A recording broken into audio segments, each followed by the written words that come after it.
Come on, music. Our theme song didn't want to stop today. Hey, everybody, and welcome to Eternal Mooncast special program, Bishoja Senshi Slumber Party. We're reviewing Sailor Moon Cloverway dub. This will be the discussion portion for episodes 101 through 105. We'll talk about what worked, what didn't, and how we think these episodes could have been even better. Sailor Moon has a long and rich history, but have you seen everything? I'm Relia, and these are my friends Monica, Michi, Ducky, and Rizuki. We are 5 lifelong Sailor Moon fans who dove headfirst in the fandom and have stayed there ever since. Now, we know some of you may not have seen the Cloverway dub, and if you want to watch along with us and enjoy our reactions, you can join our Patreon and get in on the fun. Our full back catalog is free, and if you'd like to support this show and get special rewards, come join. We have 2 tiers. Citizens of the Mooniverse tiers for general support. You get to join our exclusive Discord chat for patrons only. If you'd like to get in on the action, we've introduced a new tier called the Rainbow Crystal Crew, who are invited to watch alongside us live. Please make sure if you sign up for that tier to provide a contact so we can send out the invitation to watch along. Please enjoy, and that link is in the description below. All right, so let's dive into discussing our episodes for tonight. Again, that's going to be 101 to 105. I know Monica's also watched them in Japanese, and we'll try to give us a little bit more commentary about them. And the Japanese episode numbers, if you're following along with that, are going to be 103 to 107. That doesn't seem correct. There's no way the Japanese episodes are only 2 episodes behind. I didn't update it. It's okay. 103 to... It's got to be like 108 to... 12. Yeah, 108 to 112. That was must have not updated that from last time. It's all good. We got it sorted. Off to a fantastic start. To 112. Off to the races. Crushing it. All right, Michi, take it. Okay. Summarizing each episode, talking about them, and sharing our thoughts with you. We're excited to share our favorite moments, what we loved, and everything in between. Join the chat or post in the comments to let us know what you think about each episode too. Thank you to our Patreons. Or patrons? What are we calling these people? Patrons. And subscribers on Twitch, you help make the Moony magic. A reminder that this is a monthly show, and these are all just our personal opinions. We in no way represent Toei Viz or the Sailor Moon intellectual property in any way. All right, now that we've fumbled over just about every paragraph that we say in our intro. Because I realized I wrote out Rizuki's part. I was wondering why it was me, and then I was like, oh, that's Rizuki's, and I realized it after I said it. That's all right. We'll get them next time. We are banging on all cylinders here. All right. We're just also excited for Marine Cathedral. We all just want to talk about the Marine Cathedral. We're like, we are. Let's go. Forget the rest of these episodes. Just the next 4 hours, the Marine Cathedral set of episodes. Nothing else. Who cares? Yep. All right, so let's talk about dub episode 101, dub title, Everything's Coming Up, Rosie. And the Japanese episode, Usagi's Dance in Time to Waltz. An interesting title, but I'm not sure that's exactly a correct translation, but it was the one that was on my copy. Fair enough. All right, so let's get into what happens in this unusual episode. So we start out, the girls are hanging out at Darian's apartment for once to study, but this is revealed that it's mainly because Darian has an air conditioner. They are just using him for his air conditioner. They're kind of dunking on his personal possessions while they're there, but they're studying. While they're there, all of a sudden, there's a knock at the door, and a fancy French man named, I believe, Edouard, who is Darian's teacher, maybe his French teacher, shows up to see Darian and personally invite him to come to a black tie dinner at his mansion that night. He also invites all the girls to attend because they're there. So he's like, yeah, you guys come to my black tie party too. Meanwhile, we learn that Dr. Tomoe also wants to target Edouard because Dr. Tomoe once composed an album in his youth all about having hope for the future. It's called like Hope for the Future. And he wants to target someone who's also intellectual and has hope for the future because he thinks, well, if someone's like me, obviously they will be the best candidate because like they're so like me. This is weirdly specific and egotistical of him, but Udiel is like, sure, boss, that's not weirdly specific at all. No problem, I'm on it. So at the party, the girls are introduced to some French exchange students who are speaking English to them. But Serena has been so nervous about the fact that she can't speak French that she like ran off to hide and is like frantically practicing basic French phrases from a French like phrase book. She's so nervous that she decides to drink a nearby glass of juice to relax her nerves. Oops. She becomes intoxicated on the juice and then proceeds to act in a very embarrassing way. Darian kind of drags her off. Meanwhile, Edouard introduces the performers for the evening, who happen to be famous violinist and accompanist Amara and Michelle. Um, After their one song that they perform, Michelle asks Darian to dance. Serena gets very jealous of this, but then Amara tells Serena, "That's okay, come on, I'll give you dancing lessons."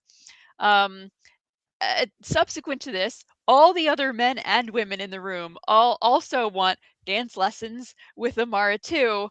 There's a big crowd and a scuffle, and somehow Amara, still happens to end up dancing with Michelle, as cousins do. Uh, the room suddenly then fills with like a noxious gas, and everybody passes out, except for Udil, who's wearing a gas mask. She heart shoots Edouard with her gun, and then Neptune and Uranus hench in and attack her, which prompts Udil to summon a Yoma. The Inners then confront the Yoma as well.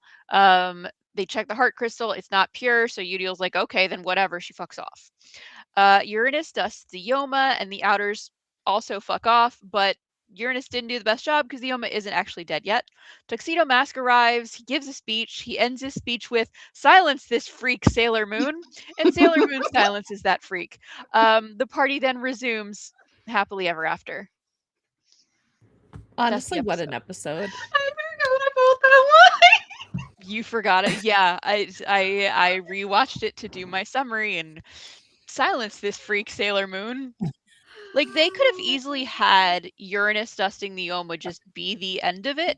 But they were like, no. Tuxedo Mask needs to also have a moment here. And of course, we need Sailor Moon to use her thing. So we'll have Tuxedo Mask do a little speech telling Sailor Moon to do her job, which she was going to do anyway. Then she'll do her job. It's an episode. It sure is an episode. It sure is an episode. Like, I gotta say, having watched it in Japanese, it's an episode there too. Like this is not, other than the continued complaints we have about censorship. This episode's kind of the same, except that some things make more sense because they aren't censored for no reason. mm-hmm. Yeah, the languages make more sense. Yeah. Edouard is Edward, and he speaks English. He's a rich British man. The exchange students are English speakers, not French speakers, but since... Yeah, I mean, that's localization. For once, I don't mind that, because, it would be very weird to have a show be like, he's speaking English while everyone is speaking English. She's got her guidebook trying to frantically figure out, British phrases. It's just like, fish and chips. Cuppa governor.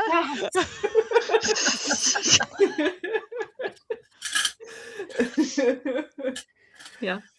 So they localized him to make him French, but obviously in the original, she is certainly not drinking juice. Yeah. That's adult juice.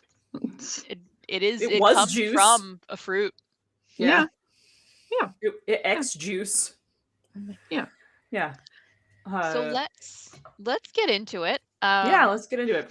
No tick-ups on the cousin counter for this. We stay at 18. Thank God. Apparently. Yep. So 18. let's be sweet and nice about this episode. Let's say nice things. Animation quality. I don't know why my first note is, I guess I must have noticed immediately, everyone is drinking a fresh glass of green. Whenever they have a drink in this, it's just bright green. Mm-hmm. Which in the Japanese subtitles, at least someone says it's herb tea. So I guess they're having Jan. Herb tea. All right. Also, here's where we're throwing in voice acting notes. I believe we all pointed out that, of course, the French accents are good. This was dubbed by a bunch of Canadians. Yep. Yes. Let's see. My notes in here. Is that you, horny animation team? And I noted that the Yoma's design part 2, because it has a second phase, has a few great details. This is the Yoma is themed after a like a Victor phonograph, and one of the design elements is that its eyes have horizontal stripes across them like a music staff, which looked very cool.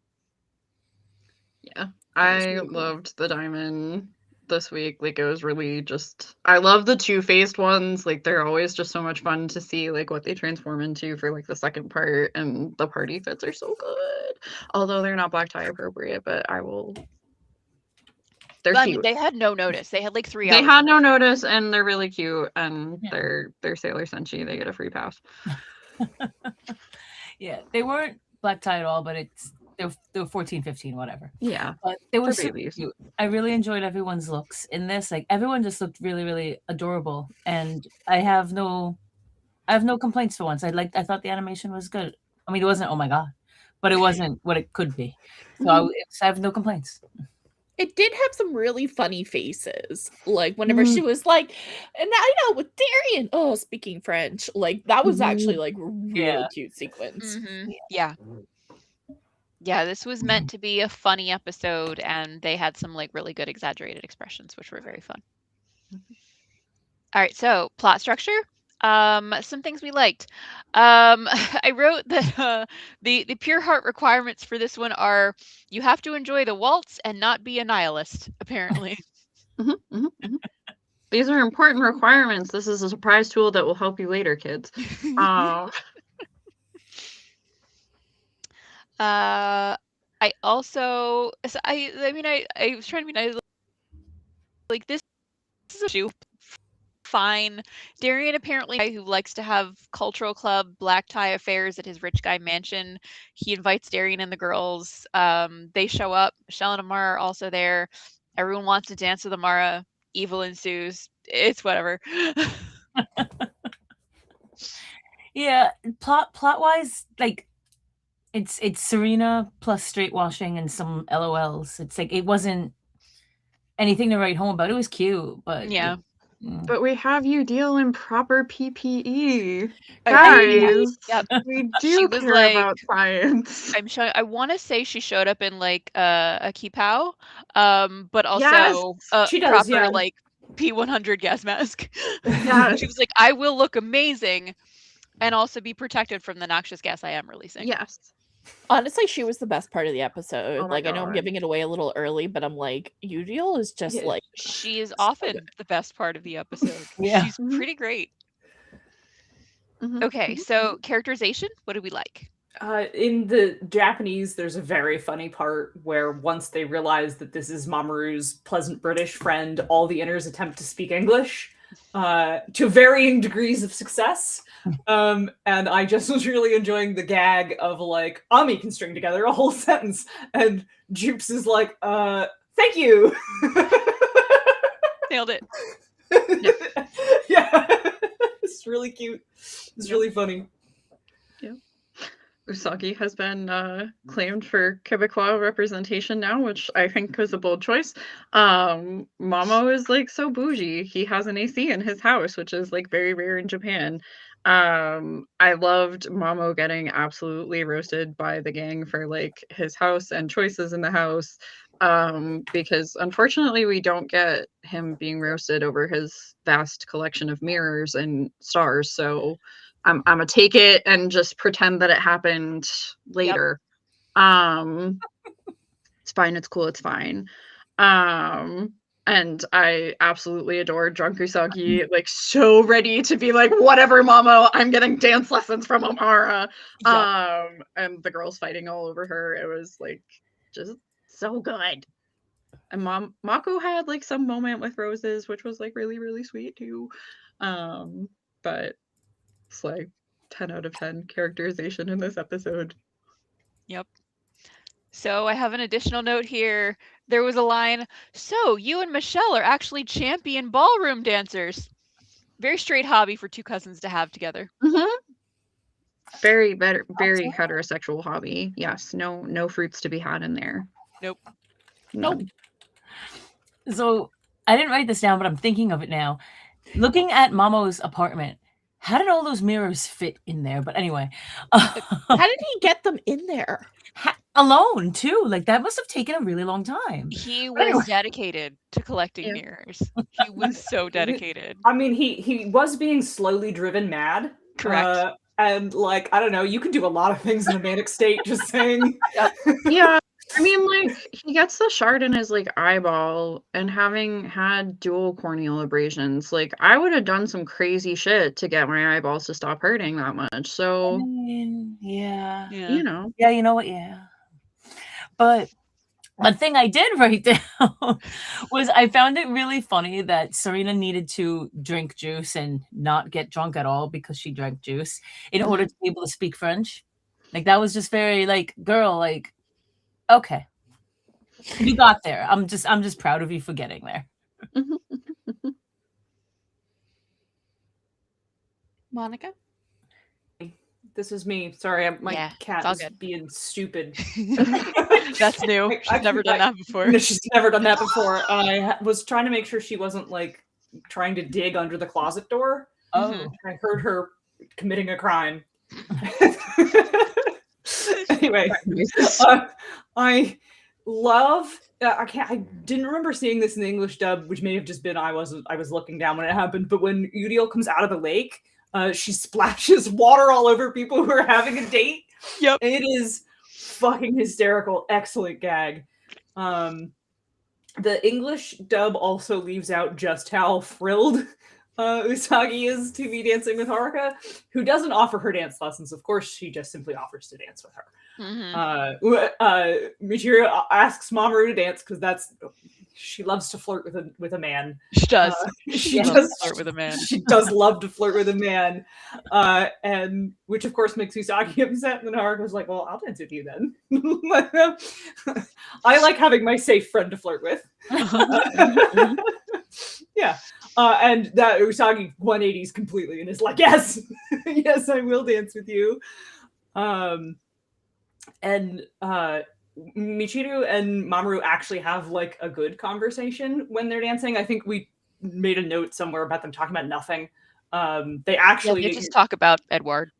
That's not what happens in Japanese. They kind of have like a little bit of a verbal sparring session. I do really love whenever Michiru's like, Mamoru is a smart guy, I'm gonna push him. I'm like, girl, I know what you're doing. And she says, future is something you need to pay a huge sacrifice to obtain, as they're just sort of having a little light, intelligent sparring match as they're dancing around the floor. I love their dynamic. I don't ship it. I just like them, just like that, the relationship that they have. Yes. Sophisticated friendship is just vibes. Yeah. That's a thing that was left out and censored over, and it makes it the episode worse for it. Yep. All right. Let's talk about what was the relevance to the ongoing story. Yeah, this one's pretty much filler, but it is cute. Yeah, I second in that. It's like, it's not like if you take it out, you're not gonna miss it. It's just cute characters just being cute and looking cute, and it's cute. Yeah. This was Uranus and Neptune's first mention of the silence. Yeah. And it was Uriel being the best role model out of everybody in the episode. Always. All right. Was it exciting and engaging, even if it wasn't relevant or high quality? That's you, baby. Oh, I'm so sorry. There's raccoons fighting outside. I can hear that. A different kind of animal crime. Crimes of all kinds. Different crimes are occurring. Trash panda crimes are occurring. Oh my god. Yeah, it's a bog standard Monster of the Week episode. It is entirely skippable, but it's a good popcorn episode, as I like to say. It's real cute. Yeah, it had some comedic moments. I think we all noticed that stood out, and then otherwise it was mid. Yeah, I'd agree with that. I agree with that also. I wouldn't call it exciting or engaging. It's super cute, and I thought the digs on Darien were just really funny. It's like, hey, we're gonna come in, we're gonna use your AC, but by the way, you suck. That was really funny. In particular, like Amy, like goes over to his Amy? bookshelf and He's then almost just like spectacular. harshly dogs on him. She's Oh. like, this is the collection of a disorganized mind. Like, Yeah. I don't know Oh, why you she's have much nicer in Japanese. She's like, "Oh, you're interested in so many different things. I really like how many different topics you have on your shelf." Mhm. She's more like, "Wow, you have such a breadth of information on your shelf. That's really Mhm. cool," and not Yeah. like, You're a dweeb. "You're a dweeb." You're a dweeb. This is Yeah. this is the profile of a disorganized mind. Amy Anderson gives no fucks. No. Yeah, and then Jupiter is like, "Yeah, you're a jack of all trades, master of none," and Mamoru is like, "That's not a compliment, right?" Thanks. Which she think. clearly didn't mean it that way. Wow, so that's Yeah, such a it's good transition to standout moment, because my standout moment for this was in fact Lita saying, "You're like that saying, jerk of all trades and master of none." That's actually a shockingly good localization of her mistake. Mhm. Yeah, I think Yep. that's fun. Which is really funny. Yes. My favorite was Udio saying, "What an annoying little man!" I don't remember who this was in reference to, quite frankly, I don't care. Queen shit. Also Udio's mobile duck boat, she has been claimed for Boston. Thank you. Goodbye. What an annoying little man might have actually been about Dr. Tomoe, hilariously enough. Probably. Oh my god. I think Also it an was. annoying little man, though. This is also the one where she's like, "Sir, it sounds like you just crushed the phone in your hand, so we're going to have to bill you for that." Oh yes. Oh my god. You want to go? Oh yeah, Brazuki's next. For me, it was just the fits. Honestly, it's like I don't mind Yu-Gi-Oh, but I don't care enough. Mhm. So I was just, I don't know, everyone's cute. They were real cute. Okay, what was everyone's favorite part? Yu-Gi-Oh wearing proper equipment for protection. Mm-hmm. Yes. Usually wearing PPE. There was a interesting dubbed line from Amara. "Okay, sure, I'll dance with you." Delivered just like that. Yeah, my favorite part was everyone wanting dancing lessons from Amara. Mine goes back to I enjoyed everyone roasting Darian while using his air conditioner. Honestly, what a mood. And do not worry, comments. We will get to you. I see you guys all being amazing in the comments. I just Yes. want to let you know we're almost to the point where we're going to go over them. Yep. Yes. Okay. Favorite character of the episode? Mako specifically roasting Mama. We all had the same brain cell this entire time. I like how we're like, we really like the way Mama got roasted. Good job. Yes. In these very specific ways. So, as far as favorite character, I honestly kind of enjoyed Darian at the beginning, like wanting to help the girls with their homework and then just getting roasted by Amy for his bookshelf. But I also really liked there was like of the French exchange students who were at the party, there's this one blonde guy with like mutton chops. And he just like he thought drunk Serena was the best thing in the world. He was so excited to talk to her, her dismal efforts at French, he was delighted by. Like, I was like, you know what? This man would never say something mean to Serena, and I love him for that. Stay cool, random blonde French guy. Yeah, I didn't care enough about anybody. I'm just here for the vibes. Yeah, no, I didn't really have a standout character here. Or maybe I'll give it to Udiel for being herself. Same. Yeah. Yeah, she's so great. Yeah. She's so great.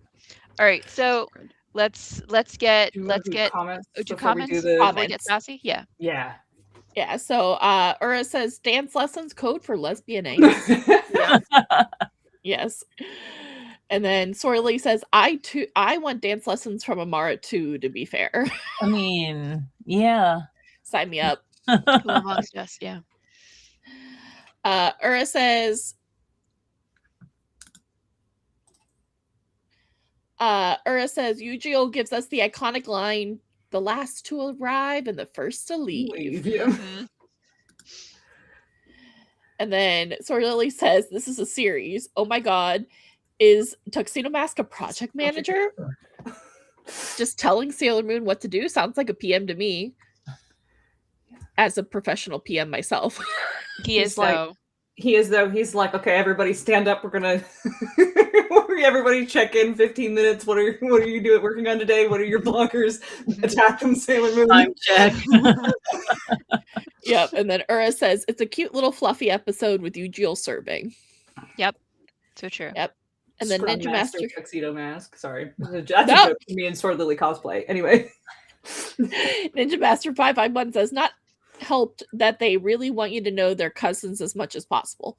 Yeah, if they didn't like, and we're gonna get to Gokai Getsuya's next, but like if they didn't purposely shoehorn it in to practically every episode, the word cousin, Just because where can we shove it? yeah. All right, and then this comment I can't wait for. This is going to be a discussion. So Gokai Getsuya coming in, hey, says, I will say this here because I will never get a chance to elaborate on a podcast or discussion ever. And you don't know that. You don't know that, sir. You didn't talk to me. They say, I find it weird that Sailor Moon S was heavily censored. Haruka and Michiru were cousins because God forbid you expose children to relationships that were not heteronormative, but people like my wife would watch Sailor Moon S and then later that night would watch WWF where D Generation X exposed an entire generation to Jerry Springer garbage. It's weird because these episodes came out in 2000 and at the same time there was like other stuff on TV that children were watching. And I'm just like, okay. And I mean, we've had these conversations, this conversation like in passing throughout these episodes, but I think about that specifically because like I was watching Sailor Moon, and then at night I was watching Monday Night Raw, and I should not have been watching that at that age. Like Sailor Moon, like two like lesbians in love was like baby compared to what was happening on Monday nights. Like, yeah, I just recently kind of got into professional wrestling. This is like sometimes I'm like, this is not kid friendly at all. it was so bad back then. I'm just like, how did my mom okay this? And yet two girls being in love was. We can't have two women in a healthy and supportive lesbian relationship, but you can watch a man get extremely bloody and then beat another man with a chain on live TV. On live TV. Mm-hmm. Yeah, you guys all know. I found out what the word lesbian meant from the Golden Girls. So I mean, the Golden Girls was very that actually very Lebanese. Blanche. He's oh my god, I love that. If you've never seen the episode where Dorothy's friend who's a lesbian comes on the Golden Girls, I highly recommend it. It's a great portrayal, especially back then, of a lesbian and just I love it. Yeah, the Golden Girls had lots of really good queer rep and discussion of that, especially in the late 90s. Yep.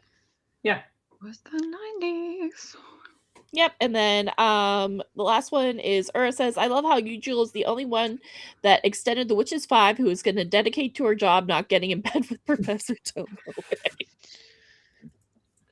She tolerates him. That's the she best. Tolerates him. Tolerates him. I've definitely had a boss that I just tolerated.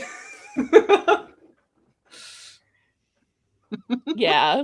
Oh my gosh. All right. Yes, All right. Thank you, Ura. It's Golden Girls Season 2, Episode 5, Isn't It Romantic? There's actually a clip I think from Golden Girls' Instagram. I will link you to it because I reposted it with that specific scene. And it ends with the Lebanese part. I will share it with you. Oh my god.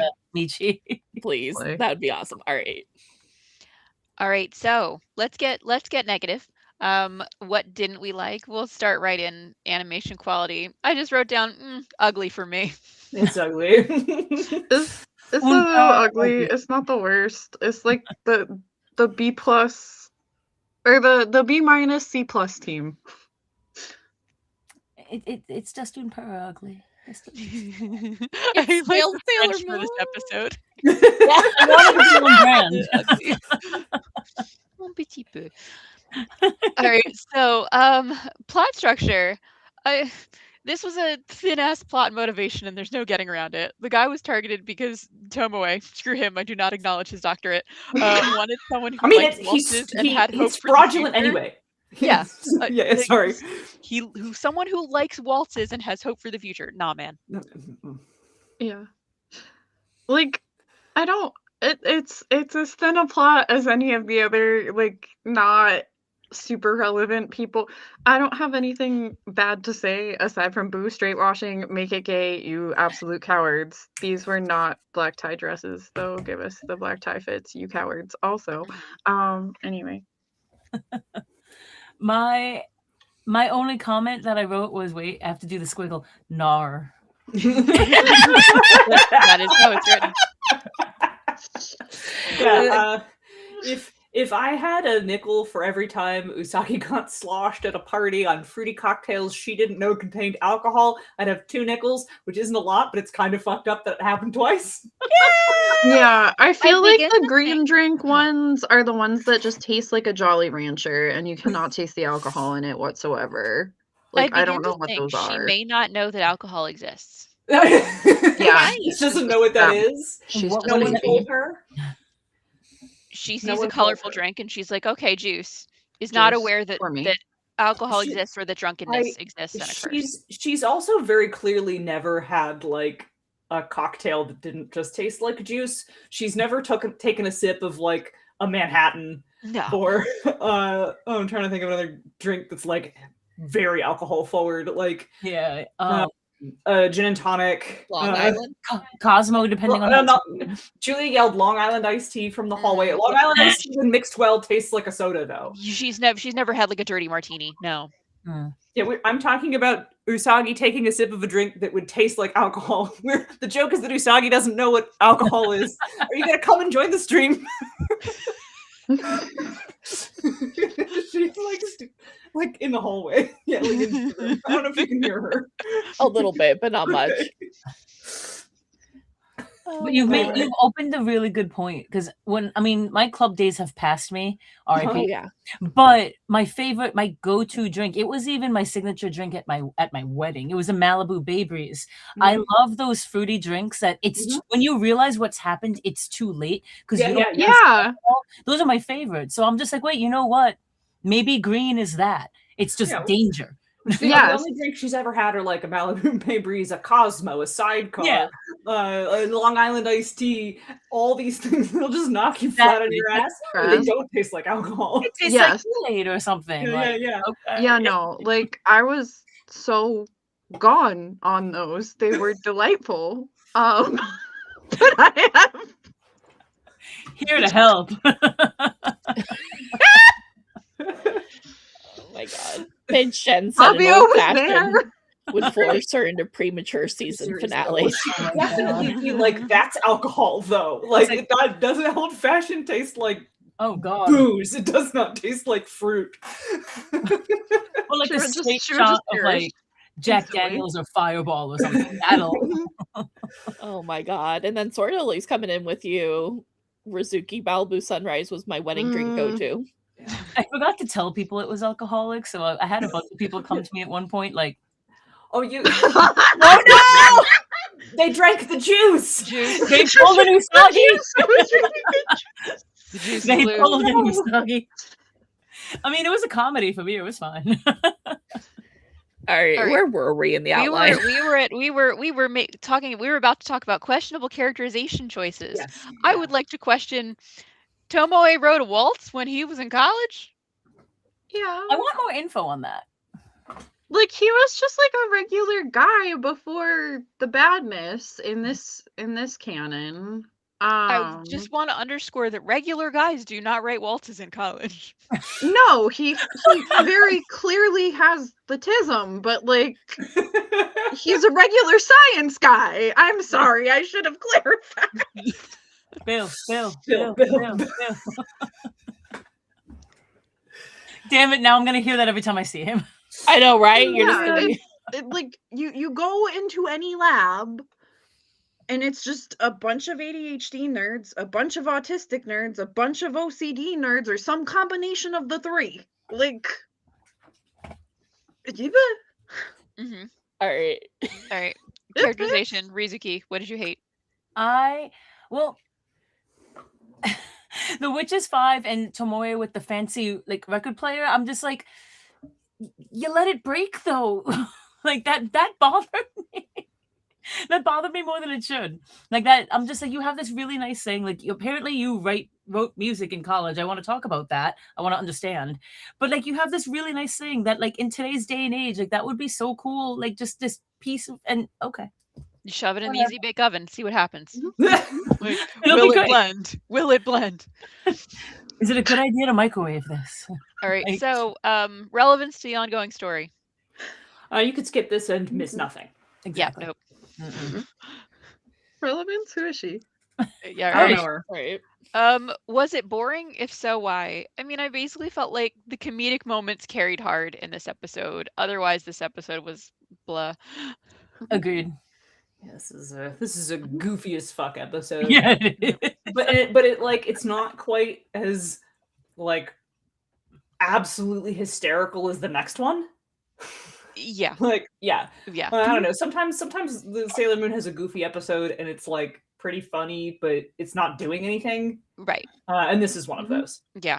Okay, so worst part of the episode. So for me, the worst part of the episode was like everybody at the party gushing about what a great guy Edward, the former CEO, is. But I know how a rich CEO becomes a rich CEO, and it's not by being a great guy. Why are we gushing about that? Yeah, well, in Japanese, they specifically call out that like Edward recognizes that he like became rich by being evil, and he gave up on that. Like he already made his money, and then he realized that he was harming the world, and then like now he's like I don't know, throwing parties and being nice to people. Yeah, he isn't giving up. He too got much he of got that. like he got like still living. Ebenezer Scrooged, or whatever, and so like. The indication is that that's what makes him a pure-hearted guy, that he likes he's quit being evil. Yeah, but he still has all the money. Like he's still Sure. got that giant mansion in Tokyo. He's like, this is my giant mansion on a hill. Check out Mhm. the view from my rose garden I'm not- overlooking the city. I throw black tie events on a spontaneous whim to the point where I don't even send out invitations. I just go to people's houses and I'm like, yo, I'm throwing a black tie tonight. Bring all your friends. Come Let's light through. this thing Wanna up. come? Like, It was the 90s. Okay, yeah, I'm not defending him. I'm just giving more context for why it makes marginally more sense in Japanese, where like I don't know, him healing from it, I guess, is Mhm. part of the plot, which does make some of this make marginally more sense. We can argue Sure. whether or not that plot is good or well written. It isn't, but that's the context. yep. My All right. My- So Rizuki, what was the worst part for me, and I have like vague recollection of what they were saying because it was just so why are we doing this? When Michelle and Darian were dancing, and they were like literally like, why are we having this conversation? Why are we focusing on this conversation? Like, this means nothing to anyone, even you two. What this is so it was so boring. Like I'd rather hear about the gushing of the CEO. Those are two really not boring characters. And their dynamic is so interesting. And this is you have them talking about like absolutely nothing. Like, are you serious? Yeah, this was changed for the dub. The dub makes them talk about nothing. They have a little like intellectual sparring moment where they're kind of saying kind of coded stuff to each other, including the part where Michiru is like, "Oh no," they're like kind of arguing about what makes a good future. Mhm. Mamoru is clearly like on board with this rich guy's thing, and Michiru is challenging him.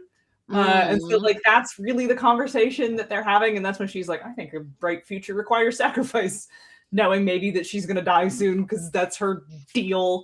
So I'm leaving this in the worst part because the English dub took that away from them. Yep. That's such a bummer knowing that. Yeah. Right. Yeah. Yeah. Thing it could have done entirely without. All the straight washing about people wanting to dance with Amara. They were like, oh, everyone wants dance lessons. No, everyone in that room, male or female, wanted to dance with Amara because Amara is hot and everyone is attracted to Amara and that makes everyone Yeah. gay. You beat me to Yeah. the am I a man, am I a woman? Yeah. Regardless, everyone thinks Doesn't I'm hot, matter. and that makes everyone gay. Yep.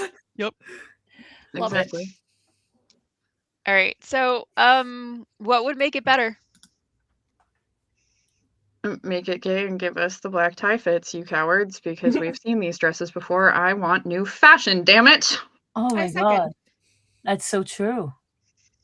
Because, like, the dress Yeah, that that Lita would've been wears to, like, the dance in the next season, the one with, like, the big rose print, like, that would have been perfect for here.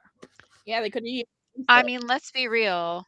2 out of 5 of these girls have disguise pens that they could use And to apparently magic up an exquisite black tie don't dress. worry, the longer we go, the less relevant the disguise pen will be.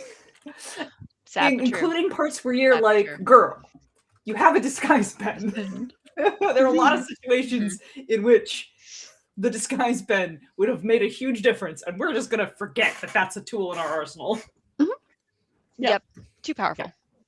All right. So, a thing that I would have liked would be to find a better reason for the girls to be hanging out at Darian's apartment other than just like literally we're only here because you own an air conditioner. That's funny, but like I would have it feels like it's the setup for a different episode. Mhm. Like if the setup is wow, it's summer, it's really hot outside. Darian has an air conditioner. Do something with that. Air conditioner. The summer, the hot weather never was related to anything that happened in the episode, so it felt like a wasted opportunity. And it also felt like have you ever had one friend who's got a boyfriend that you just like you can't Yup. stand? Yeah. But like an event is happening at his Mhm. home, so you're all like, I guess we have to be not mean to him. And then someone in the group is like mean to him anyway. And that's kind of what happened here. But they're supposed to like Darian. So it comes across really weird that they are all just like dunking on this man even while he is offering them the use of his space.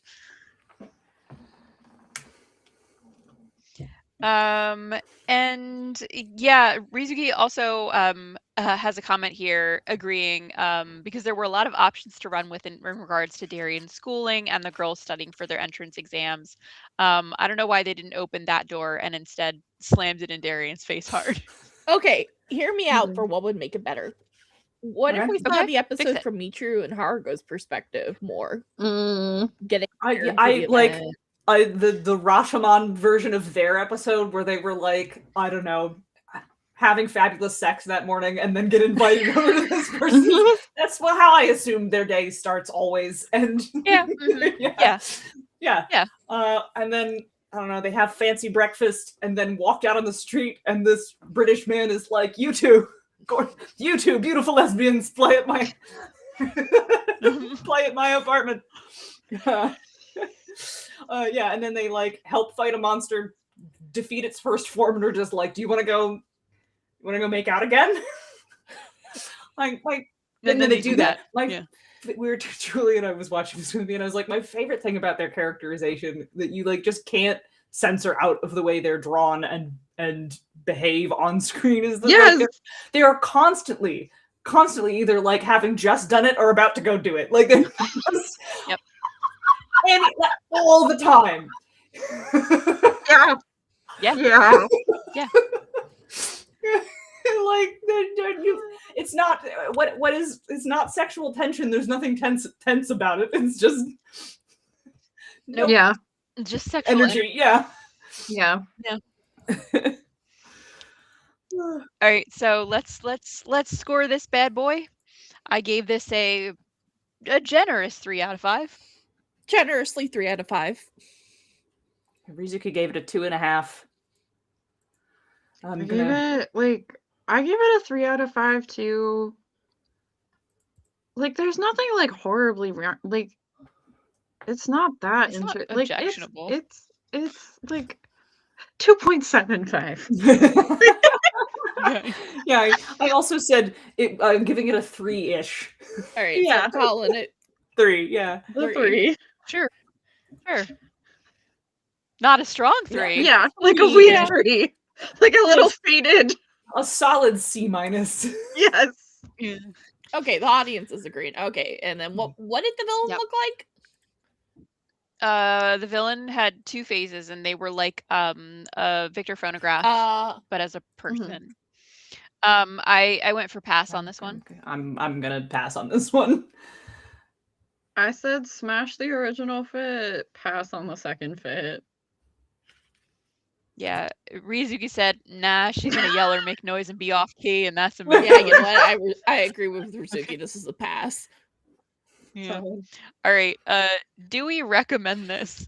You can safely skip this. Like, watch if you want to. It's not like bad, but it's the empty calories of episodes. No nutritious Yeah. value.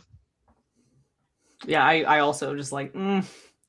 nah. Like normally I'm like watch all of S all the way through. Yeah, you can do that, and if you're watching all of S all the way through, go for it. But if you're not, go ahead and skip this. yeah. You can skip it. Yeah. Rizuki says, unless you watch the original for Drunk Usagi and the girls trying to speak English, it's a skip for me. Yeah, I agree. Yeah. Yeah, I just watched these episodes like yesterday, and I was like, this episode still kind of sucks in Japanese. It's a little funnier, but it's Still not great. yeah, So still not this great. is- Still... Yeah, so this is like a little bit of how the sausage is made.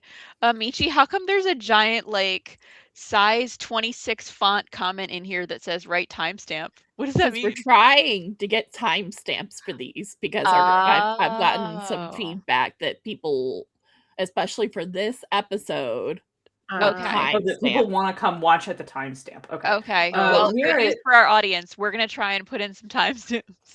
Yeah, we're at 47:46 Oh, according that's to the actually good recording. for us. Yeah. Let us go. Oh, here, let's do the comments real quick before I write it. Yeah. All right, so Ura says he's #healed. All right. Welcome back. And then Pidge Jen says Sailor capitalism. That really got me. And then the not so great Gatsby. The fine at best Gatsby. And then Ura says, I think the phrase is sapphic energy. Yes. Yep. And then Ura says this episode is Analogous. Thank you. To of Twinkie. Empty calories. Solid. Empty calories. But I'm so excited about the next episode. Oh yeah. Minako at her best. All right, so put in your timestamp, whatever it may be. Oh yeah. Let me see. 48:52. Sorry, everybody. This is new, so we'll narrate the first few. Okay. All right, so let's talk about the next episode. We're getting into dub episode 102, No Turning Back, or Japanese episode, A time of shock. True identities revealed to one another. That's what's going to happen. Okay, so What's gonna happen?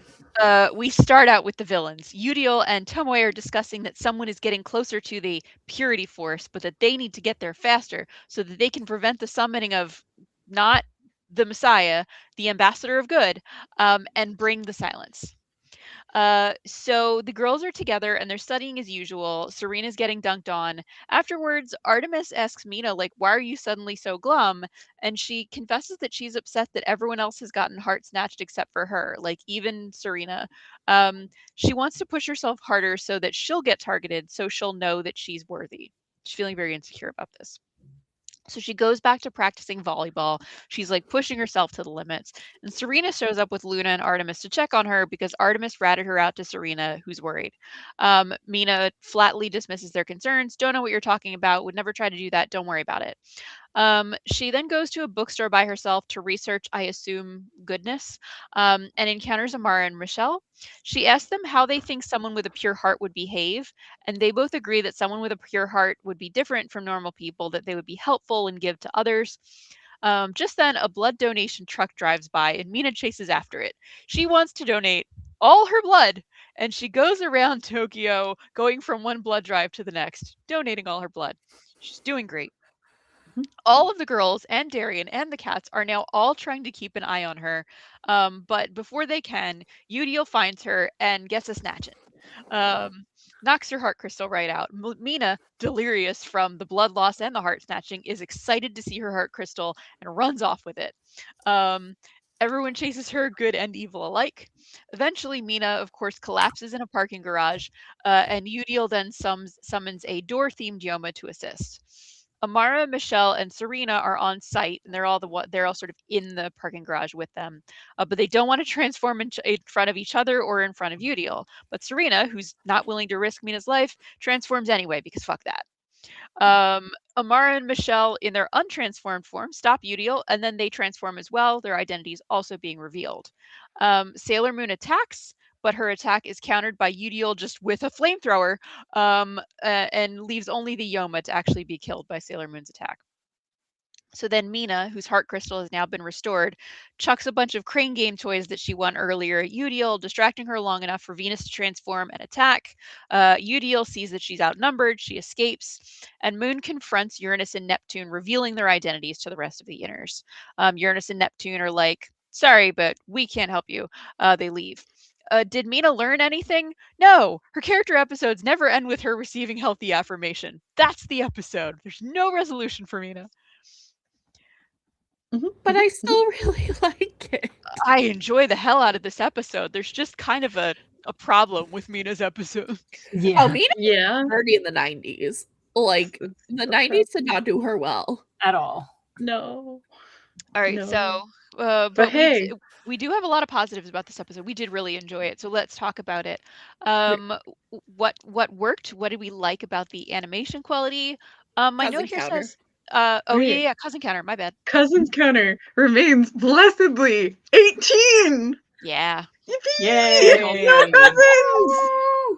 All right, animation quality. I didn't recognize this animation team too perfectly, but the animation is overall on model and it looks quite nice. Yes. There's one bit when they're like in the bookstore, it's Mina, Amara, and Michelle, and Amara and Michelle are doing their like woo, woo, harmony cell, and like Mina breaks it to like ask them another question, and it is just iconic. Love it. It's hilarious. I thought the animation definitely was an upgrade from the last episode. Like, Mina looks gorgeous. Like, she looks absolutely beautiful. There's so many moments of her with like just her bangs, her eyes. She just looks so pretty. Also, before she broke it, the cell of Amara and Michelle was stunning. Yep. They get so many harmony cells in S. Like every Mhm. time they're on scene, the animators were just like, "Oh, Harmony look how cell, beautiful they harmony are."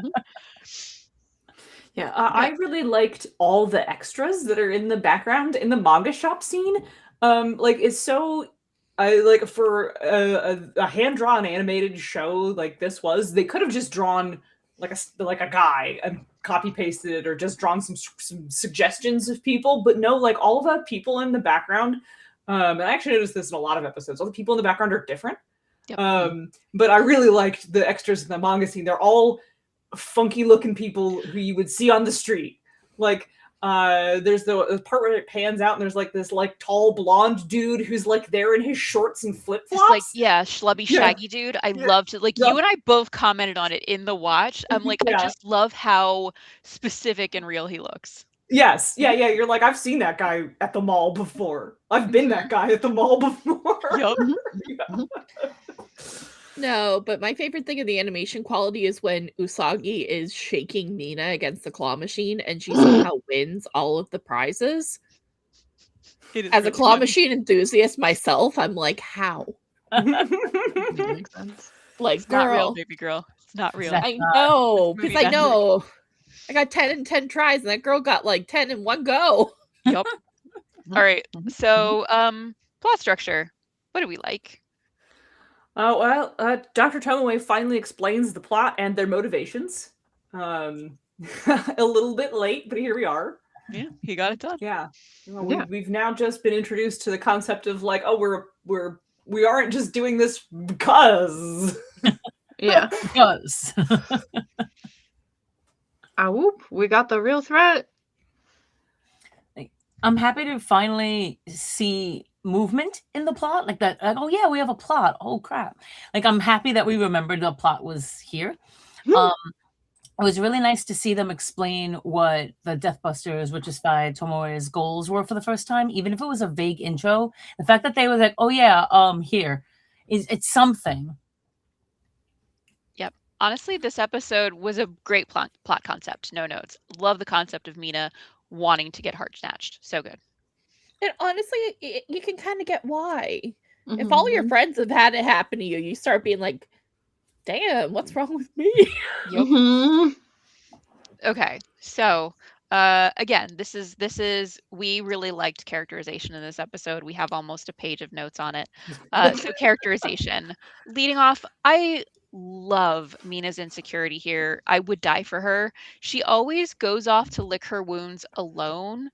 Like I think she really is shown to be the most lone wolf of the inners, which fits for the character who operated as a solo hero prior to joining the squad, and is such an interesting concept for her as the team's captain. She's the leader, she's meant to hold other people together, but she has this real issue with relying on her team, and I love that. Baby girl. Okay, this was the episode where they charged someone away for breaking lab equipment, which, Mhm. yes, good. Put that man in his place. We love to see it.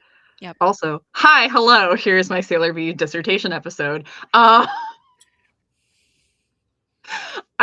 loved her line of "I'm totally in Dumpsville, Artemis." This is where the Deep dub, or Cloverway dub, truly shines.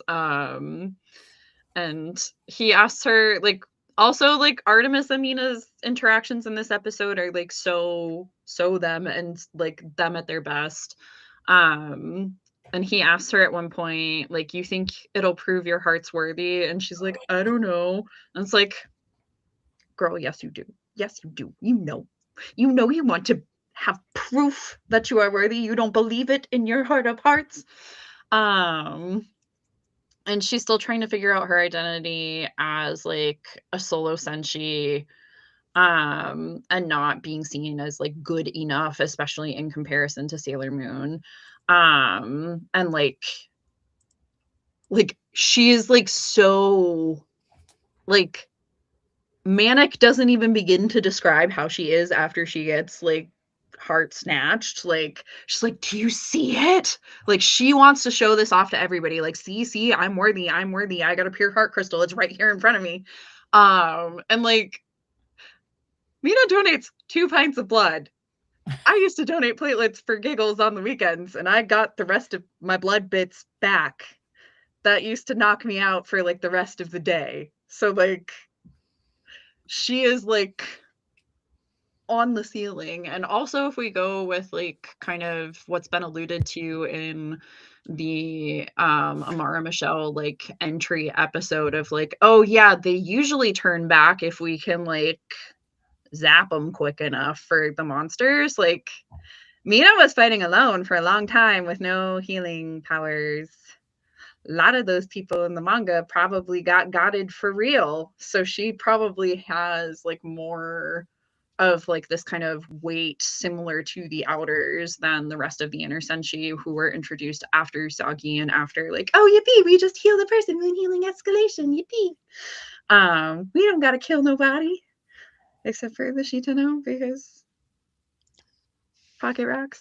I mean, in fairness, they only killed one of the Shitano. Yeah, this is true. That's they true. Jedi Beryl kills him, right? Yeah. Nephrite, Zoisite. Yeah. Zoisite, Beryl again. Yeah.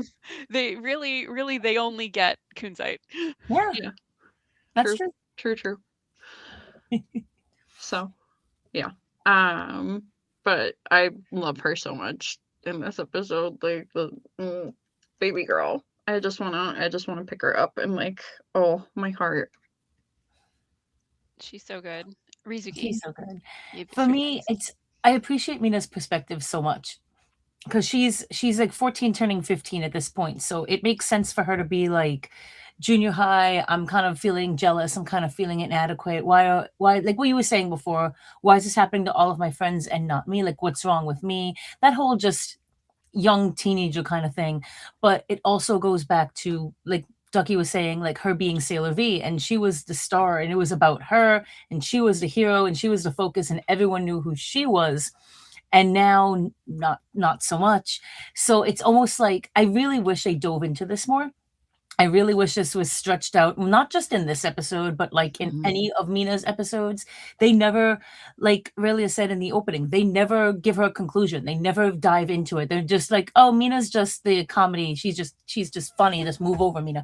It's like it's always just pushed aside, and she's always just a comedic effect. But it's like, no, this girl has a lot on her plate, and there's so much that she's been doing for longer than probably even Uranus and Neptune. And it's just there's so much to think about here. And it goes into my whole tirade, which I won't do today because we'll be here forever, and we haven't even hit Marine Cathedral yet, so I'm not gonna do it. But I hate how I love Venus in every single version of her, but I hate how the 90s overditched her and took away her agency and her identity and her authority. But I'll shut up there. But I wish this episode was able to like feed into that more. I really appreciate that we're talking about her, and this started to talk about her, but then who cares? So that's a whole other. Some more positives for me, characterization wise. Mina offloading her crane game prizes is hilarious. I love her. Like as she's running around trying to do other stuff, she also has this bag of unwanted crane game prizes that she won, and every time she's interacting with someone, she just keeps giving them crane game prizes. I enjoyed that they had a short scene where Serena and Darian are discussing Mina's problem with each other. This felt like a nice moment where Serena is just confiding in her boyfriend and receiving support. So that was nice to see. I like seeing any moments where they show, wow, these two people are in a relationship with each other. I also like Mina's delirious joy when she gets her heart crystal pulled is actually heart-wrenching. I think a lot of people can relate to like a desire for validation that actually becomes so overpowering that even self-destruction that results in validation can feel like it's worthwhile. Honestly, such a great episode concept. In this episode, we also had the Dorioma who didn't want to fight, which was delightful. Yudio was like, Yoma, attack. And the Yoma was like, I'm a door. That's sort of not really my thing. I'm not like an attack thing. And Yudio was like, do it anyway. Figure it out, kid. Delightful. Get to it. The door be like, walls cannot attack. Magic the Gathering joke for lots of people, I think, but yeah. Anyway, I thought there was a really delightful bit in Japanese where Mina has gone to the bookstore, I guess, to research talismans. Yep. There's like a book that says talisman on it. Yeah, and she runs into Haruka Michiru, and they have sort of a little bit of a misunderstanding. I don't remember the English dub doing this bit, but they do a bit where both of them start saying "ta," like they're gonna say talisman, and then they say another word that starts with "ta," which is a bit that could translate into English. Where someone starts to say a word and you think they're gonna say something else, and they're like, "Whoop," and they do it back and forth a couple times. And it's very, very funny. I also really like when we get to the kind of the conclusion of this episode and Usagi chooses to transform in front of Haruka and Michiru anyway. And Yudio, yeah. She's just fully exposed. She's just like, well, my bestie is dying. Fuck the masquerade. Whatever. I don't care if anybody here knows. Who cares? Preserving my own safety is less important than saving her. It's just a really great. I just really like what that little bit says about her character. Yep. Yes. That was all I got. Awesome. All right. So, relevance to the ongoing story. Right at the beginning of the episode, Tomoe provides like just a big updated lore dump about why they need the Purity Chalice and the Purity Force. Yeah, I appreciated the lore update infomercial by not Professor Tomoe. It's just thank you for finally thinking that I needed to know. Yeah. Thanks. Yes. Secret identities confirmed! Wow! But also, besties, we had this figured out like 5 times over. Good lord, y'all are winning Densest Senshi Skull of the Year. I know that this is supposed to be the positives, but like we had separately figured this out. Yeah, we've figured out like the powerful scent of Haruka's boobs 20 times over. Yeah, that has like happened multiple instances. Her Old Spice. yeah. Yeah. Yeah. Okay. Like, So this episode, was it exciting and engaging even if it wasn't relevant or high quality? As a biased Venus stan, yeah. For me, it allows open dialogue to discuss like Sailor V's transition to Sailor Venus, her life crisis, her mental highs, her mental lows, but also what Monica was saying before, Sailor Moon being like, okay, don't give a crap, fuck y'all, and revealing herself to Amara, Michelle, Yujiel, the guy, the door, this guy, the wall, like that. I'm Sailor Moon, fuck y'all. Like I thought that was, yay! I just thought that was really like. And again, this is another topic for another day. I love how you see her maturity and like her decision making and everything as Sailor Moon, but also as Serena Usagi. There's so much like growth and depth in her. And then Supers happens. But anyway, it's just I love this characterization of her and this development. I thought A+. Yeah, no, 100%. Like, and I love the relationship between Usagi and Mina so much. Like all of this and more. Their friendship is just like really, really beautiful. And I think like out of all of the girls, Usagi is like the one that like can always clock when Mina's like hiding some bullshit. And she's always the one to like go poke her and get her to open up for even that like 1 second. And like, I'll say this here because we're still in the positives. I think people like Mina cannot stand to have their weaknesses revealed in this fashion. They cannot stand to have other people be aware of this. So I think for like a lot of these episodes early on, this is my Delulu hot take because I want to have faith in our writing team that like she gets no resolution because she won't allow for it, because she slams that door shut back again at the end of the episode and then is like, everything's fine, haha, I'm so fun, I'm just a ditz. So but we're getting a little further every time. Yeah, so. It's just every time she just has to make it through that mortifying ordeal of being known. Yes. So yeah, the question was it exciting and engaging even if it wasn't relevant or high quality? My answer was it was exciting, engaging, relevant, and high quality. What do you want me to say? This was a banger. Standout moment. For me, high key, the transformation reveals that everything about that was just yes, and then oh my god, yes, but yes more. It was just everything was yes.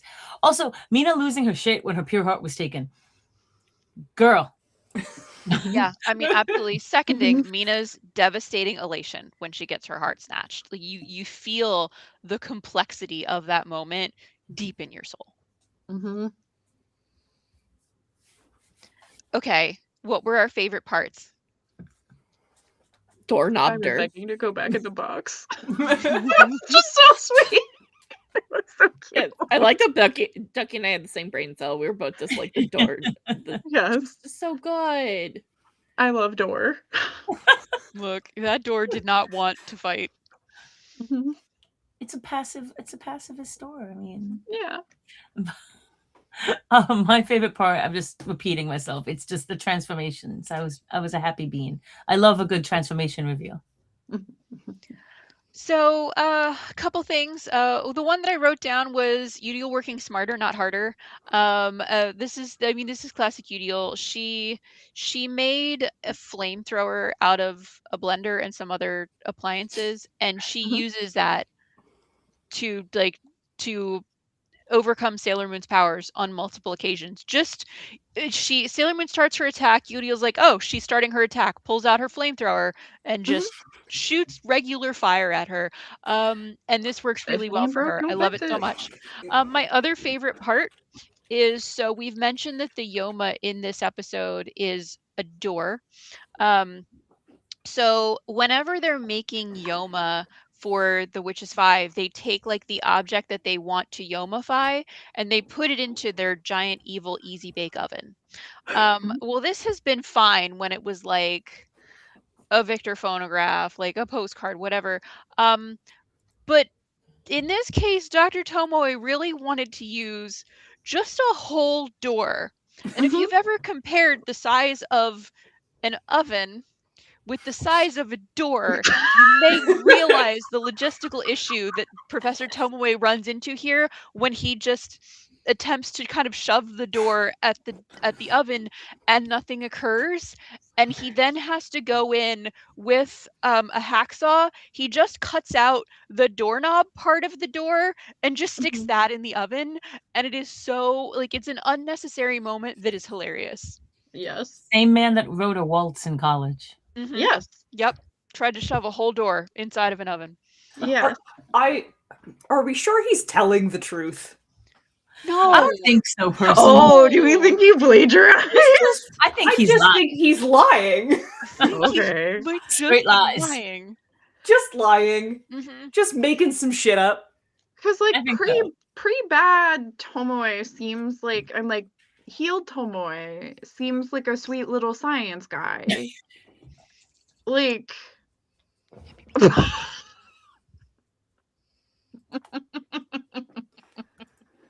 I'm sorry. My 28 beloved has six taken me wisdom. out.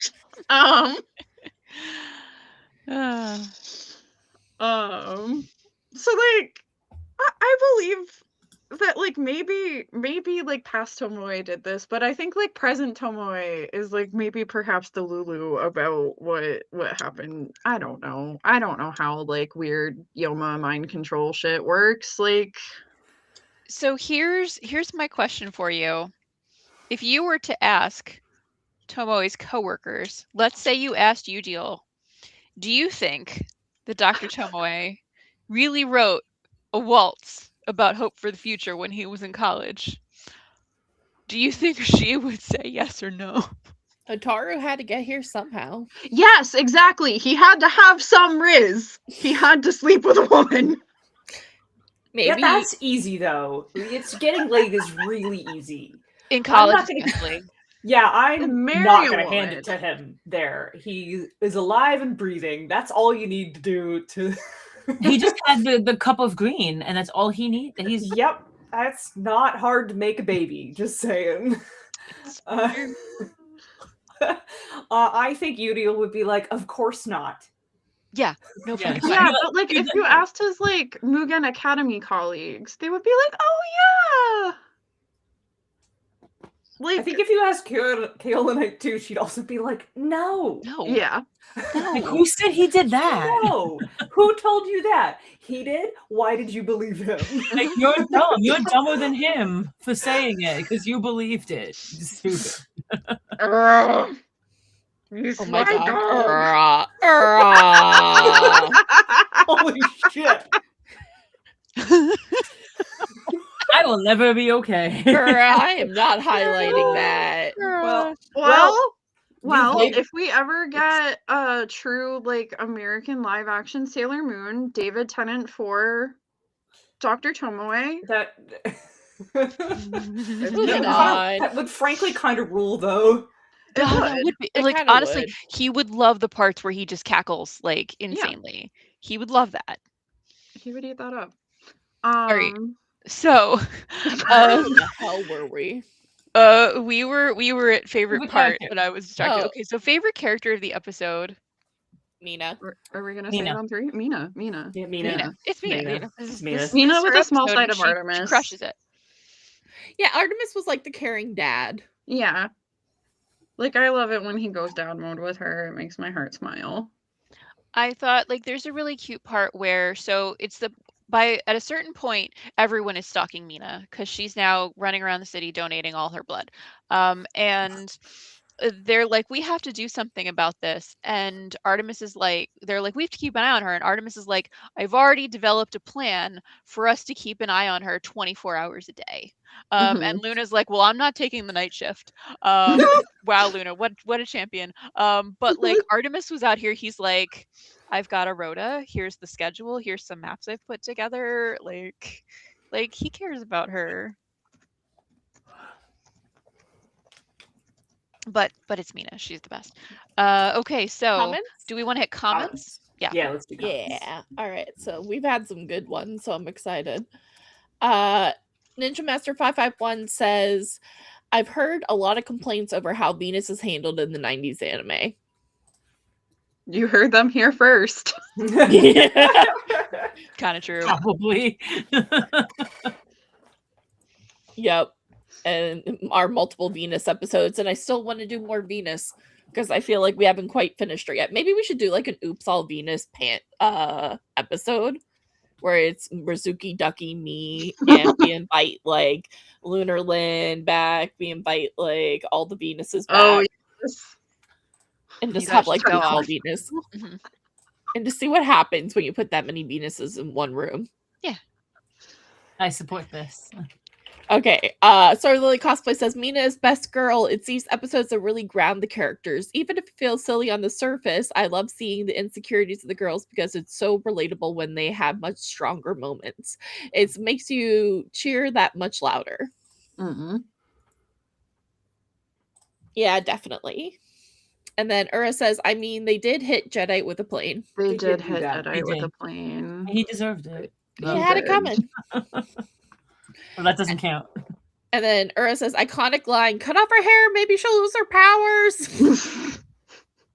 I love that episode. And then Pitch Jen says, she's the girl that gets sad when all her friends get catcalled and she doesn't. Yeah, she's like, what's wrong with me? Guys. Where's my comments?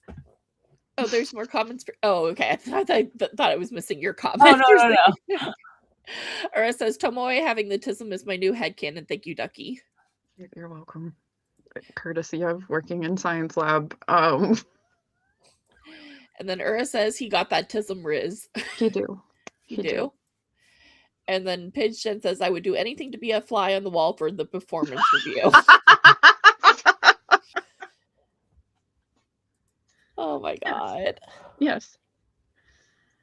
And then Ura says, I only have one complaint about this episode. It's how in the Japanese version they keep making references to how Minako may or may not be pure.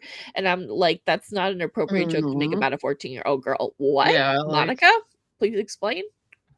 There is a bunch of jokes about her not being pure, and I believe the word they use sort of implies that she's not a virgin. You know what? Good job, Cloverway. Yep. Yeah. We'll give it to you, Cloverway, for this one, I suppose. Yeah, we got to give it to Cloverway because that would have pissed me off. And They at least didn't make jokes about a So I ninth grader feel not like, being a virgin. Yeah, so I feel like and again, I'm fine with this localization change, but if I remember specifically, this conversation was between Mina and Artemis. It is, yeah. And Artemis is using sort of the other definition of the word pure. Mina is like, excuse me, how dare you? Yeah. Like, keep in mind that this is coming from Artemis. He is a cat. He may not be aware of like what normal ages are for people to become sexually active. I mean, he's not just a cat. Sure, but he like, is alien.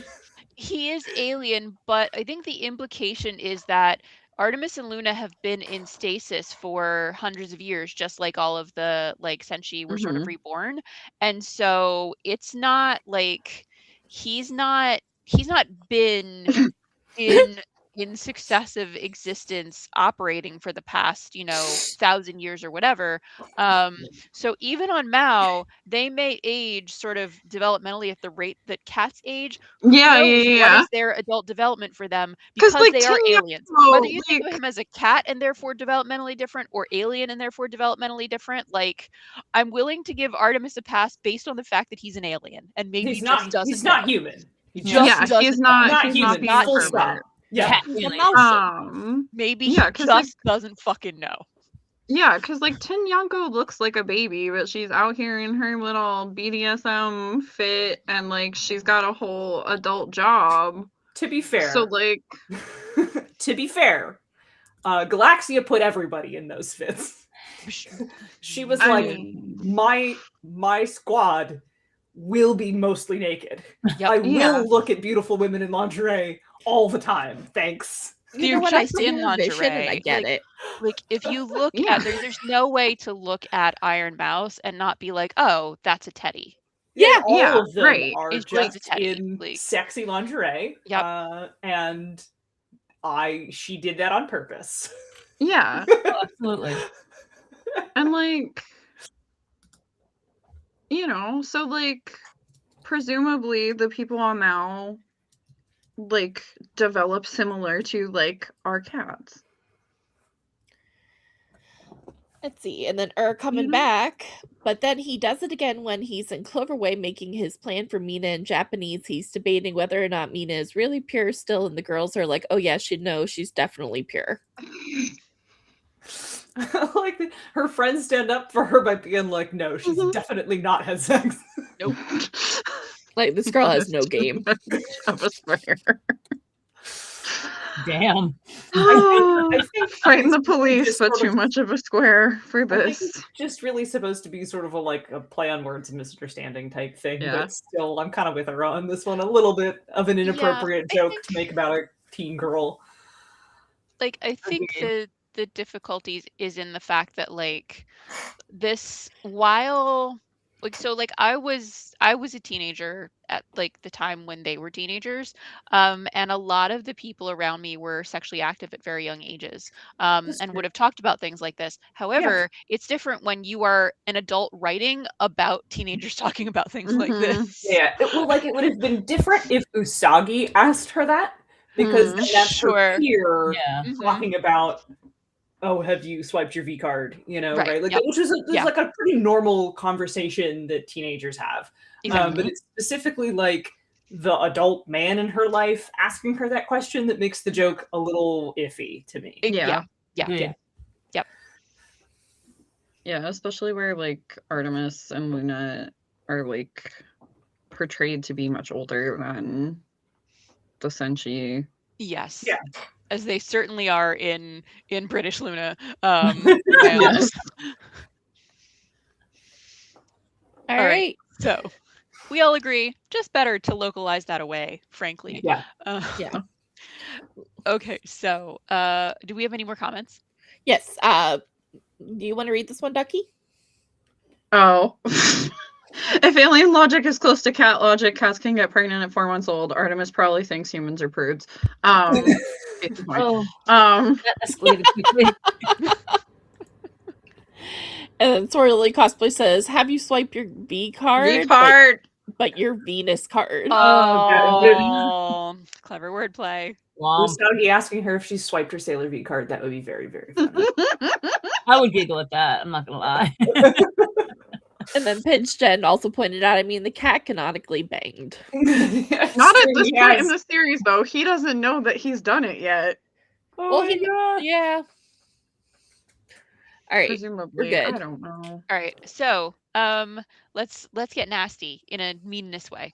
What didn't work for us? Animation quality. I had no quibbles here. Gorgeous. Mm-hmm. Yeah, no complaints from me. Yeah, Nothing. I was worried because some episodes of S are just not cute. Thankfully, this was not one of those times. Mm-hmm. All right. Plot structure. Like, am I supposed to say something bad? I have nothing negative to say. I don't.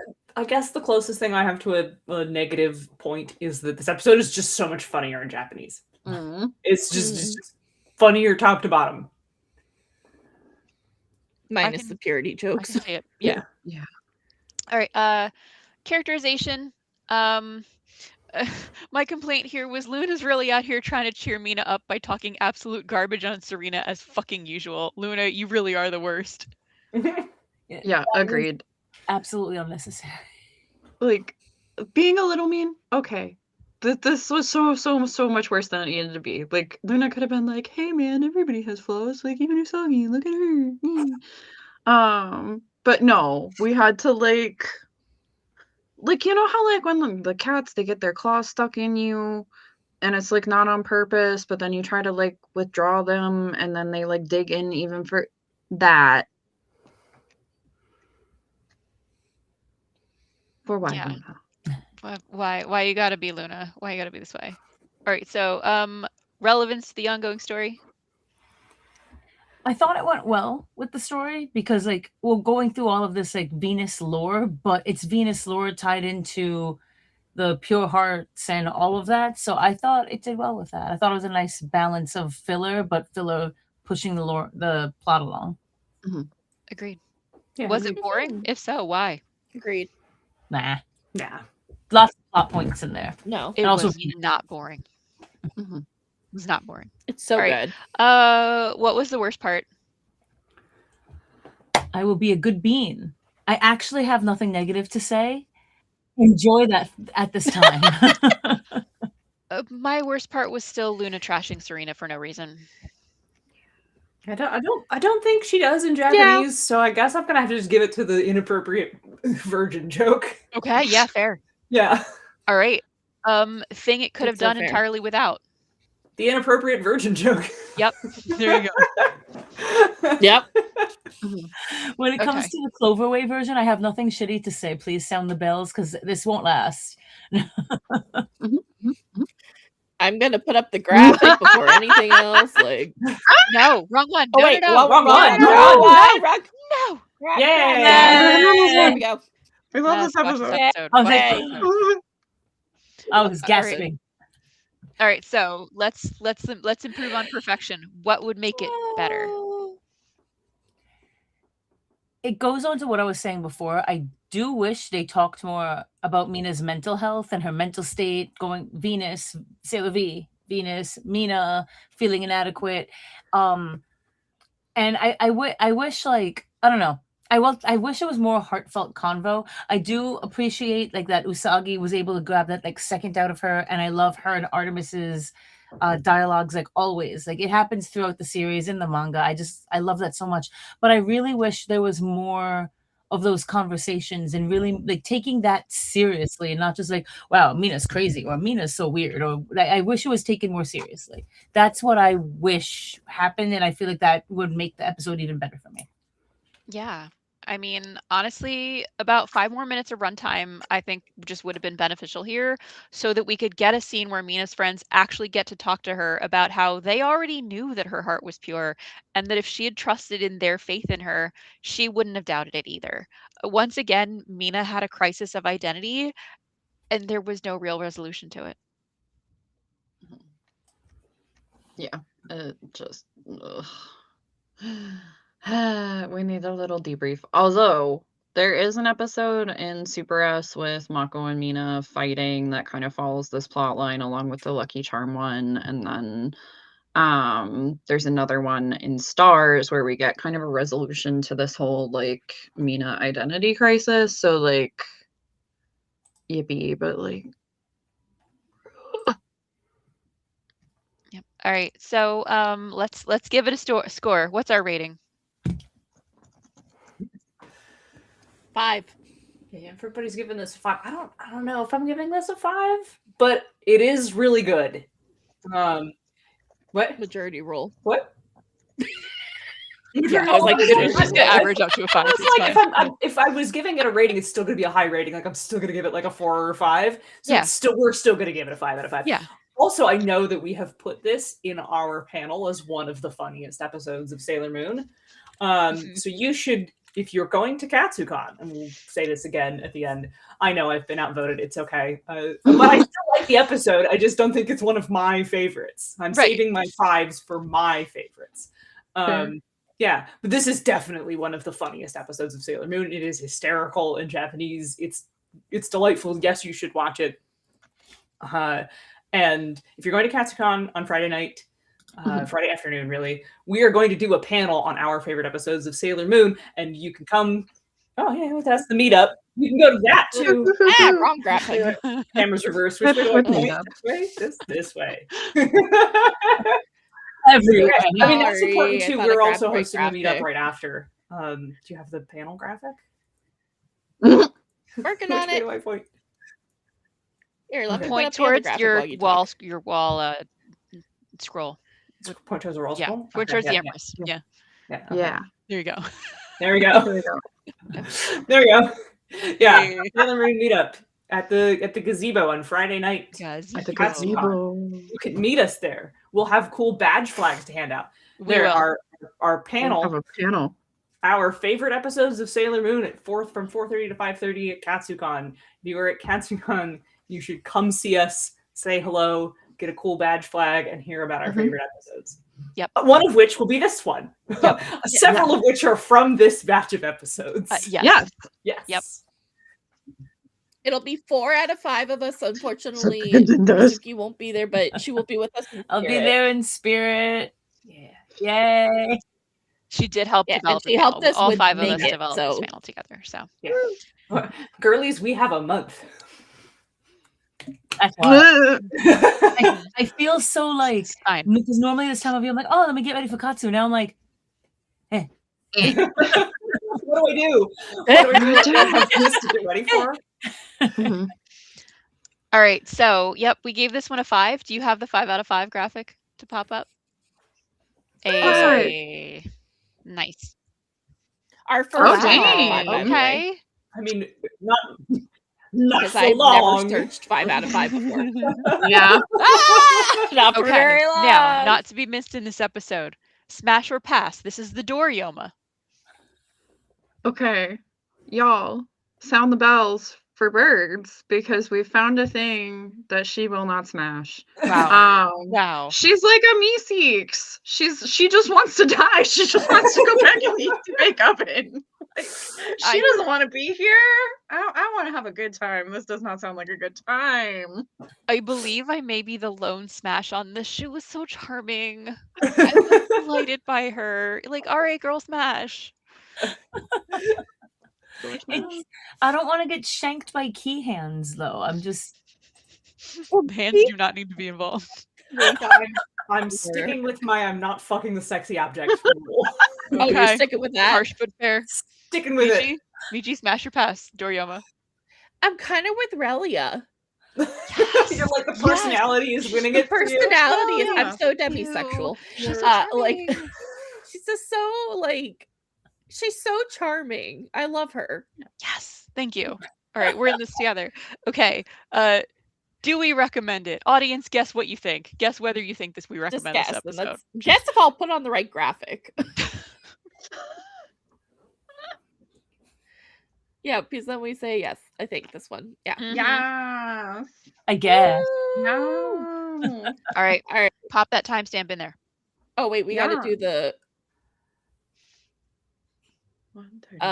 comment. Oh yeah. Do comments. Ura says British Luna is a bully. She She is. is. He is. God knows. She is. Like, and Jen said about the, you know what, she's a lover, not a fighter. And yes, Ura, I am a demi-lezzy. I love you too. And Jen says, sounds like y'all hated every second of it. Yeah. Yep. We sure did. Ooh, terrible Yeah. episode. Terrible. Horrendous, This was horrible. Get it out of Damn here. Tomato, tomato, tomato. Yeah. Okay. So we have gone through 2 episodes. The next 2 episodes are probably going to take us Some time. a lot. Yeah. It's Marine Cathedral time. Yep. So everybody, we're going to take our first. I'm going to say first because we're probably going to need a We might second take a break. second. Okay. Yeah. Yeah. So we will be back. Not at 11:45 p.m. No. Yeah, let's not. We will No. not be Damn. back. Like, A lot of get 15. in the whole thing.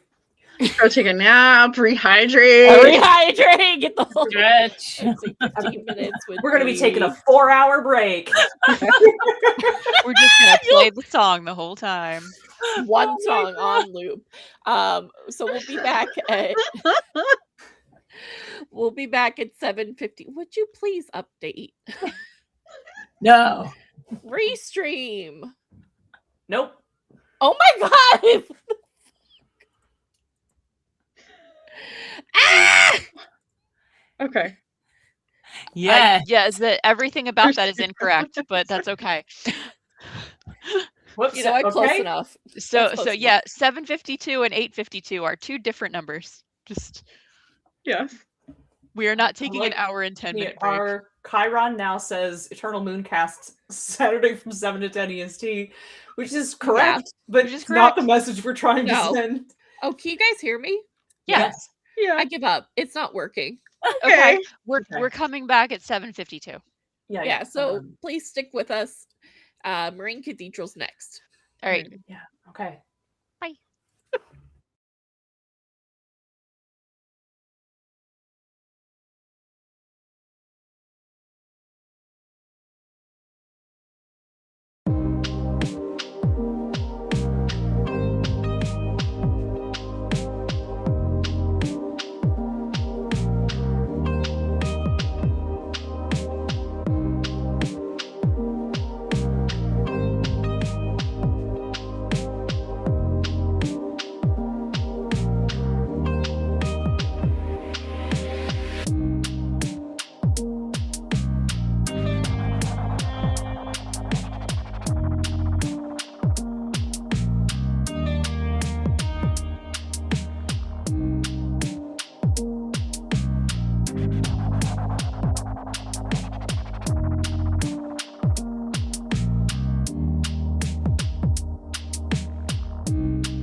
Hey everybody, and welcome back for part 2 of Bishoja Senshi Slumber Party.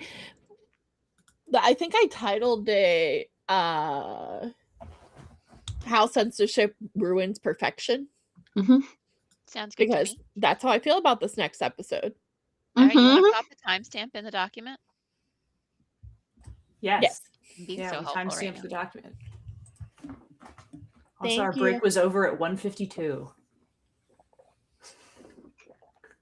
Okay, cool. Yep. All right. So it's time for the big episode. It's time. It's time. We've waited how many episodes to get here? Yeah, We 102 100, episodes before this one. 110 for those of us who've been watching in Japanese. Mhm. Yeah. Also, I see we have some new people in the chat, so hello. Hello. New people. Yeah, hello, welcome to the chat. Yeah, if you want to real quick go around, everybody say who your favorite scout is for our new guest. Oh, where do we want to start? Down. With me? Okay, hi. I like Sailor Uranus a normal amount.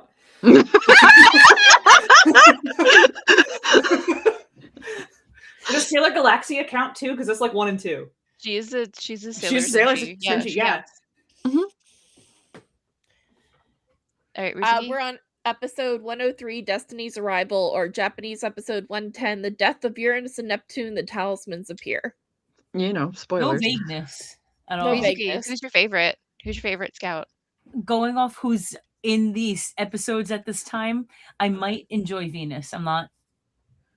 Maybe Venus. I mean, strong choice. Love her. Yeah. Ducky, who do you got? Who's the fave?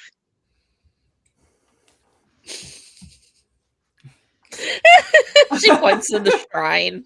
Yeah. It's sort of hard to see who that is. I mean, like, you can just see the Just yellow. looks from like the a You back. can see that it's all yellow. Yeah. So yeah, for those of you watching on a smaller screen and then watching on Ducky's small square of that smaller screen, it's Sailor Venus. I am also incredibly normal about Sailor Neptune. This is a known fact about me, how normal I am about her. Jen. Saw yellow. All right, let's get into it. Okay. God, Elden Millennial Identifier. So true. So before we get into it, I just want to point out my dog is here. Oh, Come and behold him, born the King of Angels. That's him. Okay, so He's like, he knew this was important, so he showed up. yeah, he was like, I'm Yes. here for emotional support. He is. Yes. Okay, so we have an emotional support Pomeranian on hand if anyone should need that. So let's get into it. Episode 103, Destiny's Arrival, or in Japanese, The Death of Uranus and Neptune, the Talismans Appear. I wonder what What happened. happens guess in what this happens? episode? They might fucking bite it. Yeah. Okay, Right. so when we open, Michelle is just hanging out by her private indoor pool. She's listening to the ocean through a conch shell. Amara hovers over her in a very cousinly way, and tells her that she wishes that like she wouldn't go places in her mind that Amara can't follow in a very cousinly way, and is concerned about her in a very cousinly way. Meanwhile, Udiel is about to start a new mission, but before she can do this, she's been experiencing some office bullying at the hands of who we soon will learn is Mimette and a few other members of the Witches Five, just in silhouette. Udiel realizes that her star may be on the decline here, and she's frantic to prove herself as soon as possible. And so she undertakes a plan to capture the Pure Heart crystals. She's been crunching the numbers, and she calculates that the Pure Heart crystal holders are, in fact, Amara and Michelle, who she knows are also Uranus and Neptune. So she just looks them up in the phone book, calls and leaves a voicemail for Amara and Michelle saying she found out who the Pure Heart crystal holders are, and she'll go behind her boss's back. She could meet and like they can kind of get those together. And Amara and Michelle are like, seems weird. They angst over this a little bit, and then they hold hands in the window in a very cousinly way. Talk about how cousinly they are. So, deciding to act on this plan, Amara and Michelle then ask Serena to come meet them at the aquarium to talk. While they're there, Amara says basically, hey, stay out of our way, steals Serena's transformation brooch, and then Uranus and Neptune transform. They say that they need 3 pure hearts to summon the Ambassador of Good, and then they Mhm. get into a helicopter on the roof and leave. A mysterious woman then arrives with dark green hair and a top bun. Her name is Trista Mayo. And she meets Serena on the roof and she reiterates the seriousness of this situation. But how mysterious that this random woman is talking to them about that. Who could she be? So meanwhile, Uranus and Neptune, in their helicopter, fly to a remote island where they encounter what we know to be the Marine Cathedral. Along the way, entering the Marine Cathedral, they are assaulted by a series of booby traps, which they try to avoid. But the booby traps are so overwhelming, Neptune is eventually captured while trying to push Uranus out of the way of crossbow bolts. Udiel reveals that Uranus and Neptune are the pure heart crystal holders that she told them about, and Uranus runs to try and save Neptune, who's been captured. However, along the way, she's shot by even more crossbow bolts from even more booby traps. The place is just booby trap city. Uranus is now about to get her heart crystal shot out by Udiel, and so Neptune wrenches herself free of her bonds to try to save Uranus, but she has to cross a bridge that is also flanked with more booby traps with crossbow bolts, and she gets shot all to hell. She will not stop no matter how much they shoot her. Eventually, the booby traps run out of arrows, and Udiel is forced to first heart snatch Neptune, revealing her pure heart crystal, which then transforms into the deep aqua mirror. Serena arrives untransformed because a little thing like not using her powers is never going to stop her, and she distracts Udiel just long enough that Udiel temporarily falls off the side of the bridge and out of the scene. Serena runs in wanting to help Neptune, but Uranus is like, no, you can't do that. This is the mission. Takes Udiel's gun, shoots her own heart crystal out, revealing the space sword. The rest of the inners arrive just a little bit too late, along with mysterious Setsuna Mayo, and the credits roll. It's such a good episode. So It that's is. the episode. But However, we have before bad we news. start talking about it, Ducky, I am not yet free from Cousin's Hell. We were blessedly free for 2 whole episodes, but regrettably, the Cousins counter has gone up to 20. Yay! 20. I'm fine. It's cool. It's fine. 20 Normal. I'm fine. Everything's fine. That's fine. I'll that's be fine. over soon. Okay, so let's focus on our positives for now. Animation quality. What did we like? I really liked the Witches 5's branded work slippers. They have work slippers with a little black star on the top. Perfect. You don't think they I'm would. going to bring those to Katsu?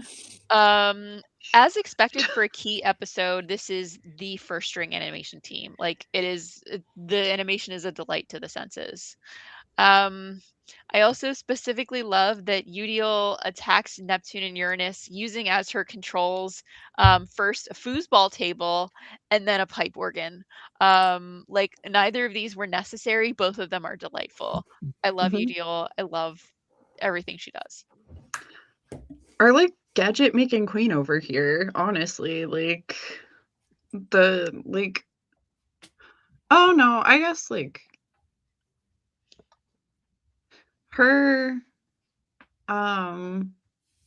Icy Girl and Supreme, I guess, are the only the only scientists out of the Witches 5. Yeah, I mean, that cannot really be called a scientist. Bless her heart. Yeah, no. She is anthropological researcher of hot young men. She is doing her ethnography. She's a social scientist. Animation quality, Gorgina. I love the Rainy apartment scene so much. such a departure from our usual 90s pop pastel Tokyo that we like commonly associate with Sailor Moon. And I literally put in here something smart people words about the shift in this from this episode's tone and the Outer's mission. But like truly like the like difference between like, okay, we're in with the Outers in their element, not with the Inners like kind of infiltrating. So we've got like this dark gray kind of scene that's so much more mature. And then the sepia tone flashbacks when Neptune dies, like, and also Amara's VA is emoting. Shooketh. In the best way possible. Like, she put her all into this and like, yay. Agreed with that. I don't know. I had, because this is my first time watching Marine Cathedral with Cloverway, so my expectations were very low because I'm just like, no. I know my Bar was in hell. my girl Megumi brought it, so I'm hoping you will. And she wow. So I concur. But for me, the animation quality was just so pretty. There's a lot of it happens a lot in certain episodes of S where they just have like these like blob kind of chibi kind of distorted faces, and I think that really would have wrecked this episode because of what was happening and the importance of it. There was no wonky eyes, no like flaily body parts. Like this was just very, very well done. Like they brought their A game to this as they should. So I'm very pleased about that. I also very much enjoyed like the tone and the colors in the beginning in the pool scene with Amara and Michelle. I thought that really kind of set the scene and the mood for how the rest of the episode and the following episode are going to go. I don't know. It was just stunning. Yeah, God, this episode is gorgeous.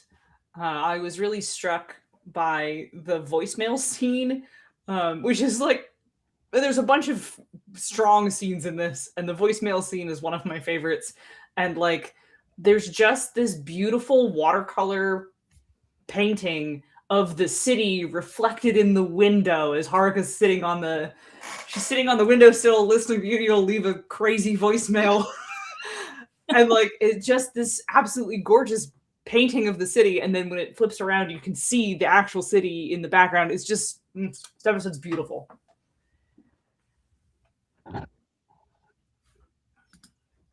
So, yeah. Go ahead. oh, can I go? So my favorite part of the animation was the aquarium Yeah. because of that blue lighting. Like, And fishes. Aurelia, I know you're kind of keeping us on track tonight. Can we pretty please with sugar on top watch the aquarium part? You can do whatever you want. Yeah. I'm down for watching the aquarium part because I want people to appreciate the massive amount of rose petals that come through an enclosed aquarium space. Yes. Honestly. And then helicopter. Yeah. Let's see, I gotta get it into this folder. Thank you to the Sailor Moon guy for this wonderful clip. あれか建設中の教会マリンカテドラルか Can we still watch it?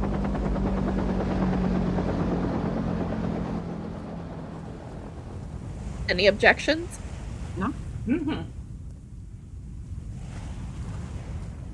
いよいよタリスマンの持ち主に会えるなウラヌス分かってるわね何があろうと私たちはタリスマンを手に入れるのここから先は互いの危険は無視して一人で先に進むのよ何を今さらそうだったわね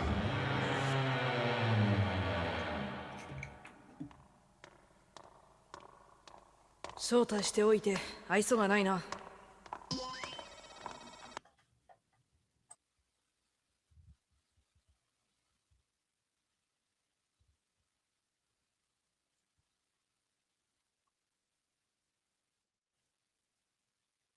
No, we can't hear you. Oh, heck. I'm gonna put this microphone to the damn moon. Now I can hear you. Frame by frame. So this is my favorite part. This is the part that I made Rizuki watch. Yes. Yes, you Where did. if you look real close, they're looking at the cat at the cathedral, but look at their hands. She Yep. never notices. She's too concentrated. Oh. She never told her she loved her. I'm She telling you, knows. she doesn't know. That woman is as dense as a sourdough bread. Yeah. And you know it's Yeah. true. Yeah. Okay. Like I was talking about earlier, they have great sex several times a day. She knows. I think I argue this is before they're together. They're living in the same house as Michiru's voice on the voicemail message. So it doesn't. They could be roommates. Oh my god, they They were were roommates. roommates. The lesbian Oh my is God, calling they them were roommates. What has happened in the night? You okay, Duck? I'm good. I'm cool. I'm fine. But you know what I fine. Okay, we'll continue.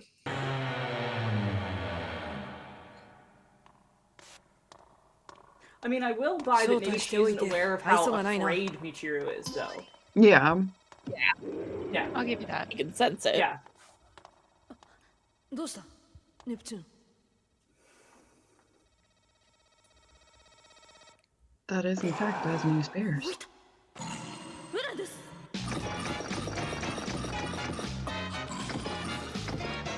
はい敵の罠だったようだな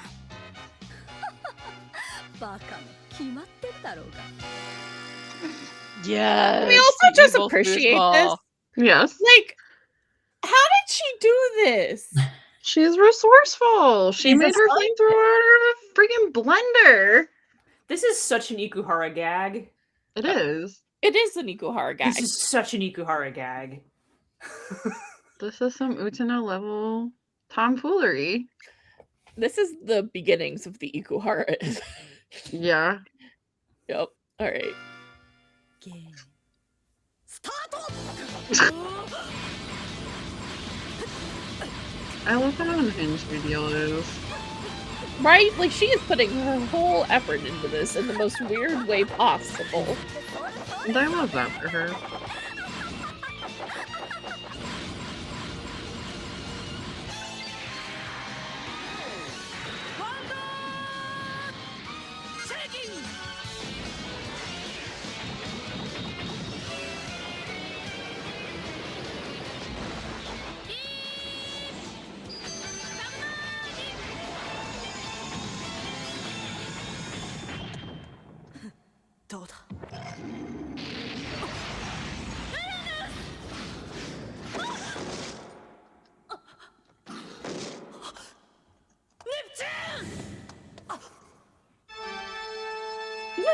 Do-do-do, do-do-do.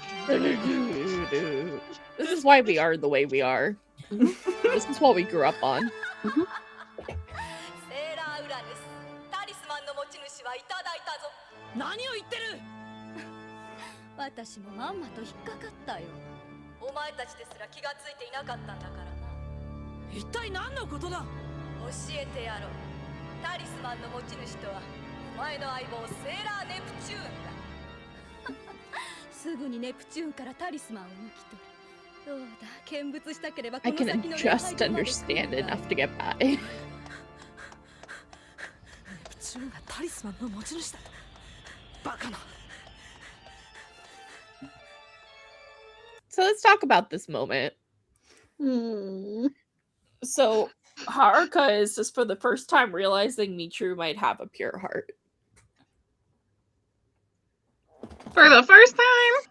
That's what I'm like, girl.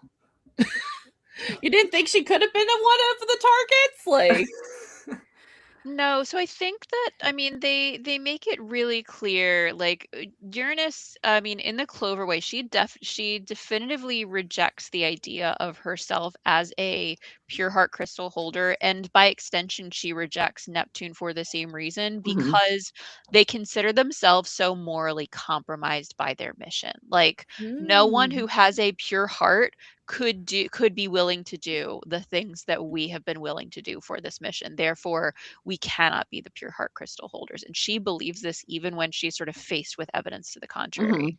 And I think that's sort of been they have always taken on themselves the idea that like they are not great people.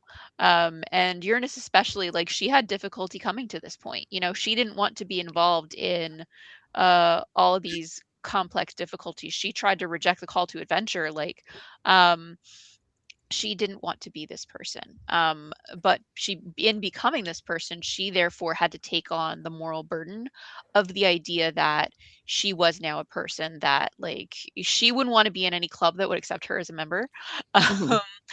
And so I think that it's not surprising to me that she never considered that Neptune could be a pure heart crystal holder, because she doesn't think that either of them are worthy.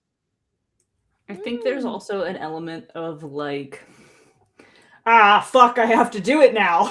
Oh no. Like not only is it time, she was kind of I think you can kind of read that maybe she's hoping a little bit that it will never be time.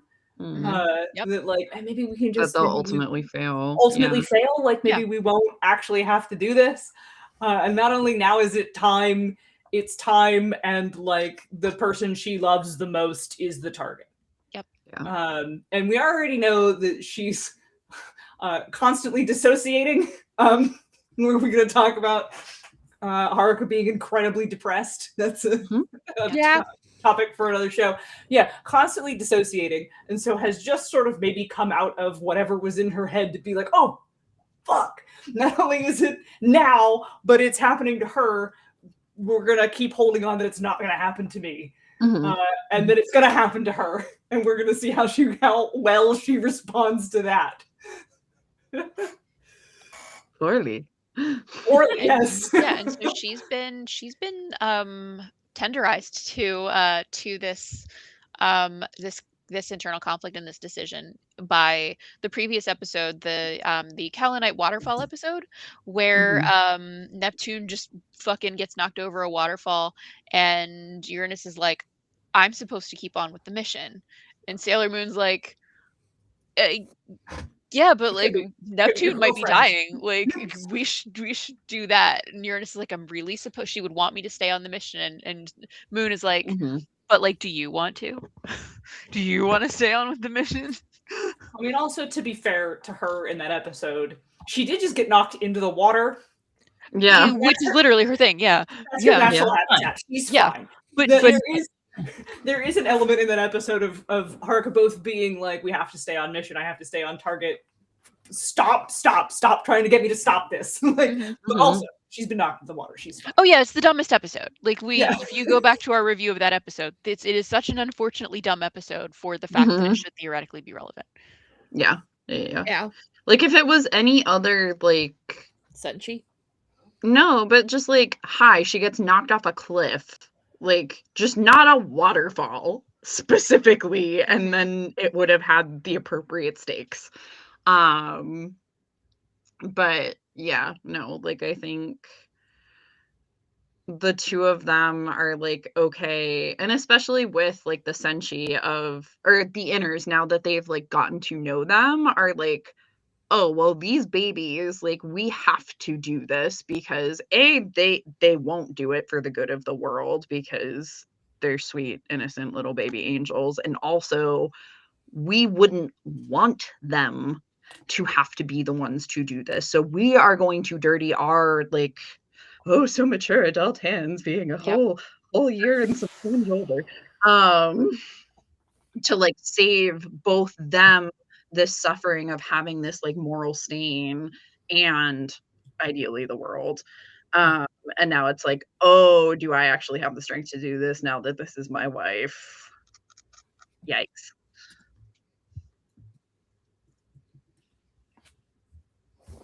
Yeah, it's a lot. All right, shall we continue? Because we're not even at the worst part. Sure. Yep. Yeah. Okay, you just watch me cry again, don't you? So let's talk about the plot structure, and things that we liked. I am so not ready for this, and I've just been handed some pizza. Nice. Ooh, nice. Thanks, Julia. Bye, Julia. I said the youth TM of today will not understand the answering machine and facts of it all, which is unfortunate because this is a really funny gag if you are of a certain age. But if you answer the phone thusly, this makes no sense. It's not as funny. But I loved that particular bit of it, as well as, like, I don't know if we're calling it like plot structure for Kaoli Night to like be using the foosball table, but I love our little inventor queen. She's so good. It's so good. Agreed. But also, I wish I had money like that where I could just have my own pool, which is clearly not on the first floor or outside. It's like on the 5th floor or something. Yeah. And my own helicopter, so I clearly also have the top floor, and my own fax machine, and my own aquarium, or my own private access to an aquarium with endless supply of like flower petal. Like I want that too. You just know they always smell good. So here's what you need to do, because like keep in mind the order in which the episodes happened. Maybe they never would have had that helicopter if they hadn't done that surprise black tie concert performance for Edouard 2 episodes ago, when he showed up that morning and was like, I'll give you $1 million if you come to my black tie party tonight and perform one song and then just be attractive for my guests. Just be attractive. And then they were like, this is perfect. We had been planning on getting that helicopter, so we can buy that helicopter now. Oh my god, babe, now we can buy that helicopter. That's yeah. So we've had our eye on for so long. Now we can invest in this. I don't have to sell any more paintings. Yippee. Yep. I'm eating. I was asked what kind of pizza I'm eating. It's homemade vegan white pizza. Oh, nice. Fancy. All right, so because you're eating pizza, I'll skip over your notes and go to mine so that you have time to chew, and then we'll back up to you. Yep, no problem. Yeah, so as far as plot structure positives, like the plot is so solid. I mean, the Outers do blatantly walk into a trap without any plan whatsoever, and they definitely wouldn't. But they did this with Kaoli Night too, where again, she was like, hey, come to this cliff, nothing bad will happen. Frankly, we just have to accept that in the 90s show, plot conceits often require characters to hold the idiot ball in order to make something work within the 20-minute runtime. In my mind, I tend to like sort of consciously elide those moments. And so I try to imagine what the episode would be like if they weren't forced to have those idiot ball conceits happen to keep things moving. And then I evaluate the episode that I picture in my head. But it's always a bit cringy to be reminded of them when Uranus needlessly says, it's a trap. She doesn't say that in Japanese. No, because it's so dumb. Yeah.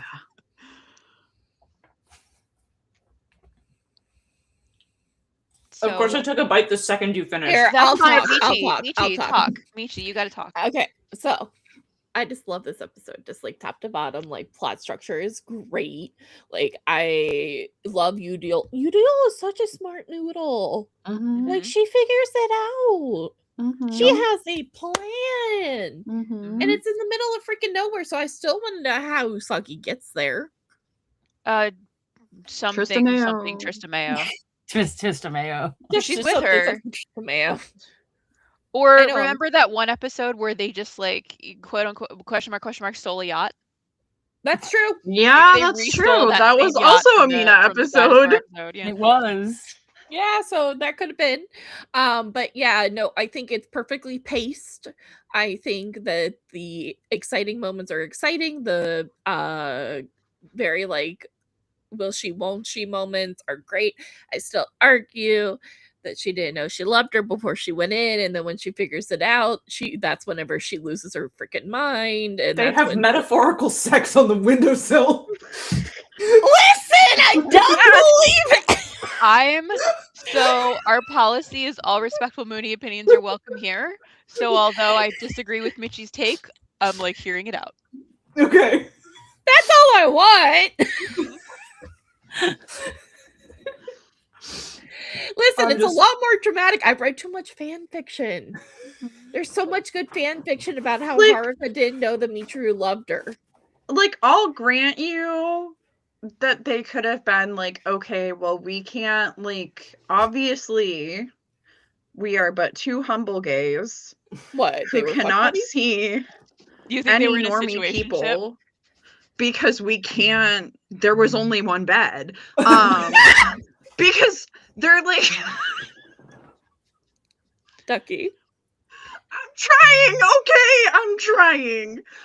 Like, Okay, so they just because No. like, if you think about it, right? Like, okay, we're like, oh, we're so morally impure, we're such terrible people. Like, they're not gonna go date a Naru. They're not gonna go date like some rando normie. The only person that they could like possibly get it on with to relieve the tension from the mission is each other. I've So also it read that starts fan out fiction. as just I mean, but they do win the like romance contest. they did. Well, no, they That was they the best qualified friends themselves. contest. How dare you? That was the best friends. Best of friends and Got me there. cousins. Gotta Who be are there. also cousins. We're They're just doing girls and better. cousins too.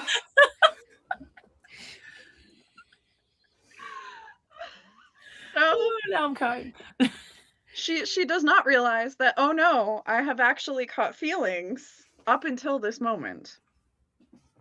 Yeah, that's what I'm saying. In Is she conclusion. realized she loved her? Okay. I love you, Monica. I was like, the amount of textual evidence that points to y'all being wrong is there, but we're respecting all Mooney opinions here. I tried, Michi. I tried real hard. Is this the moment she Okay, dumps she dumps Brad? Brad. Yes. Not Brad! Justice for Brad! Brad can go date Chad.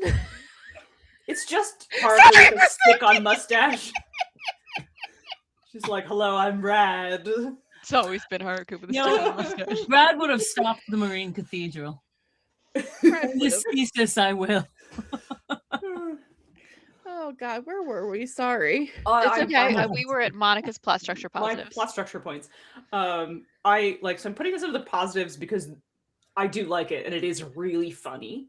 But I'm going to talk about how this also sort of gives the episode a tone problem later in the negatives. But like, there are so many tone shifts in this episode. Like, I think when you remember the episode, you just remember the high drama parts, but these are all spaced out by like kind of ridiculous gags. And all the gags are very funny. Like, I would be more upset if they weren't all hysterical. Like, they walk into this place, it's very clearly set up to assassinate them. They're getting perforated by like bullets and arrows from these like traps that are popping out of the wall, and you're like, oh God, they're in mortal danger. And then Uriel is controlling them with a foosball table. And then like she runs over to the pipe organ to play the pipe organ menacingly, but it's very clear that she's not actually playing it. And then she holds her hands up and it keeps playing, and then she pauses the fucking boombox on her seat. It is so funny. But like, I'll talk about this more later, but they like beats like that are supposed to break tension, and I'm not sure all those beats break tension where they need to. Yeah, so I strongly agree, and this is very Ikuhara, right? And Yeah. you see this is sort of the ever-present tonal dissonance that is used to spectacular effect in Utena. But in Utena, that exists within the context of a surreal narrative, and the surreality of it, and the constant usage of symbolism and non-literality is so central to the experience of Utena. And Sailor Moon is not that. So you can't use those same techniques and have them land in that same way in Sailor Moon. Obviously, Sailor Moon a precursor, but those things work very well in Utena because of what Utena is. They have that same tonal problem that you described here in Sailor Moon, that like they're fun, but they are absolutely just like, instead of breaking tension, they're just smacking you to the floor. Yeah. Smacking you to the floor again. And like you said, Utena specifically does that sort of thing to make you question what is real. Yep. Like all of Utena is just sort of designed to make you question what is real. If you haven't watched it, it's a trip. You should. It's a fucking masterpiece of art. And also, like, because Utena has a whole bunch of other different people working on it, the tension breaks are often really necessary. Utena is about some heavy shit. Yep. And this is goofy. Like, this is pure melodrama. And like Utena's about some dark stuff. And like when they use the absurdity to tension break and to make you question reality, it really works a lot stronger there, like you pointed out. Yep.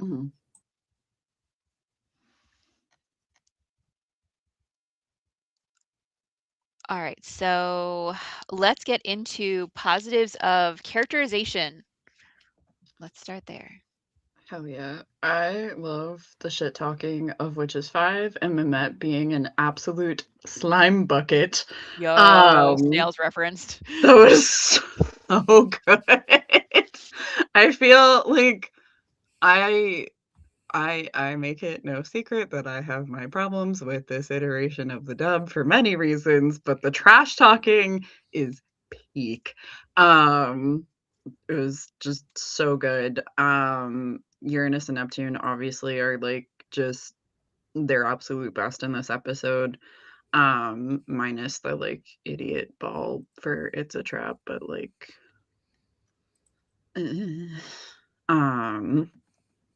I love so much. Like Haruka, I think like even up until the point that she like actually shoots herself, like does not believe that she has a talisman.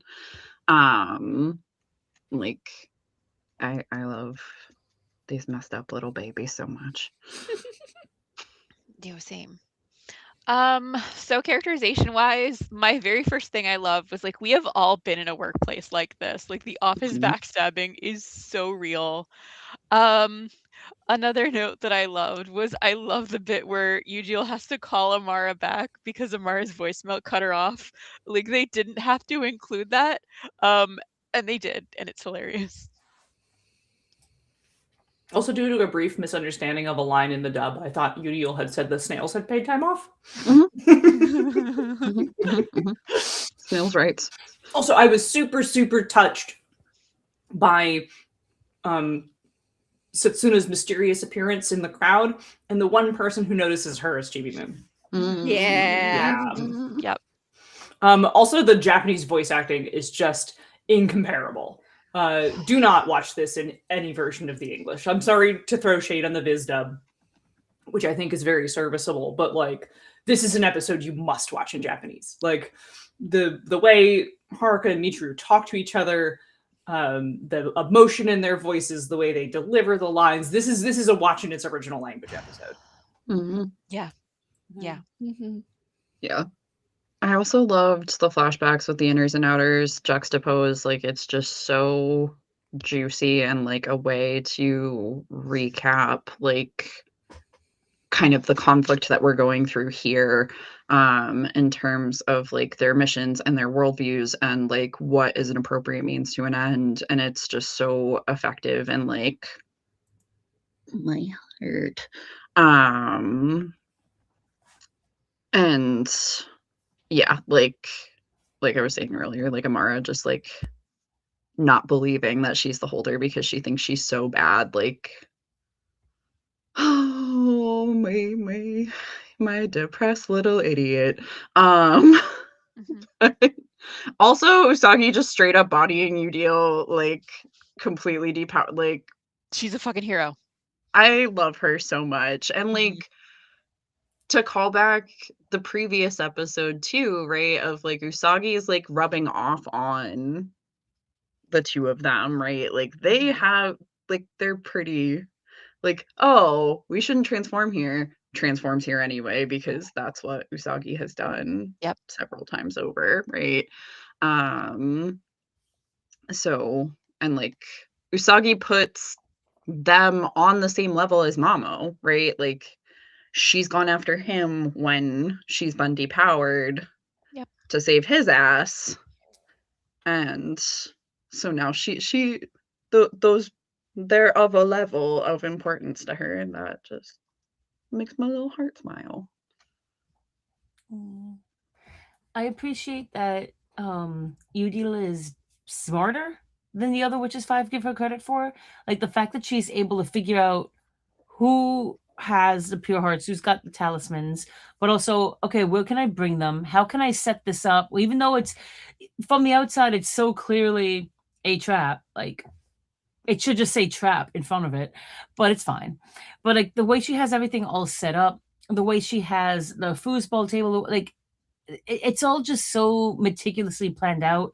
And then later on, we'll get into it when she has like the little flamethrower thing that she put together. She's just, if I think we mentioned it in the last episode, if the Witches 5 just talked to each other like people instead of like I'm gonna kill you and steal your job and jealous like rivals like that, they could have easily just swiped them like with Eugiel's knowledge and everything else that everyone brought to the table. Mhm. But okay, fine, kill her with snails, whatever. Anyway, I think someone brought this up earlier. I love that Amara actually emoted. Like this is, if you're going to have emotion and you're going to actually like inflection and emphasis, this is the episode to do it. And I'm so glad that that finally happened. Mhm. I do agree with Monica though. Please watch this in the original. Let's just do it anyway. Yeah. Because like, yeah, but I will say I'm appreciating Linda Valentine's performance. Like I love Linda Valentine. She's such a sweet woman. But I don't know if I'm just like biased toward Terry Hawks and like growing up with Deke over Cloverway and not really getting into Cloverway. I never really watched it until now. I never could get behind her Serena. I just couldn't. No shade, no hate. I just personally couldn't. But I thought this episode was like her best Serena work. I Yeah. really Yeah. thought she did Serena justice, and the inflections and like the pitchiness didn't take away from anything. I thought it was just perfectly done. I had no complaints for once with this, and I normally am just like, "Arr." But this was fabulous. Yeah. All right. Oh yeah, my last note here was You gotta just say your last note. I just wrote like Serena, I would die for you. She truly is such a hero. Like it just she is at her greatest when she is at her weakest. Whether that's emotional vulnerability or whether it's that she is truly at a loss for the power that she uses physically to fight and has to draw from the natural heroism in her. It is the times when she is the most inspiring, and she's incredibly inspiring here. She's great in this episode. Yeah, for me, I think the characterization is, we've already gone over what we all don't agree on. So I really think it's just a lot of good characterization of Uranus and Neptune, their character evolution, who they're becoming, who they were. When we watch more of the clip, I'll go over more of like how strong I think Neptune is. I feel like this episode shows. Because I feel like often because she's the femme and she's the she gets written off, even though she is actually a really badass character who can kick ass. Yeah. That's my favorite thing about her. Yeah. Right. Yep. Yeah. Like, yeah, like I love their dynamic. That like the large masculine one is just the softest. The soft one. Yep. Yeah. Just the The softest. The softest little baby. And the like, beautiful high femme will murder you. Yep. In a Like, minute. that's my girl. Yep. I would Yeah. die for her. I won't hesitate, bitch. Good night. And she won't. Absolutely would She hesitate. fucking means it. 100% no. Also, like, I think Julia was pointing it out that, like, I mean, I always knew this, but we were talking about it, but that, like, Michiru is also the one who, like, often sexually initiates with her. Mm. Yeah. Michiru is always reminding her that she's sexually attracted to her Tarka's always all blushing. the time. Mhm. All the time. Yep. Haruka's just really, really dense. She is Yeah, like, constantly dissociating. yeah, she's just like if a golden retriever had like really severe trauma, Uh-huh. like you know the type where they're just like, hi, I'm big, I'm here. Oh, I'm gonna like stare off into the oh, you're here. Yay, everything is better now. Like, So pure. Without meaning to be. yeah, I am just describing my parents' dog. Yeah, I'm sorry. I don't personally subscribe to that interpretation of Haruka. Like I don't see her as a person who is uh, dumb or unaware. But I think she is very like she is a person who acts assertive in situations where it is actually socially safe for her. So she will flirt a lot of times with Usagi, with people like that. Not because she's trying to have it go anywhere, because that's sort of there's this interesting thing that I guess it's because I relate to this. The idea that like you can be a very um, outgoing person who is in fact complicatedly shy. And I see I a lot of wouldn't know that. anything about that. I think you and I are both like, no, this is the thing I relate to. Yeah, yeah.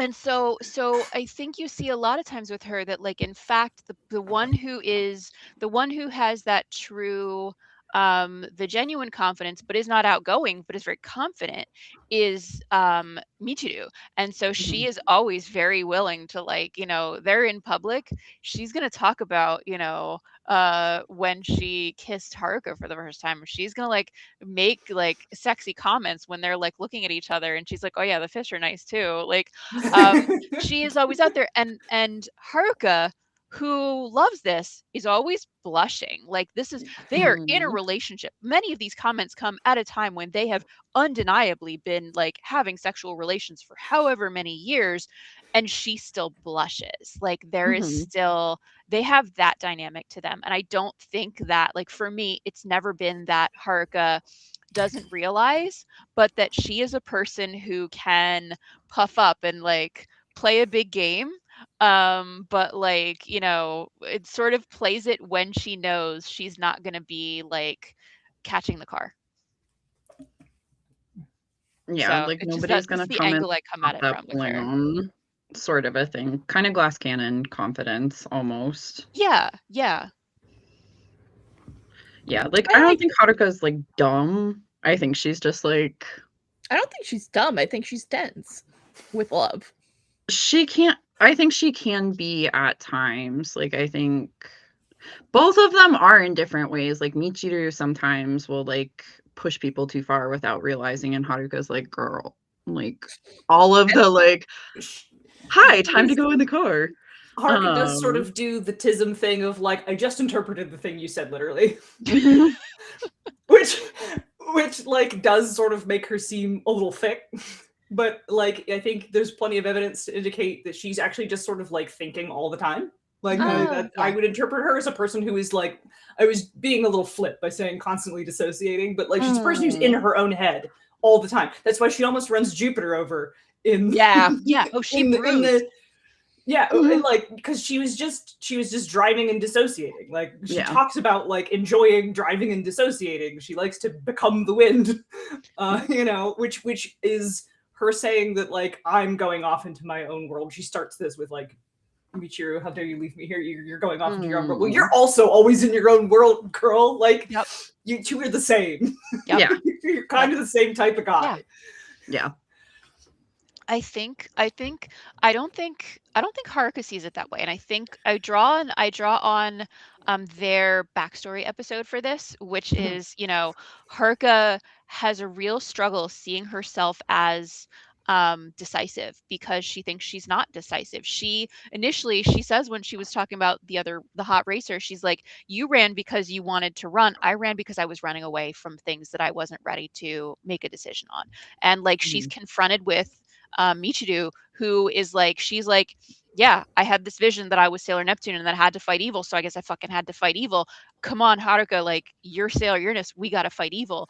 And Haruka's like, whoa, like, you're real decisive. I'm not that guy. Like, this is you are putting some stuff on me. I don't know what I'm gonna do with all of this. This is a lot. Like, I need to brood about this for hours. And so I think that she has this sense of admiration for Michiru and for how she sees her as being able to like look at a decision and say, I know what decision I'm going to end up making, so I'm going to make that decision now. I can emotionally process it later. And that's not the order in which Haruka does it. Now, Haruka's like, I will get a decision back to you in 15 to 30 business days. It's like, I mean, I'm going to make the decision once I've emotionally processed it. You know, like a person. Well, we love that about her. Yeah. I think they're both incredibly valid, but it's such an interesting difference between them. Yeah. Yeah, like Haruka's just like kind of dissociating constant, like in that way, right? In that brooding sort of a way all of the time. And Michiru's like, okay, feelings are going into the box for later. And we're doing this, right? Like, but oh yeah, actually. When did the Baz Luhrmann What? Great question. 96. Yeah. When did this episode come out? I think it's before it. Okay. For a second, I thought you were like, when did Romeo and Juliet drop? And I was like, 15 something.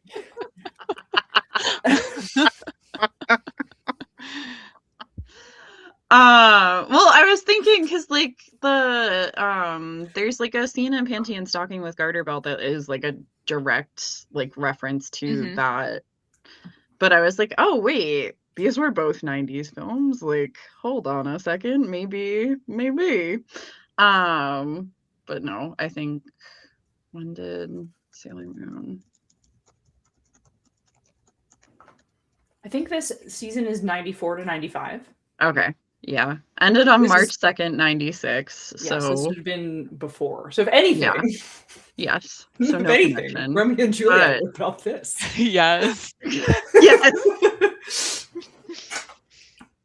I love the logic on this show. Okay, where are we? I think we were wrapping up characterization because we decided to talk in depth about the characterization. We got to talk about our Blorbos. Yeah. Can't be Blorbo helped. from my shows, who's been Blorbo from my shows since I was like 14 years old. Right. Yeah. All right. So let's talk about the relevance to the ongoing story. Gosh, was this relevant? No. Yeah, surprise! Uranus and Neptune are the holders of the talismans all along. And besides the talismans, I guess Mehmet is here. Yeah. Ninja Master let us know that Romeo and Juliet dropped in 1597. Yo, newest from Willie Shakespeare dropping in 1597. Yo. Get your I feel friends and like, gather in the pit. I feel like they might have seen that before writing this episode. Like they might have gone to the play. All right. So,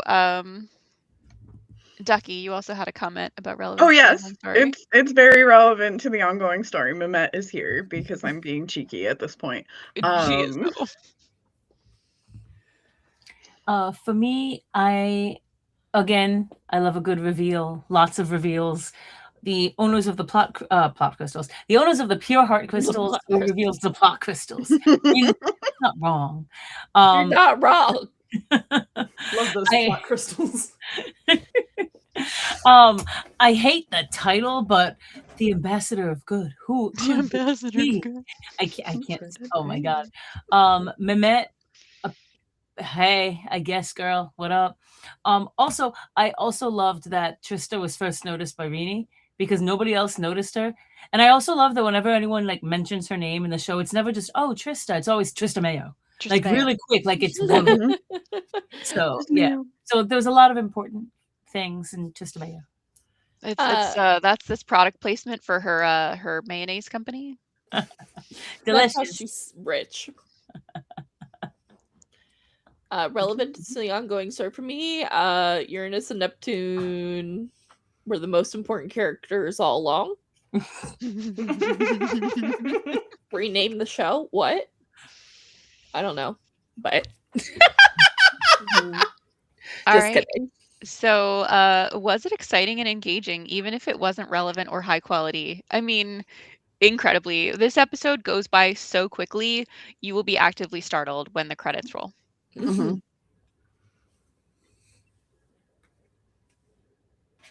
Mizuki, it's you. What? It's It's you. your turn. Oh, me? I'm like, what? Oh, already there? Yeah, no, I agree. The pacing is very well done. There's no filler or anything. Like there's moments where you're just like, wait, are we being serious or are we being funny or okay, cool. But there's no filler here. Pacing is good. This is one of the best episodes of Sailor Moon, which you can find out again at KatsuCon. At our panel at KatsuCon. Yep. I would watch this on repeat and not get bored. Like panel over there.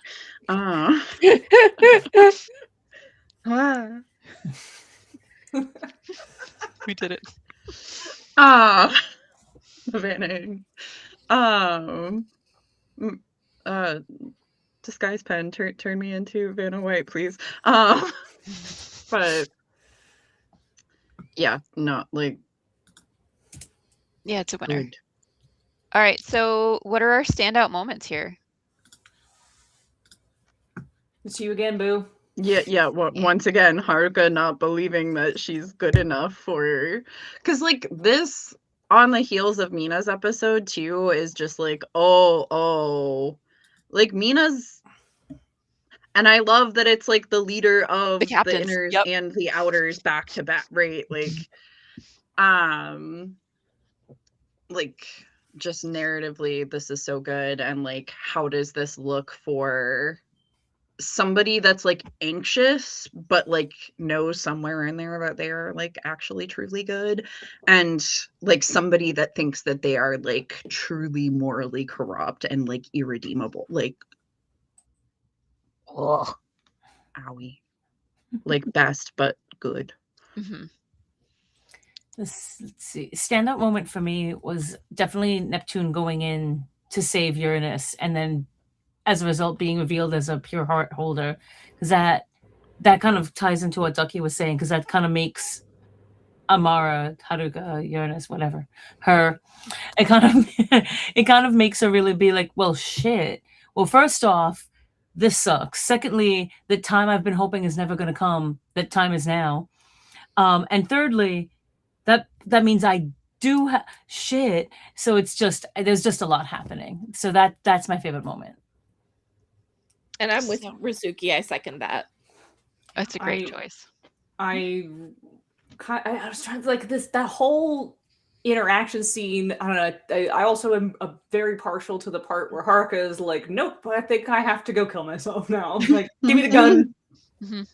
I gotta put an end to this."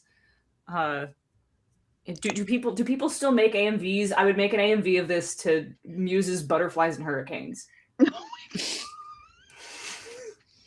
I don't know.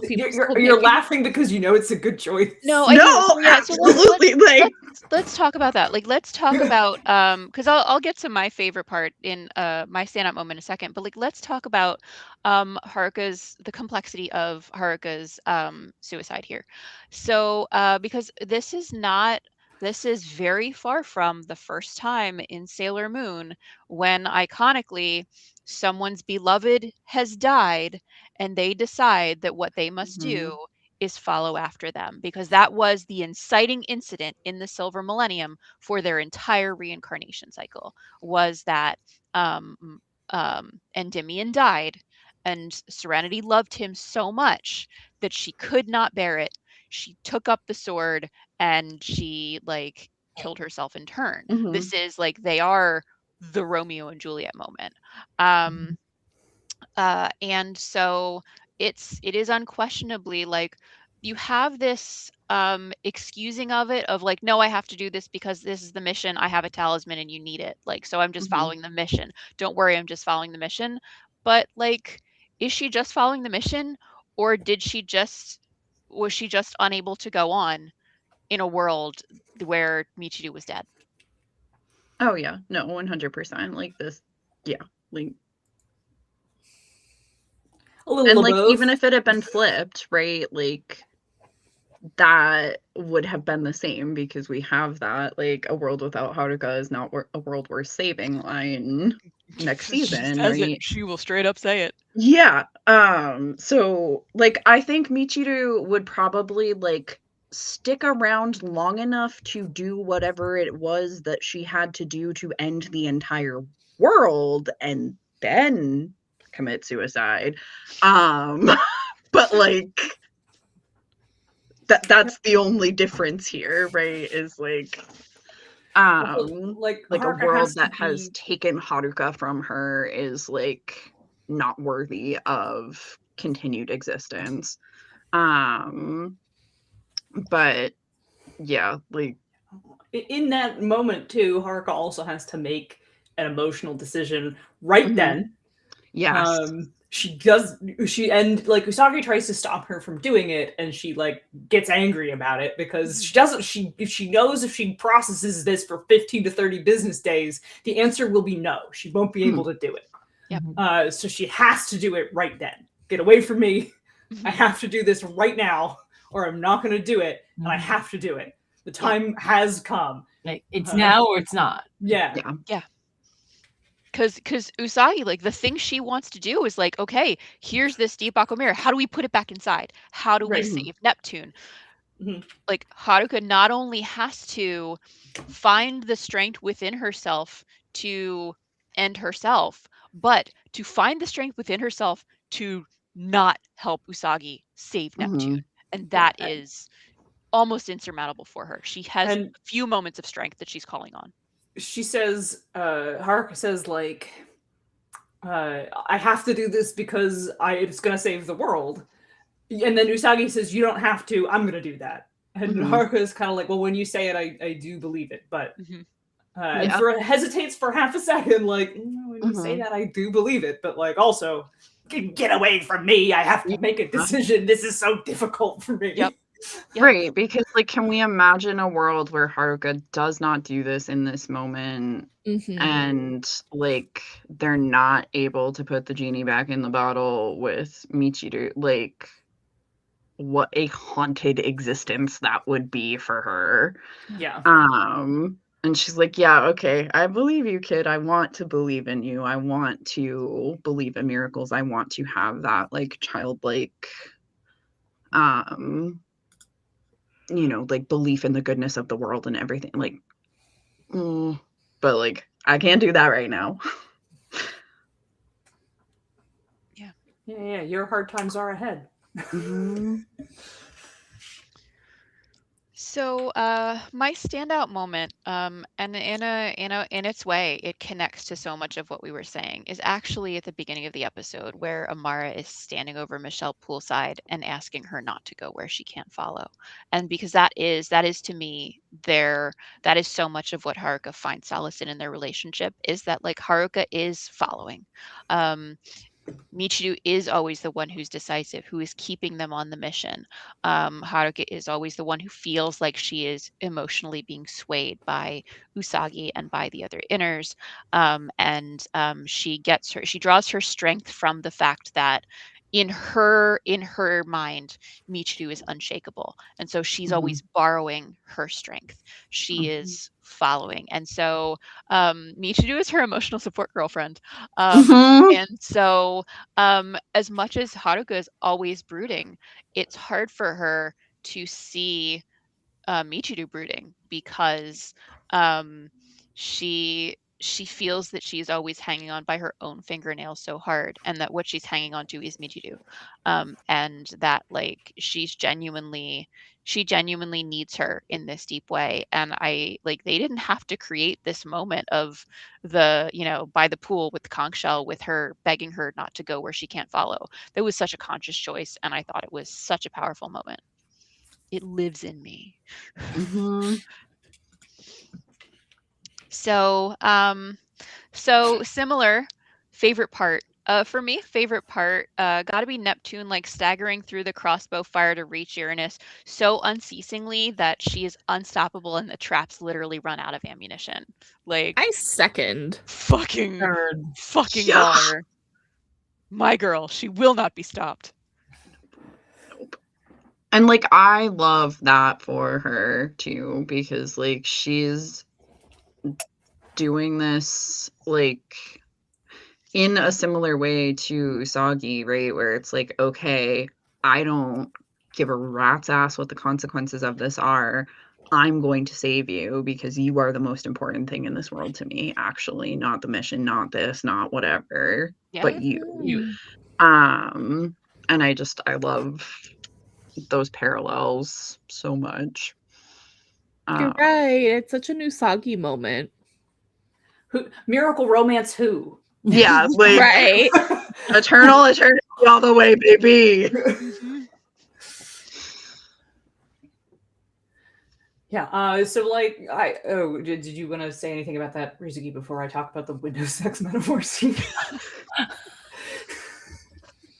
I got nothing to add, but please. Yeah. So my part is actually the windowsill sex metaphor scene. Which, like, the hand joining thing is a visual shorthand that appears in some other anime for sex. That is a visual shorthand for sex. That is a sex metaphor. Like that is indicating a sexual relationship between them. Well, I guess if you're about to die, why the hell not? Because they are constantly. Anyway, I like. The answering machine gag happens right before it, and I kind of love the tension that leads up to this. I love the Haruka just sitting there listening to it. She just sits there and listens to it. She's home. She could answer the phone. Sure. She sure could. She could speak to Udiel. She could have like a dialogue with her. She could have picked up and told her to fuck off and blocked the number, but she doesn't. She just sits there and listens to it. And then starts to have her 15 to 30 business days of processing what she just heard on the answering machine. Yep. And Michiru comes over and recognizes that she's in the middle of buffering. Like, yeah, she recognizes she's like digesting this, right? And then kind of asks her. She doesn't really ask her directly. She like indicates that she knows what's going on and that like they're gonna do this. And then she sort of emotionally stabilizes her by like being her wonderful cryptic self. Yep. And then like, and Haruka's also like, I have blood on my hands, basically. Like she has a they look like such big strong hands moment. And then Michiru takes her hand and says, "I like your hands."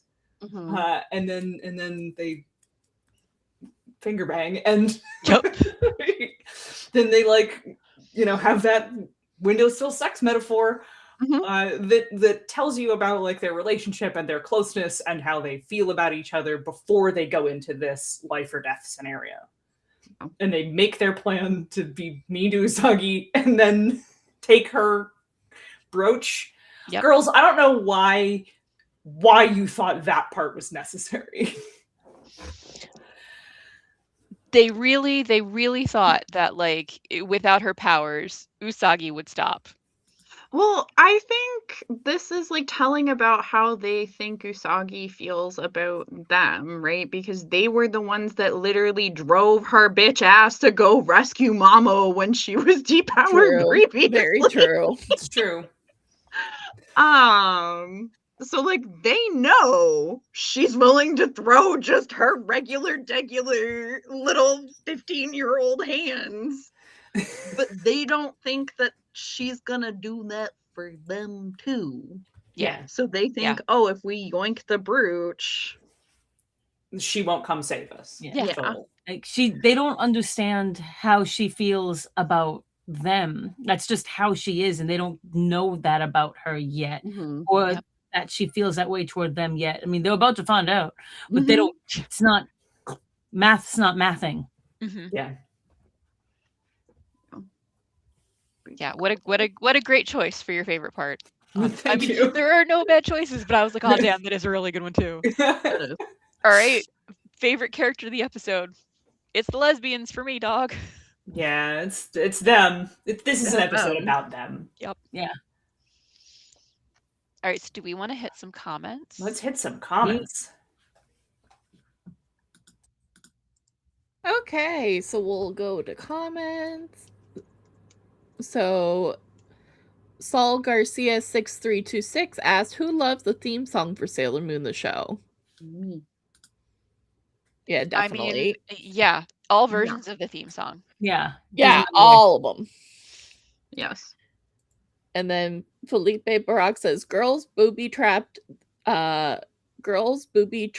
have foosball machines as the The controller. controller. That's Yes. the best thing. Sure do. She worked They hard sure on do. that. She must have worked really hard. Yeah. And then Ura says the gag with the answering machine cutting off mid message is great. Yes, because like this is the thing. Hi, the youths. The youths, I- yeah. Yes, the youths. Back in the day when landlines were a thing, if you picked up in the middle of somebody like leaving you a voicemail, it would cut off the voicemail and you could like yap at them. Otherwise it would just like yell their voicemail to your entire household, which was really awkward and embarrassing. So yeah, Haruka absolutely could have just been like, bitch the fuck. But she didn't, which makes it even funnier. It's literally the youngin equivalent is like somebody rings your doorbell and you drop to the floor like you are being raided by some entity, right? Of like, I'm not home. Nope. We're not here. No, thank you. All right, we're ready to continue. Yeah. All right. Jen says sometimes the brain cell gets distracted by lesbianism. Yeah. In Yeah, reference to the that's idea true. of- Accurate. And then we have a new chatter. Hi, Eternal Mooncast. So very nice to meet you guys on your live stream. So excited for this special BSSP episode. I love Sailor Moon. I also love you guys and your videos. Huge fan. So I wanted everybody to be able to say hello. Hello. We appreciate you, Sailor Queen 5381. And then another comment. Felipe Barak says she's her very best friend. Too bad they have no ribbons to give each other or to give or exchange. Speaking of ribbons, Yeah. we'll be passing out ribbons at KatsuCon. So if you Hell find yeah, any of the baby. four of us, we'll all have, I think, 50 ribbons. Something like that, yeah. We can do Something math. like that. Yeah. Yeah, that's right. So if you find one of the four of us, you can get a special ribbon that says, oh my God, they were cousins. Oh my God, they were cousins. Mm-hmm. All right. And then Lady Chappelle says, Chad X Brad forever. Yes. And then Sailor Queen 5381 says, I also love Mimet's trash talking on Yujul during this episode. She's my number one favorite, which is 5 character, and she was just totally going all out with Yujul and the snails and nails. Snails, nails. Now, Relia's previous little quip was stuck in my head. It was heels, snails, flamethrower, mascara. Check for my silence era. Yes. Or so Shingo is especially Canadian in this episode with a girl called Amara's calling. Oh my god. I'll know what Canadians sound like. Yes. They sound like an extreme version of me. Oh, okay. I'm like, I don't know what accent that is, so Sailor Queen 5381 says, also Usagi literally pushing off Yujiro to save Uranus was an absolute badass. I love that moment so hard. Transformed or not transformed, Usagi is invincible. She always wins, and I love it.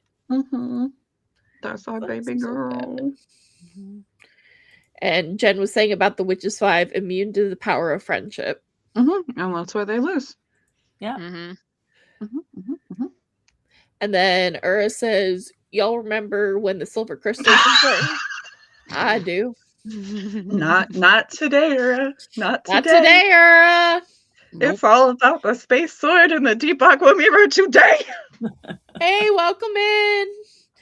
Let's see. Next comment. Sailor Queen 5381 says, Usagi's character growth absolutely shines so bright through season 3, especially with these episodes for her. She always does everything she can to help everyone, and I love her so much for that. Mood. Agreed. Yep. And then Yolandak 2020 said about Michiru, femme and badass. Yes. We agree. And then Lady Chappelle cosplay says the Witches 5 should have worked together as a unit. They would have been a powerhouse, same level as the Sailor Scouts put together. Even Sailor the Galaxy would step aside and take no. Yeah. That's Galaxy going. would never take a note. I'm like, Monica's about to have a moment. Like, I mean, like, yeah, I completely agree that they would be a threat, and that she would have to consider them a threat. But Galaxia would never take a note. No, I am the note. What do you mean? Yeah. Like, can we give you notes? And she'd be like, no, die. Yeah. Or Michiru has the energy of a poodle from Oliver. Yes. Oh, yes. Yes. Now I can see it. Queen shit. Let's see. I want to say her name was Perdita, but I might be making that up. No, that's the No, that's long 101 dog and Dalmatians, 101 I think. Dalmatians. Oh, Yeah. okay. Yeah. I can't remember. Sailor Queen 5381 says, I just rewatched these episodes in Japanese sub this week and I love them a lot every Aw. time. Oh my god. Again, it got so emotional for me every time, and the Sailor Team versus Yujio is always epic. Mhm. I think she's my Georgette. favorite of the Witches 5 now.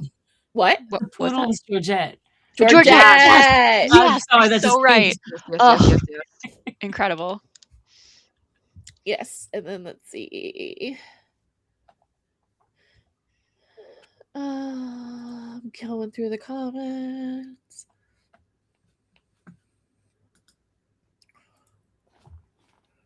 Oh, come on.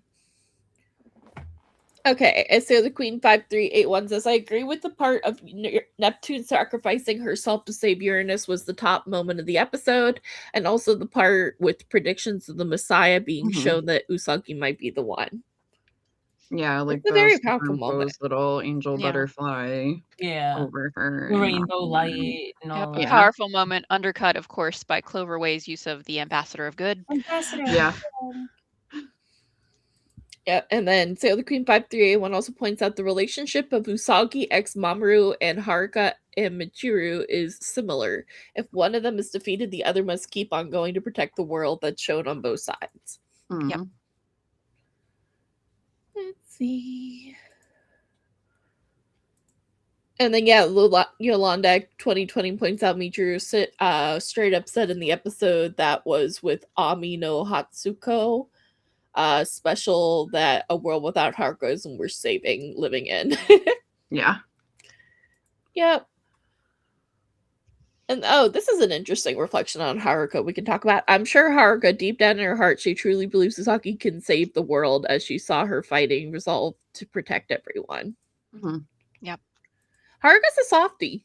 Yeah. Yeah. Oh, Yeah. Like, I think love that she about her. thinks Usagi can save the world, just not her in that moment.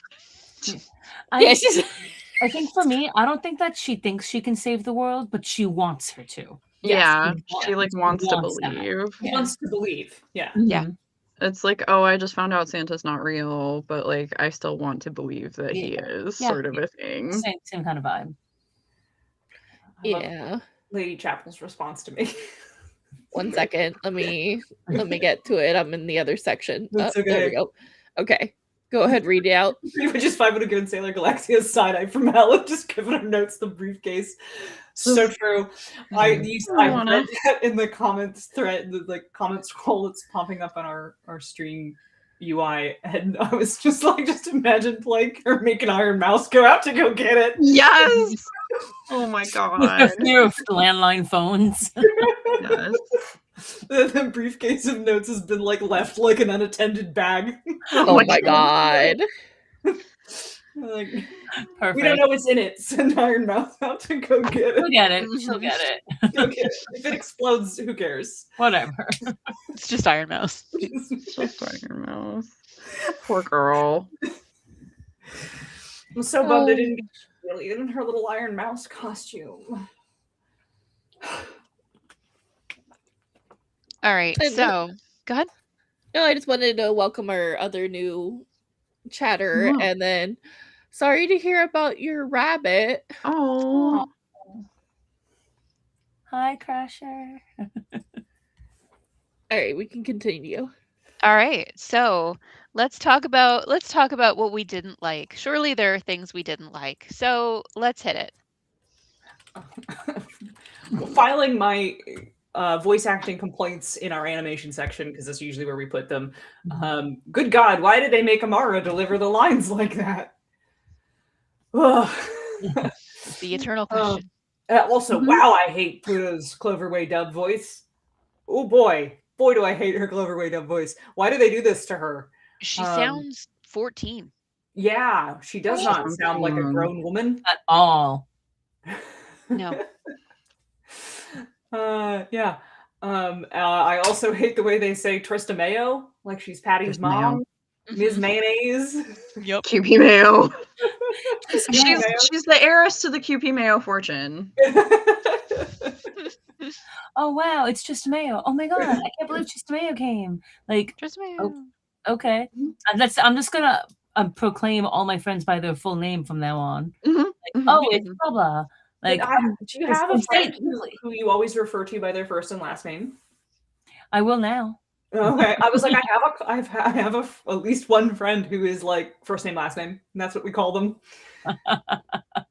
Now I'll do it, but that was a complaint of mine too. I can't stand the way they say her name. The way it's just always just I don't understand. That's why it's my little name tag. Trista Mayo. Also, I'm just gonna say it all at once. I agree. I cannot stand Trista Mayo's voice. She sounds like she's 12, and I'm just like, you are not like the older adult that I need you to be right now. Like, I'm not taking you seriously whatsoever. And Amara's voice, I what are we doing and why? We're our best. Okay, I'm gonna be a little weird. I don't mind Pluto's voice, but I might have nostalgia goggles on. That's fair. That's fair. Yeah. Like, I don't hate it. I feel like they wanted her to be like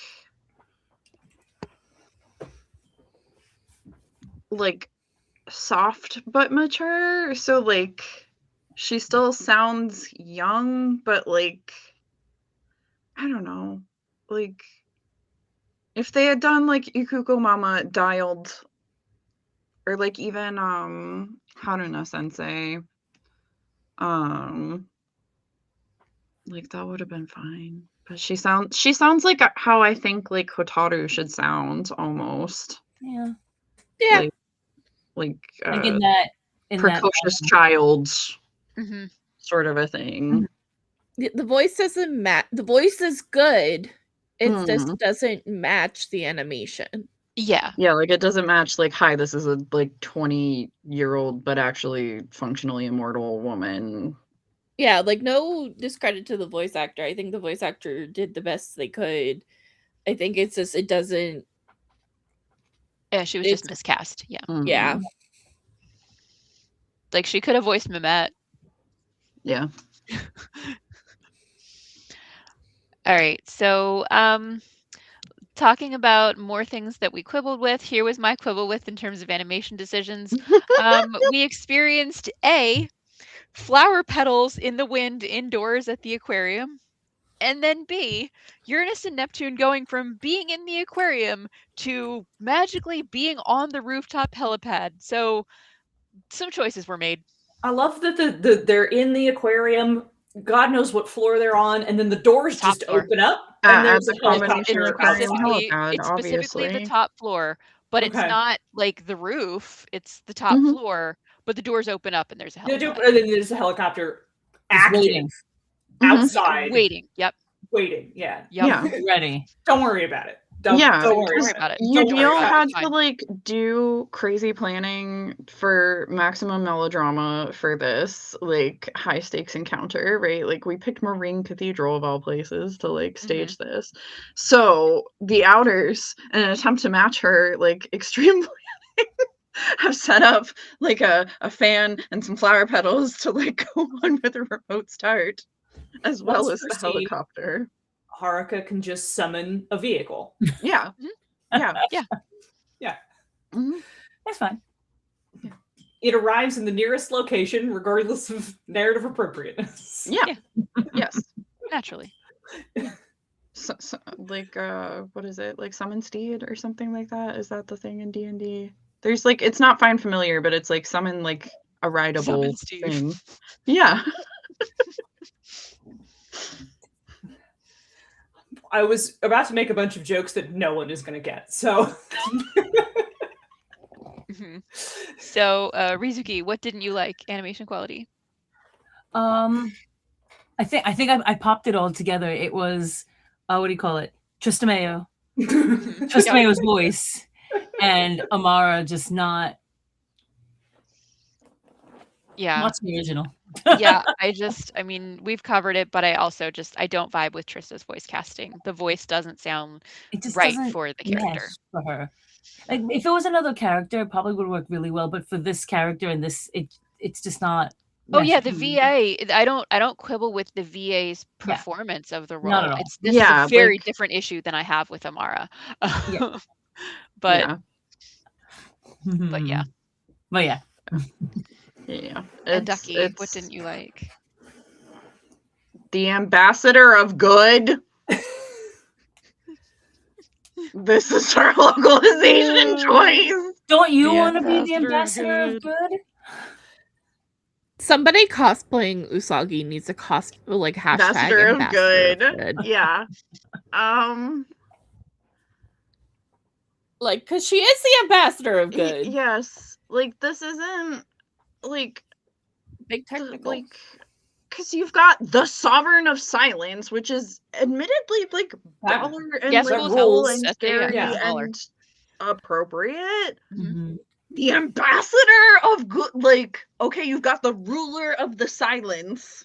The end of all things. Yeah, and you're sending a little ambassador of good. I understand not wanting to say Messiah, that is a loaded term. Yeah. Yeah, but like you could have simply said the savior of the world. Yep. Yeah. Yeah. The world's hero, something. Yeah, the rabbit of God. It's not the lamb, it's the rabbit. Captain Planet, he's a hero. The ambassador of good does sound like a Girl Scout. Thank you. Yeah, you get a little badge. So when I was in college, you could sign up to be an ambassador, and that was when people who were thinking about potentially coming to the college would come to the campus for a day. You would give them tours, and so that's the level on which I think of like the ambassador of good. Yeah. It's just not impressive. It sounds like a sticker giver at Disney. Yes. Yeah. Like, it just sounds like something that Disney would be like, you are going to be the ambassador of good. What is that? Oh my God. Savior of the world is the same number of syllables. Yep. It would scan right in. Yep. Yeah.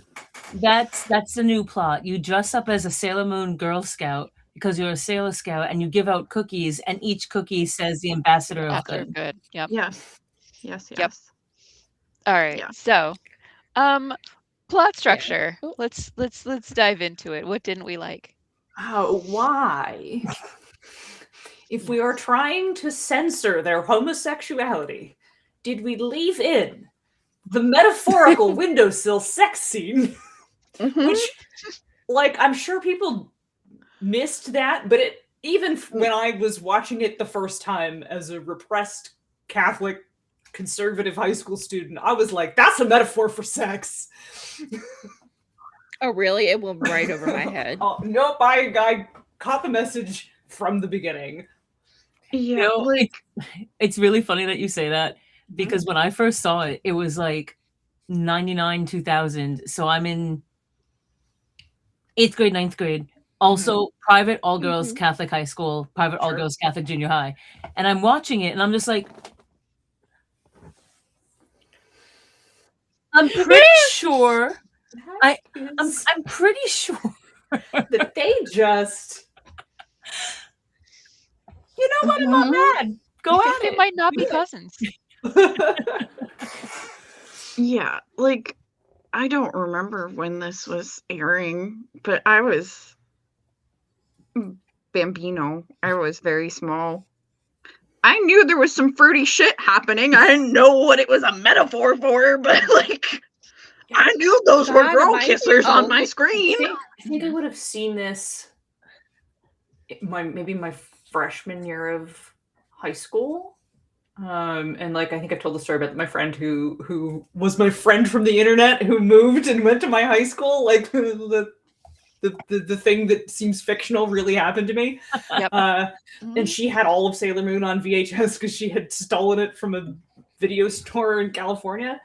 And so I got to see this in its original Japanese with her. And we were, I don't know, 15 maybe. And, we were all like, may have also been because of the company I was with, but we definitely were all like. See, I think it's because I grew up in such a conservative area, and I didn't know what a lesbian was till college, and that was through the Golden so you wouldn't Girls. have So known. like, Yep. You wouldn't Yeah. know. I was just like, wow, they're really close cousins. I fucking hate my cousin. Wow. That's not a joke. I really fucking can't stand my cousin, but next. Hilarious. Oh yeah, here's where I wanted to also talk about like the tone problem.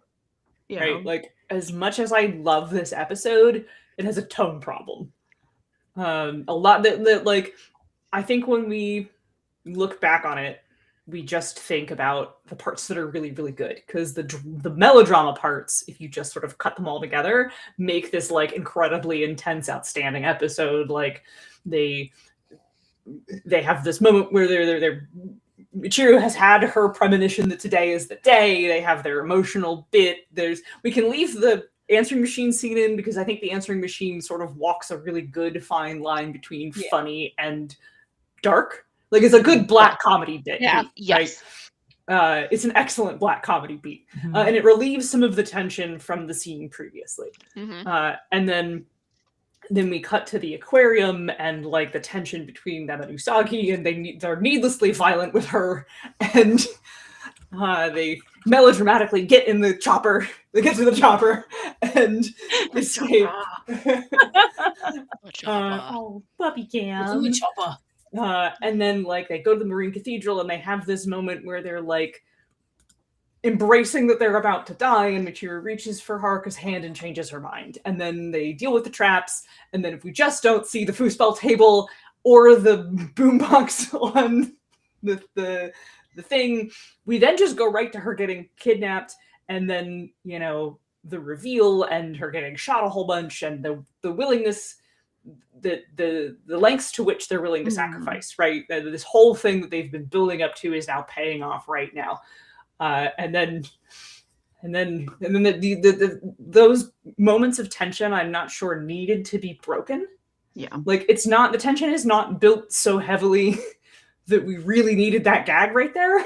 Right. And we aren't questioning the reality of the situation. Sailor Moon is already so weird that you just accept that they've walked into this church with traps in it, right? Like, a booby trap church. Booby trap church. We've all seen it. Yeah, that makes sense. Yeah. Who amongst us hasn't? Like, this does not look shady at all. No, but like weird, surreal locations where there is danger is a staple of Sailor Moon. They fight in all kinds of abstract places all the time. For the audience, this is not difficult for us to accept. Right. And so you don't need to question reality in the show that's already sort of like, don't worry about it. They opened the doors and they flew here in a helicopter. Don't worry about it. This is about the vibe and the feeling, and you don't need to, the audience doesn't need to be fucked with anymore. Yeah. Honestly, I feel like we could have used these to like further tension, right? Of like even just like the same like bit by bit, but just like the framing of it being different. I mean, even the foosball table, like I feel like we could have like kept that because it shows how fucking unhinged and desperate Udiel is in this moment. And like it's a weird Ikuhara bit and whatever. And like oh, who the hell is it? I can't remember. There's some lady later on before our final big bad, but it's like a card game sort of a setup. Like we could continue with that, whatever. And even like, okay, the organ, like we could have played that for drama and like a sense of eeriness of like, where is this coming from? Oh, there's nobody sitting here. Where is this bitch if she's not playing? But rip. But yeah, it's just goofy and for why. Yeah, I think two things. The we're just holding hands on the windowsill in different positions, smiling at each other. That moment, me personally, and this is how I'm gonna roll with it. I want to imagine that an editor knew exactly what was happening in Cloverway, and just knew exactly what was like. You know what? Yeah, we're gonna leave the hand sex scene in. Their cousins just holding hands. They're promising each other safety, you guys. Yeah, let's keep it in. That's what I want to imagine, because that just doesn't make sense to me. Why You wouldn't believe somebody was. It's so very what I mean. To me, it was very clear, but also I do agree. It's part of me. It's tough because part of me, I'm just like, I know it's a kids show. I know it's a show for kids that obviously adults that anybody can enjoy, of course. But like me as an adult, I'm just like, God, I really wish this just took and kept that dark tone and just kept on that path, because all these little gags here and there, it's like, yes, it's funny and I enjoyed it, but at the same time, it's just like, but you're literally about to die. Like it kind of like you're going all the way, but then you pull it back, like right when you're like at the edge, and that bothers me. I mean, that's why I go to AO3 all the time. But Valid. If you're gonna go dark, just take me there. Let's go to hell and let's burn in the lava. Let's just fucking go. Don't like pull me back with a full foosball table. Like let's just go. And the thing is, you could, right? Because they've also established what the stakes are right now for Ujiel. Like, yes. So they show you that like Ujiel has now had several failures. So even though we know she learned a bunch of key identities, the problem is her coworkers are gunning for her, and Dr. Tomoe is already like, yeah, fuck Ujiel. She's on the way out. She knows that like her time is limited in order to produce a spectacular result. You could absolutely lean into the desperation that she's feeling in this moment. Oh yeah. Like death is imminent for somebody. Yep. Yeah. Dun, dun. I think we go on to characterization next. Yeah. I know. It's me again.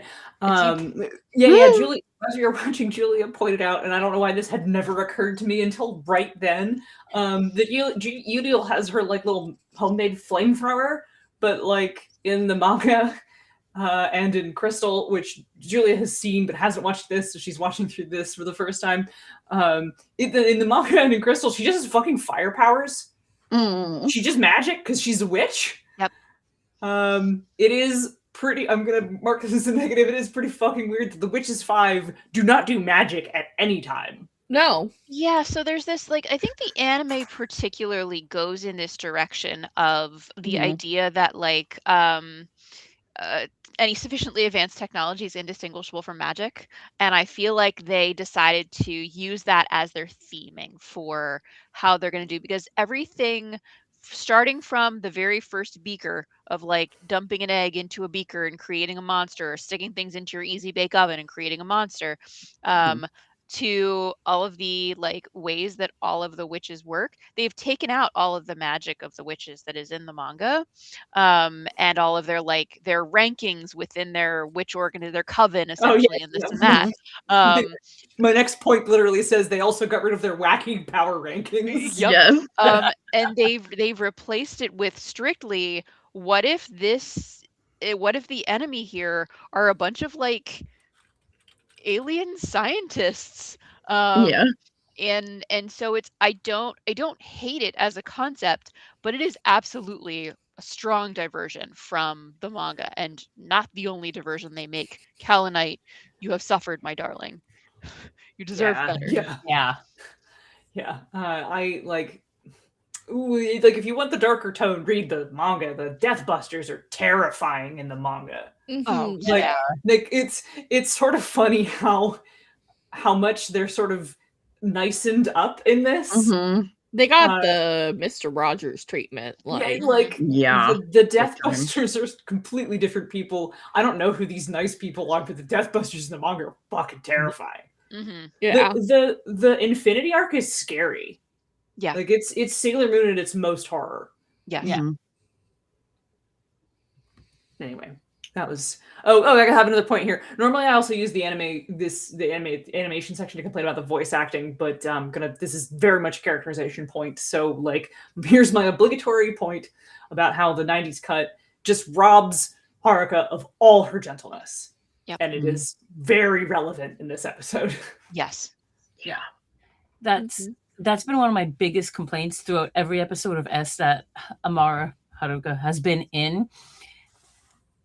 Amara is not Haruka in any capacity. These are two completely different people that look like they're not the same person, like whatsoever. Like all of like her gentleness, like her softness, like everything about like Haruka is just not in Amara at all. Like all of that, like that, I don't know. In her dialogue, in how she presents it, how she says things to people, in the words she chooses, it's just like, who is this? This is not who you're supposed to be, and that drives me nuts.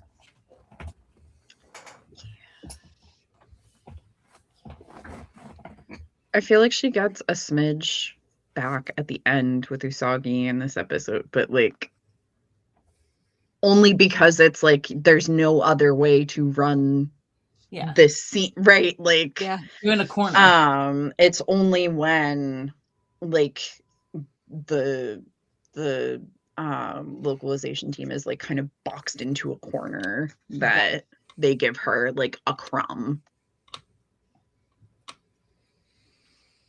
Okay. Yeah, I agree. All the above, like she's done dirty. They both poor are, girl. because I mean, Yeah. like they keep then shoving all of Haruka's softness onto Michelle, Which is doesn't also work. incorrect. They both are done such a disservice in the localization. So relevance to the ongoing story. Any complaints? No. None. Mm-mm. All right. None. Was it boring? No. My God. My God, no. I mean, worst part. We all Say it with Yeah, us, no. everybody. It's the Cousins, and maybe a little bit of the tone problem. Yeah. Yeah. Okay. Thing it could have done entirely without. This actually, my comment again goes to the tone problem. I said, although I love Eujiel's unhinged foosball and organ playing, I do think we would have been better off without the like slapstick hand wheeling of Eudiel whoop whoop whoop falling off a bridge after she just fucking killed Neptune. It really broke the tone for me. Yeah, I agree with that. It's like, okay, that's who you are, but she's dead. Like, pick one. And I don't know. I could go on for that forever. The other complaint I have is something I'm going to limit myself on how much I say because this bothers me throughout the entirety of the 90s anime. No, if you have a big This is a fair complaint, one. hang on. Please. Go I'll off. be This here is a for good 7 one. hours and my back This is a hurts. good So no. My biggest complaint is Damn it. Hang on. hallway. This is We're more trying to big. put you on your This soapbox. hallway. No, the inners. They're either late, they run in when it's stuff already happened, they're unable to do anything, their powers do nothing. They're once again just unable to do anything. And this isn't a simple like Cloverway complaint or even a Viz or a Deke. This is just overall 90s anime. The inners are useless for so much of the 90s anime. And it's just like, no, these girls have so much agenda and power, and like, why not let them do what they do? In every other version of Sailor Moon, they can. So why are you not giving this to them? It drives me nuts. They just run in, the four of them. Oh no, we're late. I think I tried to keep a tally, but I forgot. I want to say this is like the third or fourth time this happened in S, because it happened in the Mina episode too. They're just running in late, in late. And it's driving me crazy. Like, let them do something. Yeah. They're supposed to be Princess Serenity's protectors. Are you sure about that? Yeah. It makes them look bad, and it's not fair. it makes them look really bad. And I plus 50'd your comment in here because I really do agree. They anytime you're writing a story and you're juggling different characters, you will run into a problem of like, oh, I really want X character to do X thing. You often have to explain why A, B, C, D, E, and F characters didn't already do that thing or aren't also doing that thing. And so solving this problem of I have too many cast members and I need a lot of them to not solve the issue is always a challenge to do in a good way. And it always feels like a cop out when they do it in a bad way, which is what happens here. Because what ends up happening is, as you said, it makes the inners as a team look, other than Moon herself, look completely ineffectual. Essentially, the only inner that is allowed narratively to semi-consistently add value is Mercury, because she's not adding magical value. She's adding intelligence value. So there often are times where they're like, oh, we'll let Mercury have an idea that's really good because that's perfect for her. But like Mars, Venus, Jupiter, they almost never get to add value because we need the person whose attack actually kills the enemy to always be Sailor Moon.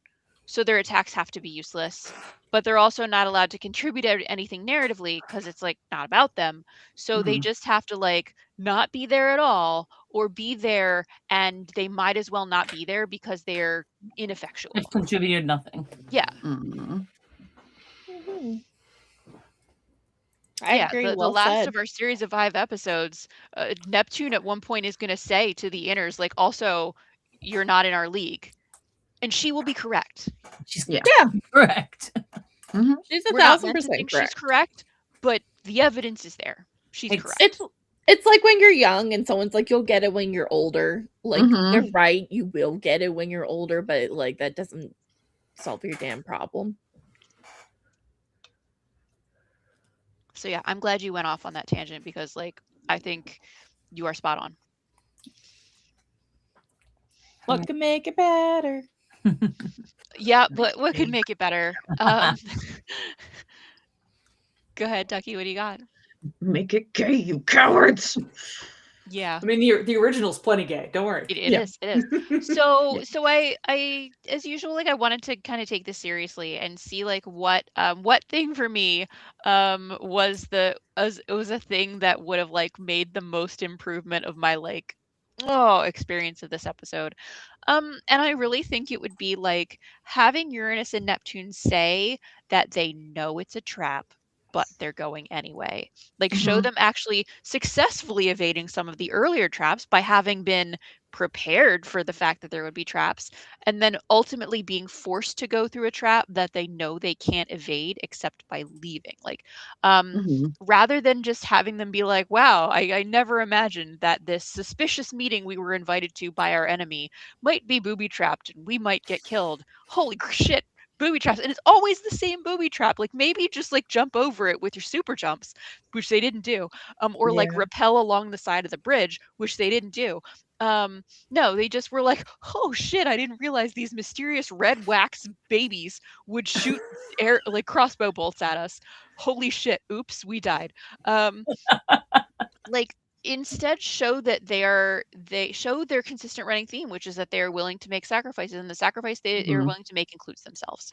Show them knowingly walking into the lion's mouth. And I think that would have made for a more believable episode. Yeah. I wrote this to your comment because I agree. I would have loved, I mean, would the episode have doubled in length? Sure, but I don't care. Do it.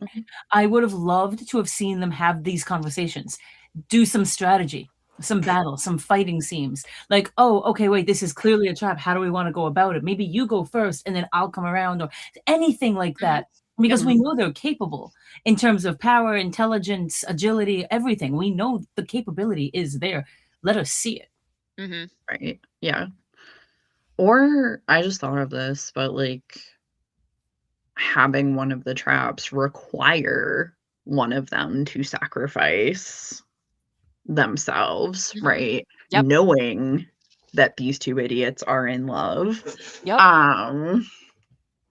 you know, like that would have been so nice. And like I said earlier, this would have dovetailed so nicely with Usagi's episode where Momo's kidnapped and they give her literally the ride up and are like, hi, you know this is a trap, right? In like thinly veiled language. And she's like, yep, and I don't care because that's my boo and this is what I do and here's why.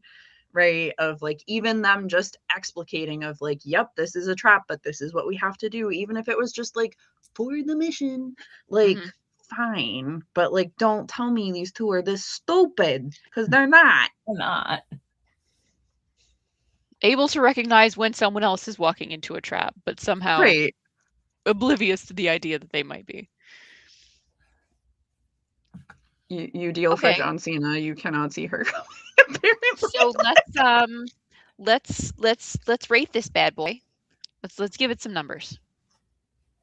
I gave it a 4.5 out of 5. Homophobia is not cute, but this is one of my all-time faves. The Viz sub, yes. The Viz dub or the sub is like far superior to this. Like, I'm sorry, y'all. Like, just watch it in Japanese. Like, it's so much better. Yeah, I agree. I have no comment on the Viz dub, but I give it a 4 out of 5 because of homophobia everywhere. So I give it a 4 out of 5, but if you want 5 out of 5, just watch the original. That way you have all the goodness without the homophobia. Just watch the original. Yeah, exact same. Like this is a 4 out of 5 for me for this like straight washed version with some bad dubbing. But I mean the original version is like a 6 out of 5. Yeah. Guess what? I also ranked the English version as a 4 out of 5. And the original episode is one of my favorite episodes of Sailor Moon, and those are the ones I'm giving a 5. So come to our panel. That's fun. We might talk about this episode. Maybe. Perhaps. This might be a winner. This might be one of our favorite episodes of Sailor Moon. That we won't shut up about. Yeah. I give it 4.5 out of 5 because I can't give it any lower, but the cousins. I So can't. we had 3 4s and 2 4.5s, which is going to land us at a 4. A 4? Damn it. Yep. You want it to be a 4 out of 5? If you want it to be a 4.5, make it a 4.5. I only made it a 4.5 because I already made the graphic. Fine, do it. It's fine. I mean, we also all rated it 5 out of 5 in Japanese. So Yeah, That's totally. true. So I think the happy middle ground. It's 4.5. Sure, we can average all that out to 4.5 if we want to. It's fine. It's fine. Fine, it's cool, it's fine. Fake and the points are meaningless. Is that even the Yeah. right number? Yeah. Yeah. That is the right number? Yeah. The All rules right. are made up and the stars don't matter. Yep, exactly. Yeah. So smash or pass. We are smash or passing on Udiel herself in this episode. Oh, smash. Is that Yeah, fair sure. question? Absolutely. Smash. We smash. Absolutely. Matt. Beauty poo. Yep. Yeah. We Yeah. universally agreed to smash. Mhm. Okay. And do we recommend it? Oh God, yeah. Yeah. Just watch the original. Yeah, I mean, Yeah, watch the fully original. yes, but treat yourself right and watch the Japanese version. Yeah. Please. Yeah, Yeah. so we recommend it. Highly, Like- highly. This is like the equivalent of like self-flagellation for Sailor Moon, like academia. Watching the Clover Way. Okay. There's a part 2. There Yeah. is. There's So, a part 2. Michi, don't forget to put the timestamp in the document for yourself. Okay, right now. We're thank at you. 3:45 exactly. All right, comments? Oh yeah, hit comments. Good Yeah. call. Okay. Good call. Head up to Yeah, boy. Sailor Queen 5381 says, I honestly love Sailor Pluto's voice both in Cloverway and Biz Media version. She sounds awesome always. I totally I like her. So like here's the thing, we're as my little thingamajig says, all respectful Mooney opinions welcome here. So we can all like agree to disagree.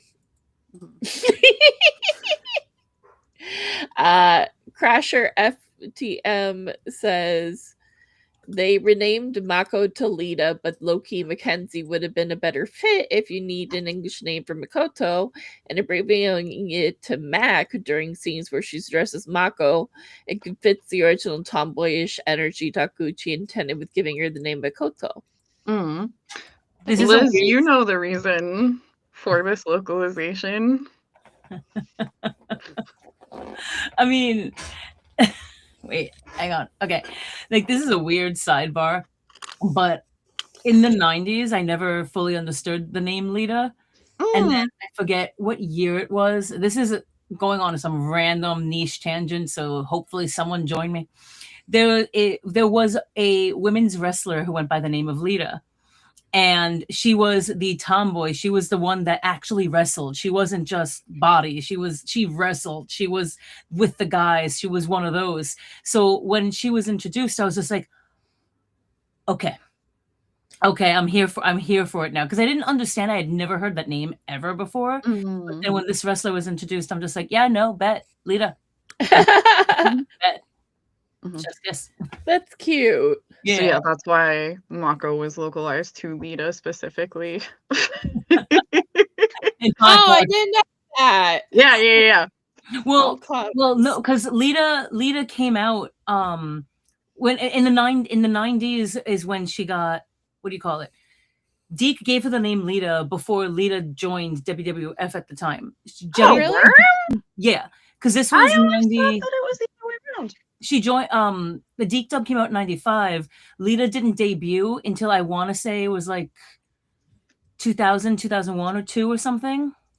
Because she first joined with some ugly guy, and then she joined the Hardy Boys, and that was like her whole thing. I don't remember the ugly guy, but yeah, it was in the later 90s, early 2000s was when she made her debut. So that's when I was just like.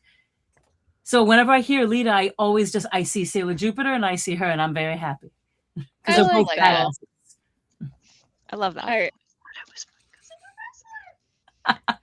All right. Sailor Queen 5381 says, for one of my Sailor Moon theories, I feel like Sailor Pluto also has her helicopter. Just like Uranus and Neptune, all three of them are rich, so definitely Pluto has one too. I believe it. I'm pretty sure that's not a theory. I'm pretty sure that's actually the case. Wasn't there one with the three of them? Yeah, 3 of them are all in their own helicopters. I believe that is just canon. I think it's just canon in manga and Crystal, but not in 90s. That's still canon. Yeah. I'm not arguing with you. I'm just yeah. I think you're right. I don't think we ever see Pluto in her own helicopter in the 90s. In the 90s, I don't think. Yeah. So, and then Sailor Queen 5381 also says, I prefer the Messiah as savior of the world and also the chosen one. Like any of those would have been better. Mm-hmm. Let's see. Oh my god. Crasher FTM says they even took a perfectly straight scene where they're talking about first kiss being between Adam and Eve, and they had to make it about Michelle talking about kissing some dude named Brad to thoroughly beat us over the head with she's not a lesbian, guys. Mm-hmm.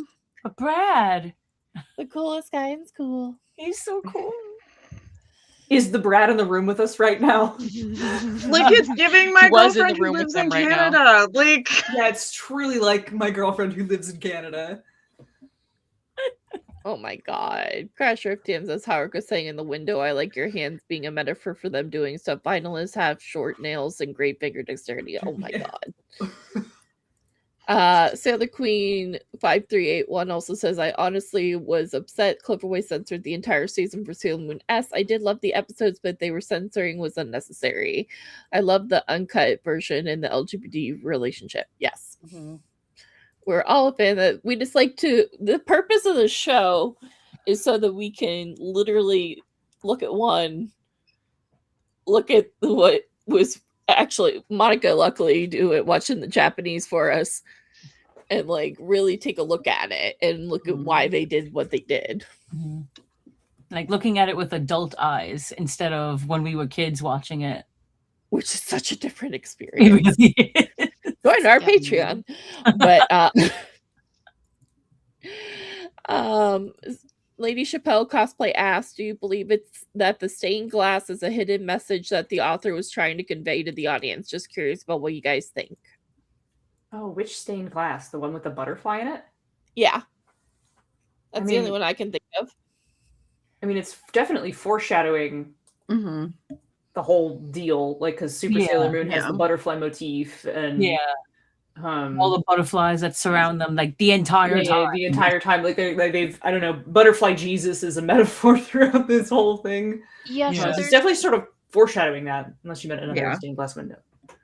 there's also a scene which I believe is going to be in the next episode where very memorably they change the entire color grading of the moment where, and I don't remember what moment it is that's happening. I believe it's between Moon and Yujiel. And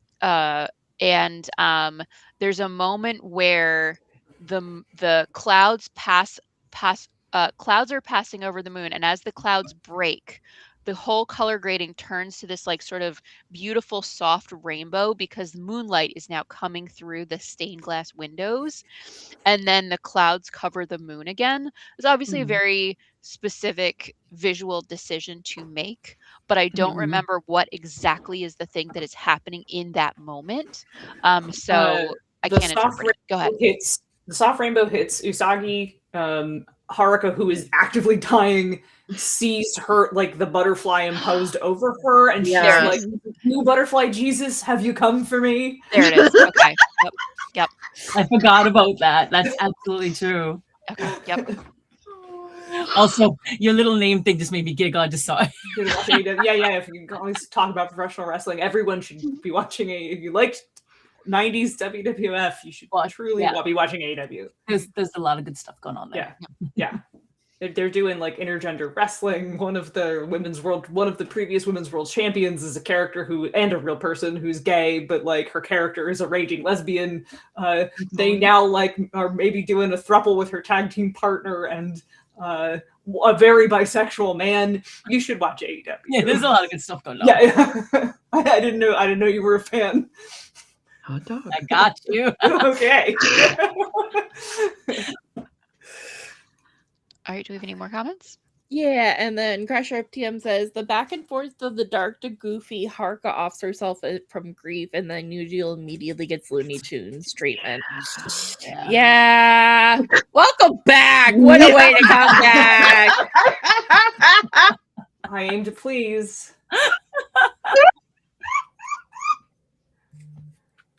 Watch AEW. And you'll get Raging Leslie. You can just tell by the titles that we've all have now how unhinged things have gotten, except for Rizuki. We've been doing this. Rizuki has been consistent. Trista Mayo the whole time. Yeah, we're pushing 4 hours and we're not done yet. So not even fucking close.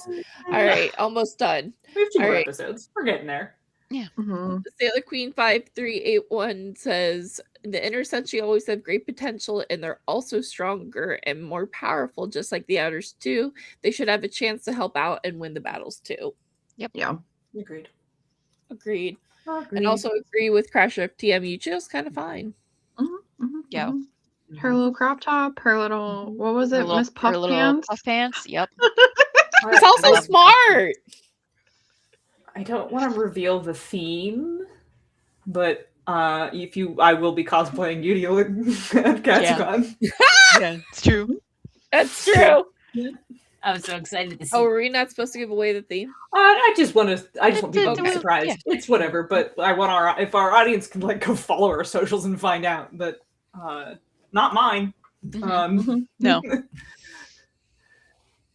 Anyway, more comments? Or are we ready to move on? We're all to the done. next? Sorry. Okay, yay! Let's move Hell on yeah. to the next one. All right. This is a two-parter. Okay, so what's the time? I don't know.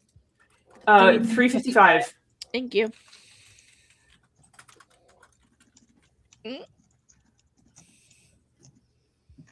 Oh yeah, no, go. You want to say your goodbyes? Yes. Thank Hang you on.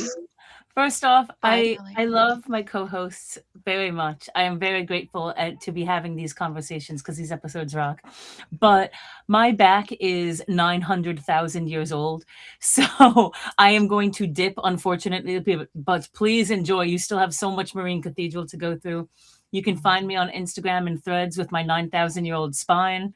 And I love you all. Please continue for more Marine Cathedral goodness. We love you, Rizuki. Love Bye, you Rizuki. all. Night. Good night, everyone. Oh, Monica, you already know.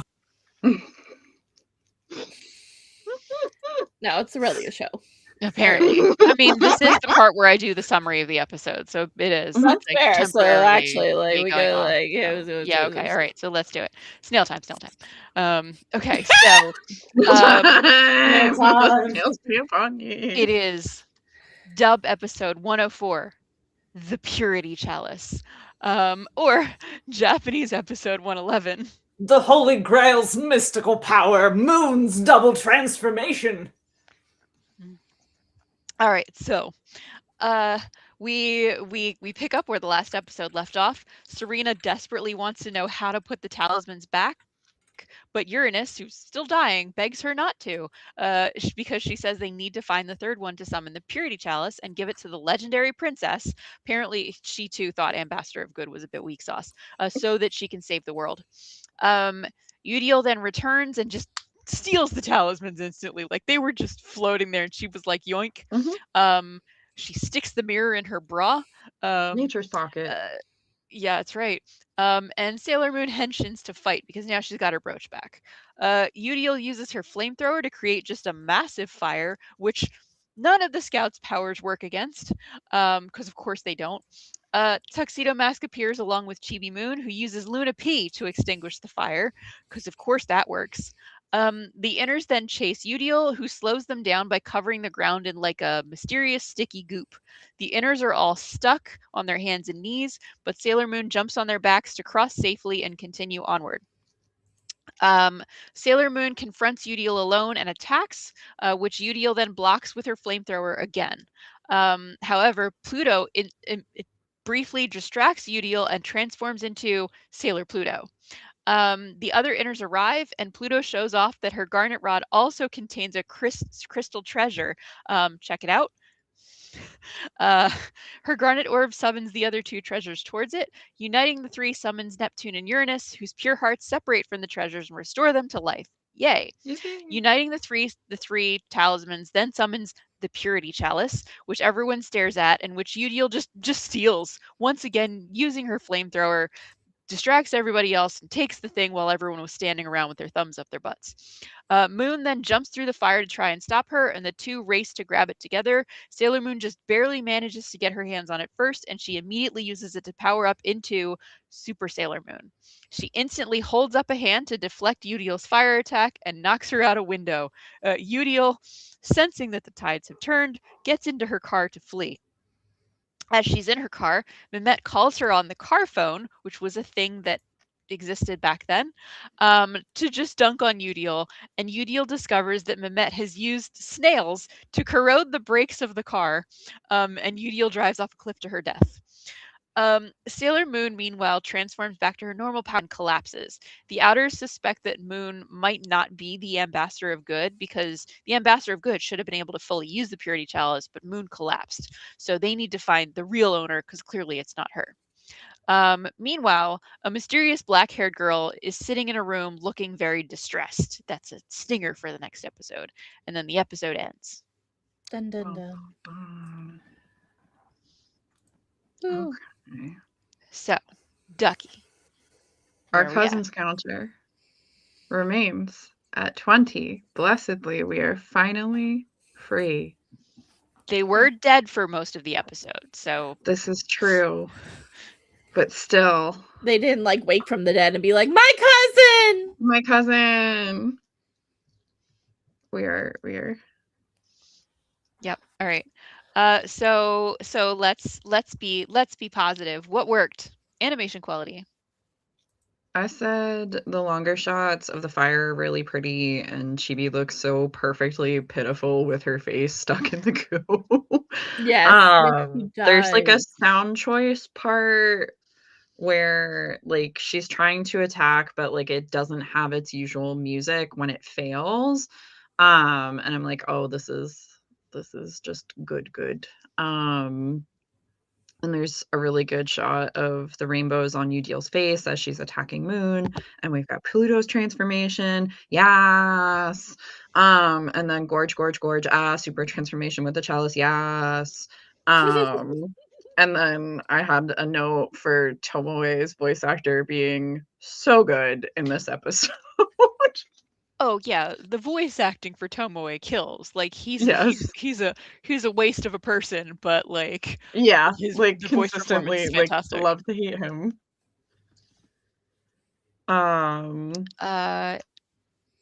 Yeah. Want me to read for Rizuki? Yeah, you can read for Rizuki. Good idea. All right, Rizuki says animation is still good. Also, since we talk about voice acting here, Udil and Tomoe are A+ here for me. They really are. And I thought, as far as animation quality, this episode's still very pretty. Yeah, for me, I was like, I love this episode, but I don't love this episode as much as I like the last episode. Does that make sense? Yeah. Oh, I feel the same way. Like, I'm always so excited to get it. I'm like, yay, it's a 2-parter, but I'm like, The second part, not as good. Second Not as part, good. kind of dumb, No. honestly. Kind of mid. like, I'm like, why am I not happy? Yeah, we can Because we had work horny through those animation team feelings. do a glue trap. Yeah, we can work through those feelings during the negative part, because I wanna talk about that too, like why this episode is kind of a letdown. Okay. We'll get to it then in the bad part. Yeah. All right. So, plot structure. Well, with the first note points from Rizuki, Oh. who seems deeply annoyed with the fact that a lot of things were not consistent. Yeah, she says there's no consistency on anything. Transformations, attacks, pure heart crystals, treasures. Nothing is consistent, and it's getting obnoxious, to be honest. Yeah, as I noted, like the ambassador of good here was the legendary princess, and that's just there's a consistency within their own localization. It's bad enough that they are inconsistent with attack names between what was used in Deke and what was used in the Japanese and how they apply them, but these are your own choices. Come on. Yeah, like please. Like, I mean, I fear we are expecting too much because they can't even be consistent with their own homophobia, but anyway. I thought the plot structure of this episode was like okay, minus their glue trap. We get more reveals and jump scare. Maybe Usagi's not the baddest bitch in the universe, which we will absolutely fail to capitalize on until the end of the season. Bitter me, no. Did it feel oh wait, you guys haven't seen My Little Pony, have you? I mean, I saw not all of it. I watched like the first 2 seasons of Friendship is Magic way back when. Doesn't she remind you of Twilight Sparkle, like early Twilight Sparkle? Sailor Moon? In a way, like where she's like always about to get her power and then she gets depowered and then she repowers and then she depowers. Yeah, I can see that. Yeah. I can see that the structure being the plot structure of that being similar, and it's probably because Friendship is Magic ripped off Sailor Moon. Yeah. Going in your hat. Yeah, for me, like plot structure wise, it's a continuation of the last episode. It's generally more, good, important things happening. I enjoy how the Firebuster, her makeshift flamethrower, is like the most effective weapon in the show, right up until it isn't. Yep. Okay, so characterization, what did we like? Udil is a fan of Nature's Pocket, which makes her the most based Witches 5 member, and being her own Billy Mays out here. I love that for her, always. Momo being actually useful by staying put. Oh my god. Incredible. What growth. Ami has this lovely moment where she's like protecting Chibiusa from the fire, which 10,000 out of 10, my whole heart. Like, I That's love cute. I never noticed that. when, like, the inner senshi have their little interactions with her as, like, their, like, little auntie moments. And you deal beefing it because of her reckless driving has a good little dramatic irony to it. It really does.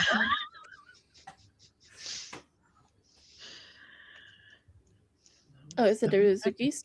Yep. Yeah. So Yujiro is really killing it, truly showcasing her intelligence.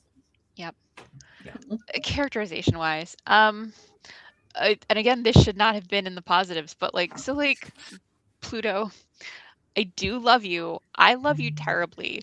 But if you knew all along that the Garnet Orb was one of the treasures, why didn't you like say anything to anyone else, girl? You could have solved this plot already.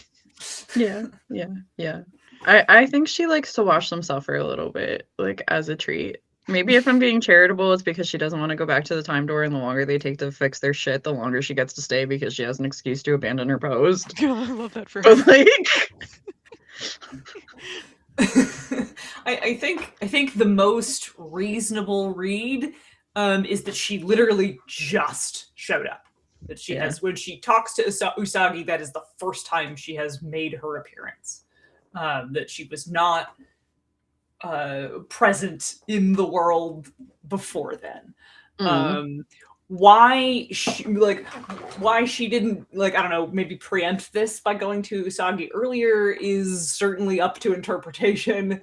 That's another question entirely. But of course, in the 90s show, Pluto doesn't die. right. Which does throw this into confusion some more, because in the manga, she's like freshly reincarnated. Right.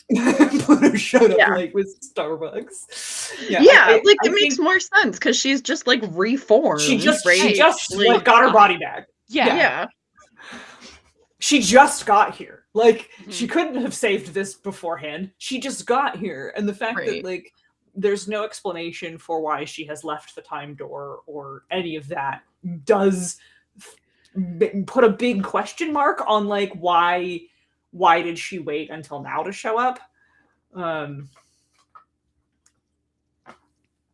Yeah, they She's choose new to here. not address a lot of those things in the 90s anime. Yeah. They were like, don't Maybe worry it's about it. like Doctor Who, and like she tries for an era, but it's not exact. So she's like, I think this is close enough. Fair. All right. So let's see. Relevance to the ongoing story. Oh, Pluto transforming. And my baby girl Saturn is here. That's my daughter. You mean that mysterious black-haired girl that we saw at the end of the episode? Yeah, that mysterious black-haired girl. She's your daughter. Yep. That's my daughter. Yep. Rizuki said Pluto transforming triple treasure reveal Purity Chalice Super Sailor Moon Yujiro dying. All caps. So much is happening. It's true. Like this episode is nothing if not relevant. Ton of shit happens. It's so relevant. Was it exciting and engaging, even if it wasn't relevant or high quality? Oh yeah, I mean, like this episode is fun. Like, it's kind of a letdown from the previous episode, but this episode is fun. Yeah. Okay, standout moment. We'll have a painful soccer game with your head, quoth you deal. And then, or wait, no, maybe that was Mina at Udeal. I don't remember. Somebody delivered a banger of a line. That might have been Mina. Also, Pluto with her talisman. Check it out. Like, it's a big mouth. Like there's no excuse for check it out. Who wrote that in the script? And then who else was like, yes, that line is a good idea. Check it out. Check it out. Yeah, check it out. Like, that's a canon attack phrase. Check it out. Check it out. Oh, check it out. Okay. I caught this. Please finish what you wrote because it's too funny to miss.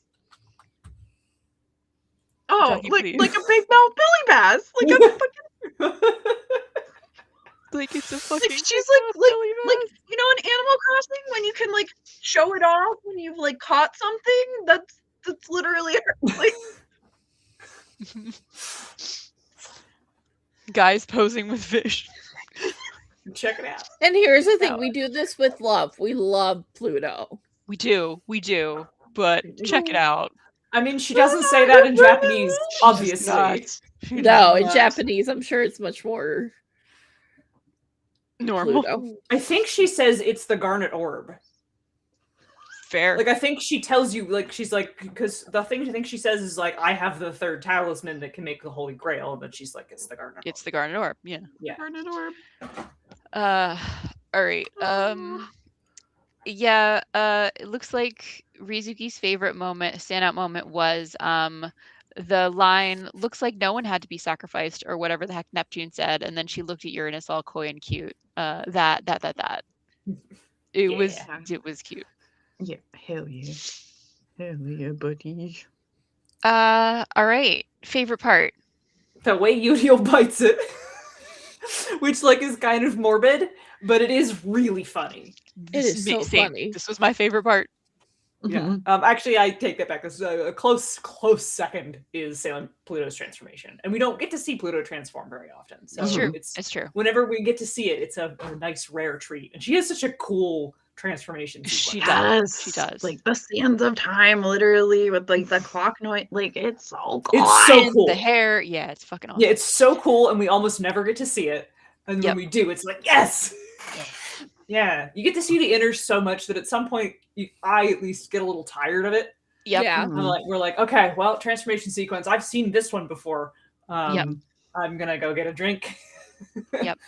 We're like, stay put. Pluto's transforming. Okay, yes, that was such an excellent use of 15 Yep. seconds. I believe their transformations are also shorter.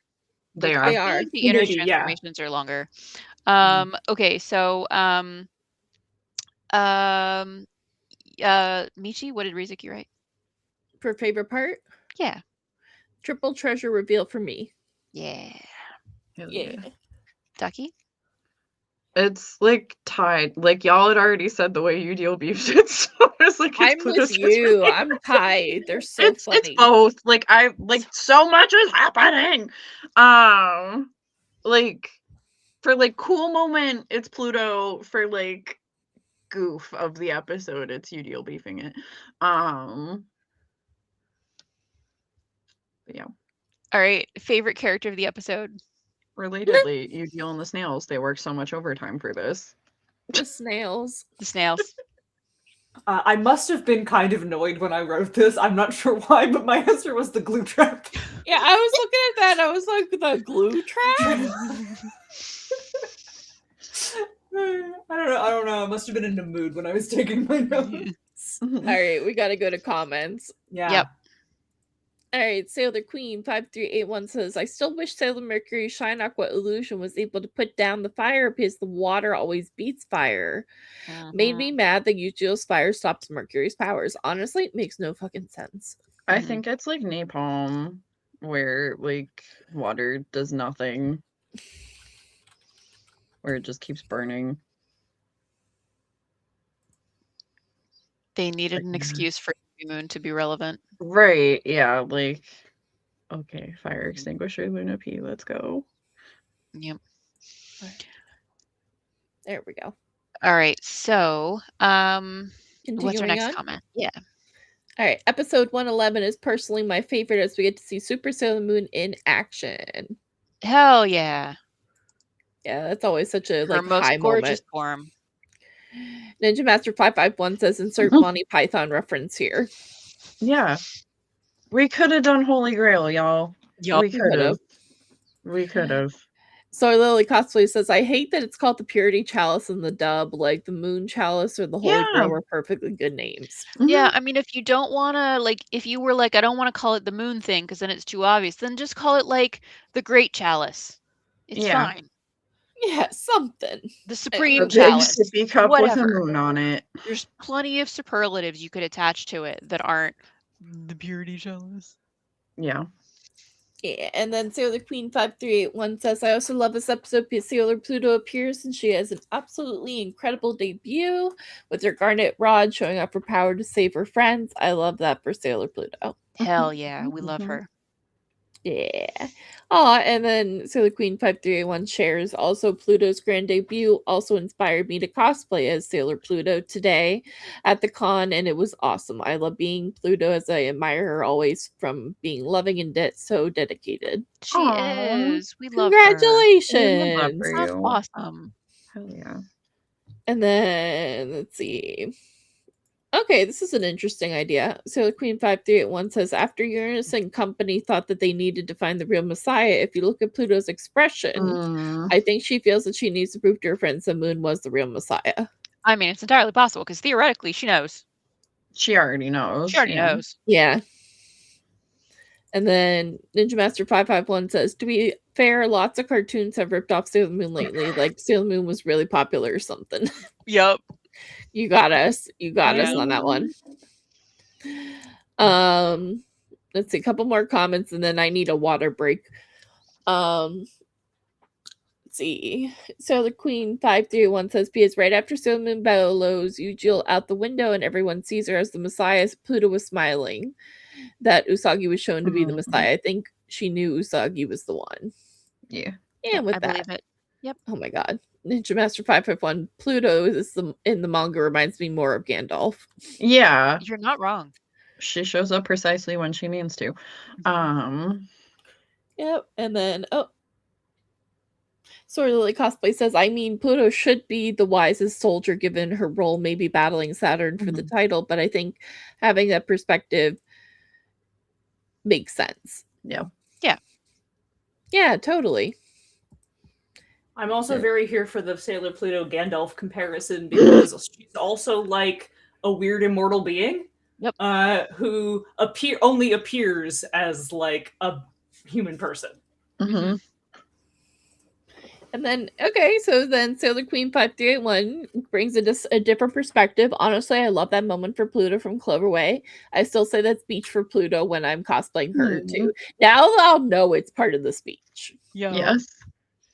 I'll know it's iconic. Check it out. Check it out. Mm-hmm. And then Felipe Barak says Sailor Pluto in the 90s anime just exists, literally just there because the manga said so without any of her character arc from the original source material. Yep. She was robbed. She got done so dirty. The dirtiest. Yep. Okay. It hurts my soul. All right. So we take a break. Yeah, we take our break now.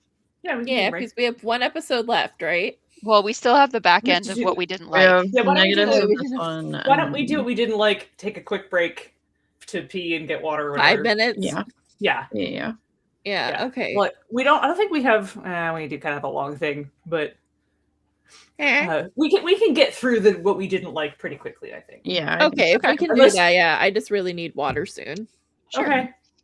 All right, so I mean, you can take yourself down and I can take myself down. Yeah, take yourself. Go get your water, and we'll do this. Yeah. Forget I can step away. You can step away. You're allowed. I mean, I just did that. Yeah. This one's a long one. It's okay. Take a quick break. Love you all. Mwah. All right, so I don't have anything in this first section, so I'll read Rizuki's comments out. What in terms of dislikes of animation quality, Rizuki noted that Venus has a good moment after the goo where she lost some hair, like her hair just goes transparent. Uranus' symbol. Also just complaining about the voice acting here. Hate Hotaru's creepy laugh yell thing. Girly Pop sounded like a Furby with a dying battery. And I followed up with, it sounds like a cat that's about to puke, but like they're real mad about it. And if you own cats, you know exactly the noise that I'm referencing. Hilarious. Rizuki also noted hate Trista's voice so much. As we were watching this, Julia pointed out that the animation is very foot heavy.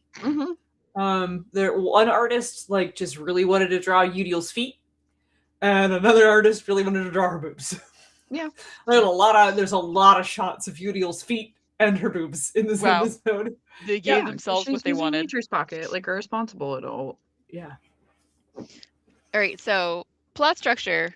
What didn't we like so much? Much like Rizuki's complaint previously, I wish this dub would be fucking consistent about their own terms. Like, who is the ambassador of good? Why did we decide this? Why do we keep calling the talismans a word we can just use? It's not like it's religiously loaded like Messiah. Anything but that. Are we calling it the silence, or are we calling it something else? Just the inconsistency annoys the piss out of me. Maybe that's why I voted for the glue trap. Like, legitimately, I would not care what sort of dumb term they had come up to pander with to this audience that they think is too dumb or too Christian to understand what a talisman is. But, like, please be fucking consistent, please. So here's my complaints here. Like, honestly, I hate that Mercury's water couldn't put out the fire purely so that they could have Mini Moon show up and extinguish the fire with Luna P. Like, if you have to artificially depower one character in order to make the other one seem important, then they aren't actually important. This is also another episode where they threw in a bunch of slapstick humor in the midst of a very serious situation. Like, you have the scouts all being flypaper to the floor and Moon walking over them and Mini Moon being so affronted that she would do that. I mean, in reality, it is the smart way for her to avoid the trap and keep moving. Friends are dead, talismans are stolen. But like, they played this as such a slapstick moment, and it was awfully jarring. Like, as I noted, literally Uranus and Neptune are dying, but we cut to the goofy light music and the super deformed expressions. The same about them. Except that it is. Apparently, it ain't about them. Yep. Yeah. I've always found the Holy Grail thing just broadly to be very silly. Like, even in the manga, but especially here, where it's like, here are these 3 highly specific, significant Japanese cultural objects. What do? They come together to form a piece of Christian apocrypha. What does it look like? A pink sippy cup. It really looks like a pink sippy cup. Yeah. Rizuki notes, I have nothing else to add beyond pointing upwards at Monika's comment and then just ha ha ha ha ha ha ha. all of this. Like, I hate it. Okay, so characterization.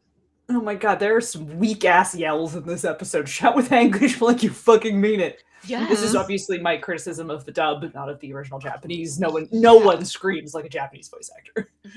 Rizuki begs, emote please. Yeah.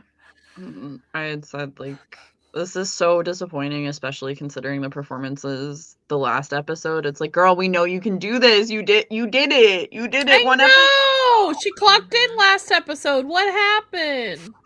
Like, all right. Relevance to the ongoing story.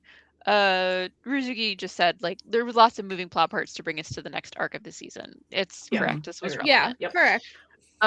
Was it boring? If so, why? Rizuki noted that there were no boring parts, and I agreed. Like, so as far as like entertainment value, it cooked. Absolutely. Worst part. Well, the bunch of the dumb shit from the dub. Yeah. that. Michi, you want to give Rizuki begs for consistency. Transformations, attacks, item names, italics. Please. Sorry, just And I second that. We real quick, we got to our follower goal of 150 on Twitch. Oh, nice. Woohoo! Hey. So Thanks, thank you for Twitch. the like. It's for Crasher Fox FTM followed, and so did Lacking Normality. So thank you both for the follow. Thank you both. My wife didn't follow it. All right, Nope. so here is my worst Wedding part. is off. I said my biggest issue was like 90s typical characters being idiots just standing around so that other characters could jump into action. Fully, they create the Grail while Yujiel is just standing there uncontested with her flamethrower and then stand around while she takes it. Moon throws herself through the flames to fight Yujiel, but all the others stand in the fire screaming in concern. Like, it was fine for her to jump through the flames. None of them fucking try it for no reason, just so that they can be not where she is. And this is like this was an episode where they wanted to have all the characters there to witness what was happening, but they didn't have anything for most of the characters to do, so they needed them to be useless idiots.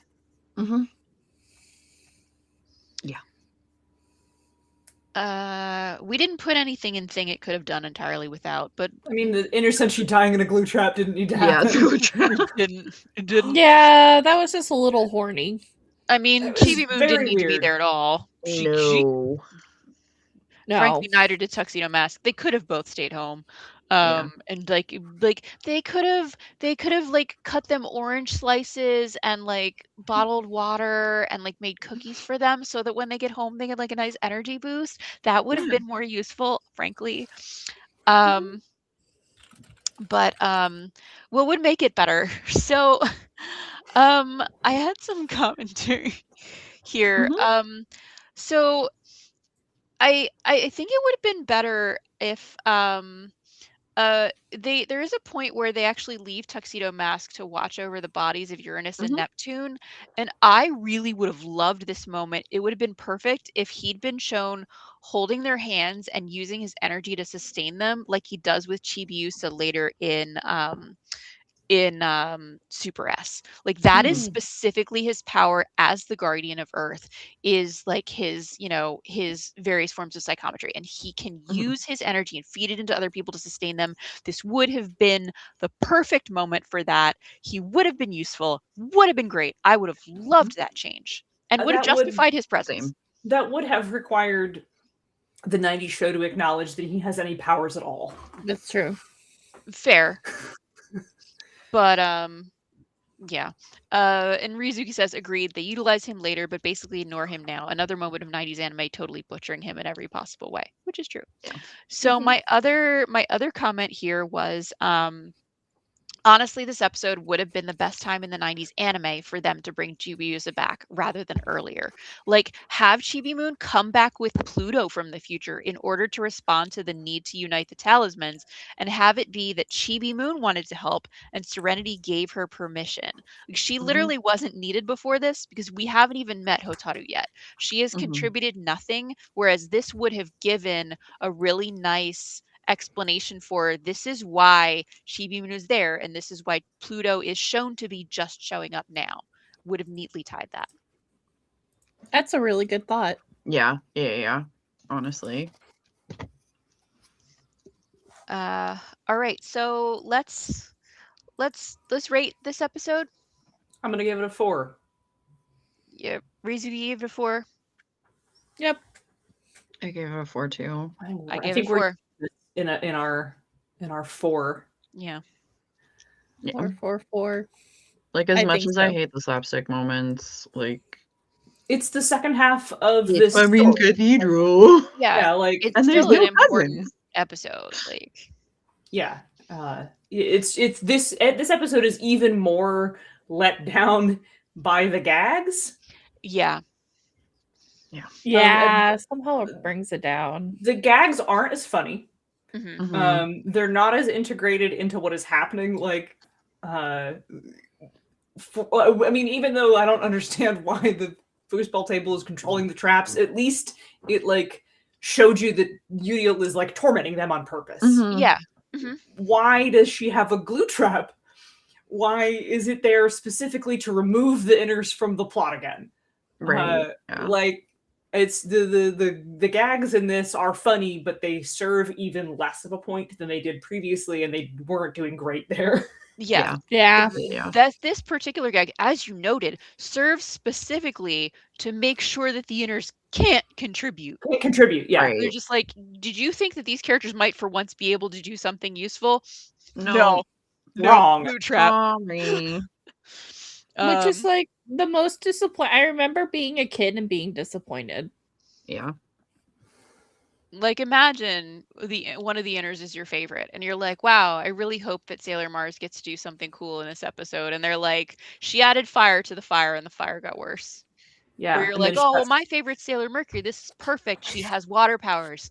She'll put out the fire. And they were like, no, she tried her water powers. Okay. Smash or pass? It's still Udiel. We Yeah, also still watched it. yes. Yeah. Yes. All right. Do you recommend it? Yes. Yes. I said do it or the snails will get you. That'll be a perfect clip. All right. So Comments? comments. All right. So we got Sailor Queen 5381 says, I feel like Sailor Moon S was divided into 3 arcs, as you see the 3 openings for each arc following the main points. They have like 3 chapters, like acts 1 through 3 for Mhm. season 3, and the openings that show that. Yeah. That's interesting. And then Yolanda 2020 says Sailor Moon was simply being efficient, besides being the inners would want her to walk over them. Would they though? I mean, like as I said, like realistically, yes, that is the way that Sailor Moon can get past this trap and continue on with the mission is by climbing on their backs. And then they But- make a joke that's referencing a Japanese folklore story that is lost completely on a Western audience that doesn't get it. Yeah. Oh, really? Yeah. Yes, really. I didn't know that. Yeah. Okay. A little trivia. Nice. And then Felipe Barak says maybe the Moon Kingdom is multicultural, which is why 3 Japanese symbols form a Christian item. Maybe. Maybe. Fair. Could be. And then Sailor Queen 531 says, oh my god, you're right about that. They used to have allow Mamoru to use his abilities to keep Uranus and Neptune body alive. In that moment, that would have been perfect. Man, I wish that happened. Yeah, right? Sometimes I'm just like, they should have just done this because it would have been really good. And I'm glad when people agree. Yeah, and then Felipe Barak says also this is nothing compared to Hades from Saint Seiya, a Greek god that had a Buddhist numbered soldier, 180 specs, whose armor are named after Christian robes. Sounds wild. And then Yolanda 2020 says the glue trap because she had a rodent problem. I believe it. All right, that's all the comments. Yo, maybe she made the glue trap to try to deal with the snails. Maybe. Oh my god, I can see it. Yeah. All right, do we want to take do you need a break, or are we Nope. good to just power through the last episode? Let's muscle through this All last right, episode. we're This gonna last muscle through episode kind of sucks. So Ducky or Relly, if Yeah. you guys need to step away to get water or anything, Yeah. No, I'm I good. just gotta I'm grab strong water and real quick powerful. and then I I'll know be back. someone's dehydrated, so Yeah, well, I will do my do your summary. synopsis. Yep. Yeah. Okay, so we are in dub episode 105, Showstoppers, or Japanese episode 112. And name. I didn't put it in. I didn't have it. I didn't have it. Okay. Well, it's Japanese episode 112 by Con Dios. Oh, thank you, Monica. Oh, sorry, I was Uh, getting the timestamp. I thought I grabbed this last one. Apparently, I didn't. I don't remember what the title of this episode is. We could easily make one up. It would be like, Hang on, I can that find it. flush of lust, find it. Hotaru makes a friend. I do think Hotaru's name is in this. I and think it's like- her, the girl with the lamps or something like. Okay, I like God. Mamet's flush of lust though. It feels That's very Girl. Japanese title. Mamet's Flush of Love, Hotaru appears. No, that suggests that Mamet is falling in love with Hotaru. No, backwards. Go away from that. It says, who is the true Messiah? Chaos of light and darkness. Okay, there we go. Oh, okay. Sure. I think. Okay. Sure, that Works for me. okay. I guess that does happen in this episode. Yeah. Okay, so we start off. Dr. Tomoe, for the very first time ever, goes to visit the Sovereign of Silence, who looks a lot like the black-haired girl from the last episode. She says she's not feeling well and she wants an update on his progress. And Tomoe says they're still perfecting the Pure Heart collection technique. There's a bit that I think I skipped over in my summary where he's teaching a class to Mamet and others, where he's trying to explain that even though the talismans have now been found, they actually do want to still collect Pure Heart crystals because they're going to feed them to the Sovereign of Silence and give her energy. So meanwhile, Trista is hanging out with the inners and she's warning them about like all of it's kind of the same info dump about the end of the world. But then she fucks off to help the outers because she's like, I'm an outer, I have to work with them. Rini wants to go to the park and Mina agrees to take her because Mina knows that super hottie idol Joshua Ito is filming a new movie there. All the girls want to go see the hottie, even Amy. Super hottie Joshua Ito is also Mehmet's target, and she really wants to meet him, but she's gatekept when she gets there by like other Joshua Ito fangirls who bully her and step on the cake that she made. Joshua sees her being bullied and he comes over and comforts her. Mehmet is instantly starstruck and very nearly forgets her mission. Rini, meanwhile, is with the girls who are trying to catch sight of Joshua, and then a sudden gust of wind blows her hat away, which is apparently the worst thing that could ever happen to a person. She's frantically chasing after it, screaming and yelling for anyone to get her hat. And the black-haired girl from the last episode is sitting on a bench, hears her frantic cries, and chases after the hat. She catches the hat and then immediately collapses from exhaustion, to Rini's great concern. Rini and the black-haired girl Hotaru introduce themselves, and Rini is excited to make a friend. Mehmet, meanwhile, is considering putting off the heart snatching just long enough to get Joshua's autograph. But then she sees him kissing his co-star outside of the context of the film and gets jealous and attacks with her Yoma, who appears to just be female Zelgadis from Slayers in a sombrero. Um, the inners attack to no effect, unsurprisingly, and the Yoma like just sucks out Joshua's heart crystal and swallows it. Very creepy. The outers arrive, and Moon transforms into Super Moon and attacks again, dusting the Yoma. Mehmet flees. Sailor Moon collapses. Meanwhile, Rini like skinned her knee, and Hotaru magically heals her. Hotaru admits that her classmates think she's a big old freak, but Rini's like, nah, I think it's dope. I want to be your friend.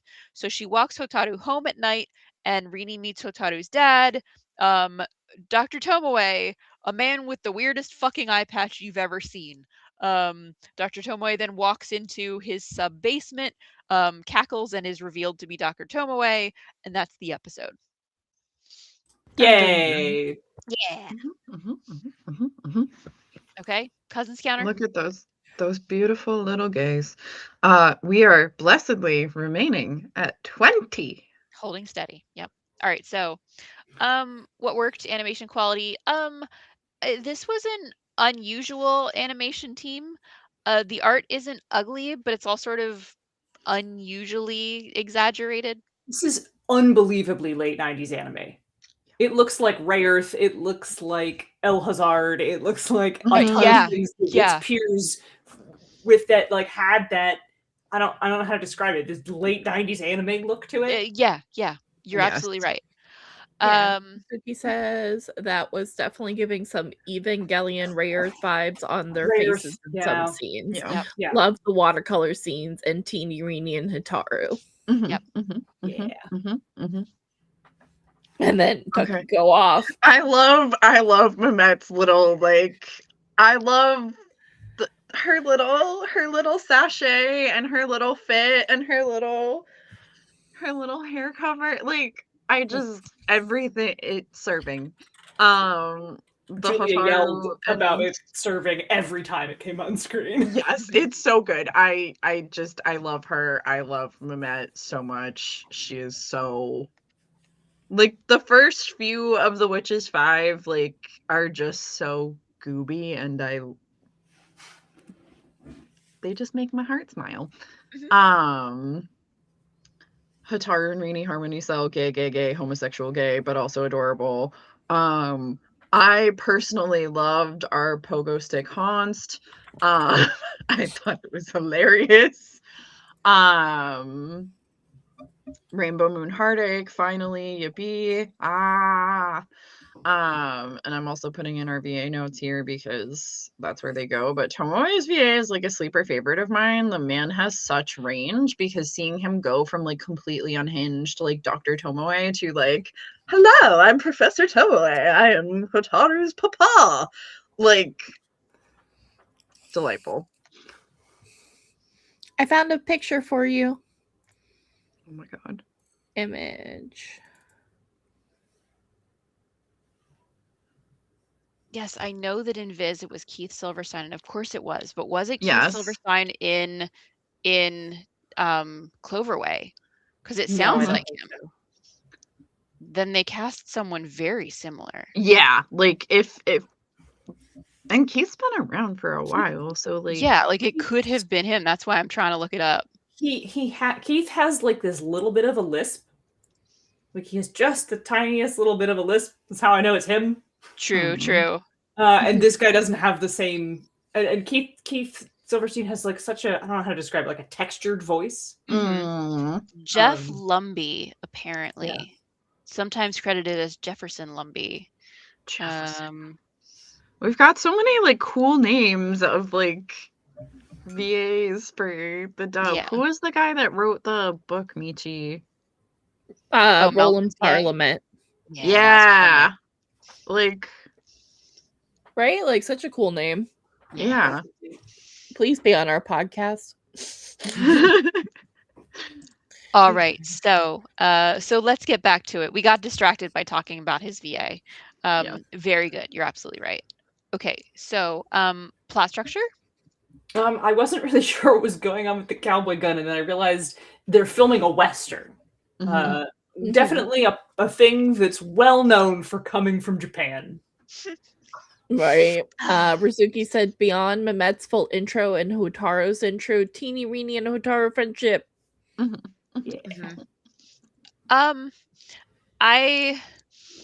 So this was my positive. I said, I mean, it's not the world's greatest plot, but I fully believe that while Yudio was like using her computer to hone in on the best possible target, Mehmet would absolutely just target the hottest guy she could think of. And that's what she did. Hell yeah. That's what she did. I'm like, yeah, it's a terrible scheme, but it's what Mehmet would absolutely do. And then is that it? Yeah, I think that's it. All right. Characterization? Tomoe using a brain cell? Whack. Beat buck wild. Every once in a while it has to hit the wall. I am so here for Mehmet thinking with her dick, which she will do for the rest of her. Yes. Yep. She is consistent. Everybody agrees. Same. Yeah. And this works We out all for were plot on board. reasons. Good for her. Yep. I love the little moment of Rini being disappointed that she got there too late to see Trista because she wanted Trista to take her to the park. She still loves Pluto. Yeah, she loves Pluto so much. Yeah. I also enjoyed Mehmet meeting a Mean Girl Squad for the first time. How do you like it? Like just Mehmet is so funny in her own specific way. This girl has never once come down to earth from her wild fantasy world. Like, shine on, you crazy diamond. Yeah, this is such an extrapolation of her personality from the manga, which is basically non-existent. Yeah. And like, it's such a fun direction to take it in. I also think Rini is really, really cute at the beginning of this episode. Yeah, she is. And then Rizuki pointed out my least favorite phrase she ever says. Oh, it's funny. I thought it was really cute. One. I've never wanted to like kick a football. Kick her like the football? I don't know. Like, it just makes me want to kick a football. You kick Renette like the football? Like the football? No, like kick a football at Rini. Oh. Not 1,000 years jail for Michi. So even though you hate it, read the line. my name's Rini, rhymes with teeny. We thought it was cute. But you hated it. Fucking hated it. Uh-huh. It's up there with Melissa. And what else did Rizuki say? See, I knew I could get Ducky with that. Tomoe has a brain cell, and I'm so proud of him. Also, Mehmet was high key a Gen 1 K-pop stan. Come at me. You know what? Yes, facts. I mean, she's sitting, like, she's in evil class, in the evil classroom, and she's looking at her, like, idol cards. And Tomoe was like, She's looking at her little photo cards. you brought those into my classroom? Yeah. And she's Duh. like, thanks for be paying attention. Something, heart crystals. Yeah. Okay, so relevance to the ongoing story. Rini begins to establish her harem, and this is important for plot reasons. Which like mother, like daughter. Which Rizuki agrees with. Yep. Yeah. Yes. Yeah. The Sovereign of Silence is revealed sitting on her weird clown throne. Yep.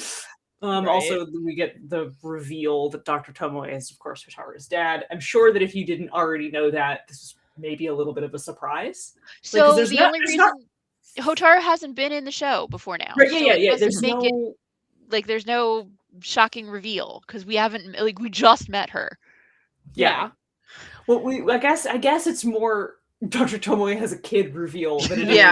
Yeah, that's the real like. Hotaru's It's like dad. this guy's Yeah. a dad. Yeah, like I guess there it is sort of a like no, I guess if I didn't know that would Mhm. surprise me because like not only does he have a kid, he's using his kid for this weird experiment. Mm-hmm. Which is true to the original, actually. I think just because we kind of already knew that, or like if you had read the manga, you already knew that. So it's like, so instead, if you go from that perspective, you're like, well, yeah, duh. You're mocking me, right? We're like, we knew this dude was super evil the whole time. Yeah. But yeah, I guess if you didn't know that, that would be like, oh wow, shit. Mm-hmm. Yeah. This man. All right. So, was it exciting and engaging, even if it wasn't relevant or high quality? Yeah, this was fun. Not the most plot relevant. Like we get some exposition of Hotaru and Mimet's full entries, but like this is like monster of the week sort of a deal. Like nothing crazy happens this episode. Michi. Thirding? No, it's Rizuki's line. You're supposed to be reading Rizuki's line. No, sorry, I thought that's what the line was. Oh no, it's not the biggest fan. Not the biggest fan. Sorry, I'm not the biggest fan, but I don't want to pull the plug on this production. I put like it was an engaging transitional episode. Mimet is really fun, which helps so much. Like that carries this episode really. Yeah, I really liked it. I don't know. I love Mimet. That's just a whole mood. So delightful. Mm-hmm. Mm-hmm. All right. Standout moment. Movie starts writing cards in my laboratory. It's more likely than you think, Professor Tomoe. Mm-hmm. Somebody addresses Chibiusa as Little Miss Cotton Candy. I'm assuming it's Mimet, which is adorable. Neptune literally tells them we're not in the same league, which was absolutely fucking ruthless and just finally that's the one. Like absolutely the correct characterization of her. Mm-hmm. Finally. Hello, where have you been? I missed you. Yeah, it's my girl. Mm-hmm. Okay, favorite part? Hotaru and Rini's friendship is magic moment. It's so freaking cute. Seconding. Favorite character of the episode? For me, it was Mimet. Fucking Mimet. Like, Mimet. All right. What didn't work? Animation quality. Fetish weirdness. Not a fan of the animation for the majority of this episode. I hate Hotaru's voice is how Rizuki feels. Yeah. We did not need to see people's underwear in this episode. No. Okay, plot structure? Why is the monster made from a cowboy gun? Because why the fuck not? Why not? But where did they get that? Don't ask questions. Drug.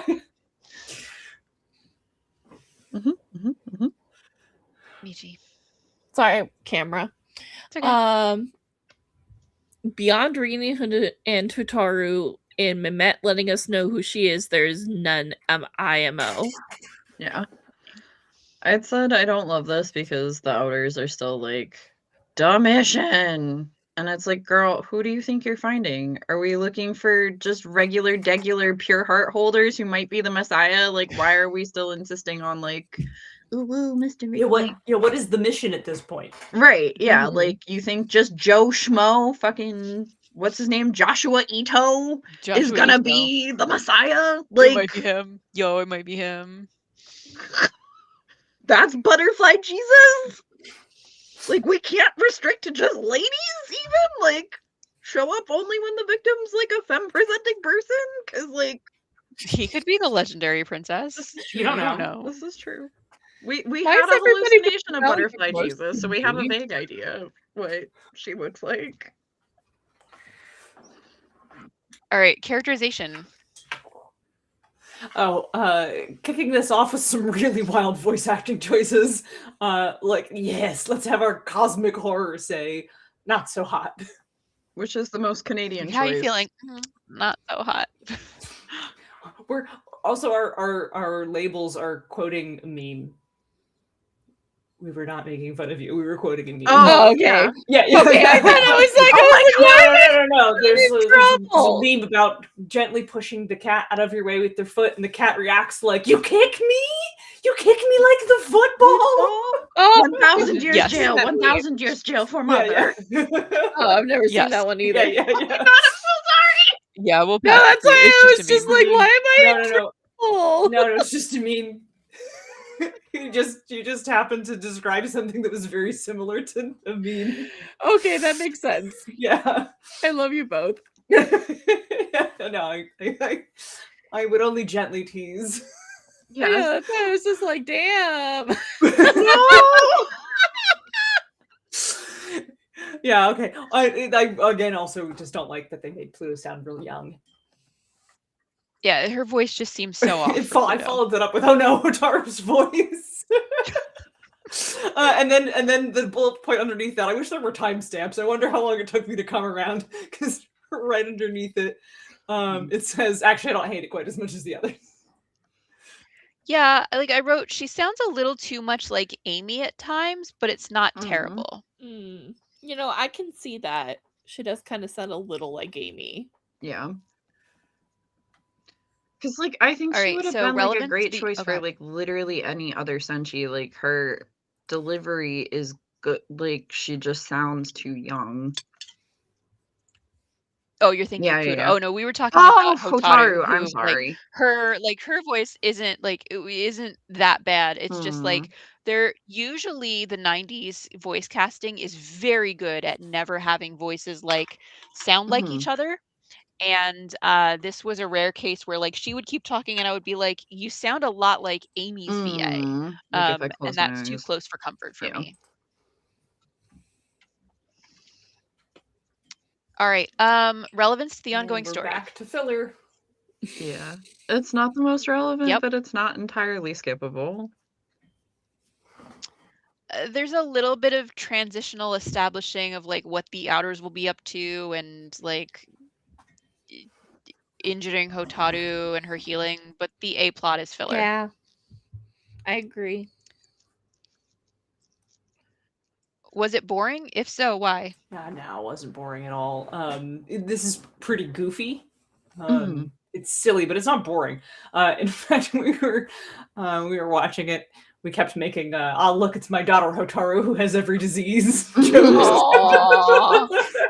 She's got glass She's bones, running after baby the hat, and spoon. I'm like, girl, you do not have the spoons for that. Yeah, What are yeah, you she's doing? like, Right. I shall seek help from the frailest young woman in the world. Yes. Yeah, I mean, we all agreed that this was a fun episode. Worst part. For me, the worst part was Chibi Moon acting like she's the one who needs to transform. She's like, oh no, I need to help, but Hotaru's right here, so I can't transform. And I'm like, you are not the help that is required. Mhm. Rizuki says, I'm gonna suddenly tie up and hold the pink one as hostage, even though she's hiding and barely visible. Woo! Yeah. Yeah. And for me, it was Rainy rhymes with teeny. Yeah, we remember Yeah, your you heard hatred that for one. that. All right, thing it could have done entirely without. All them panty shots at Chibi Moon. Yeah. Yeah. Mhm. Yep. Yeah. Yep.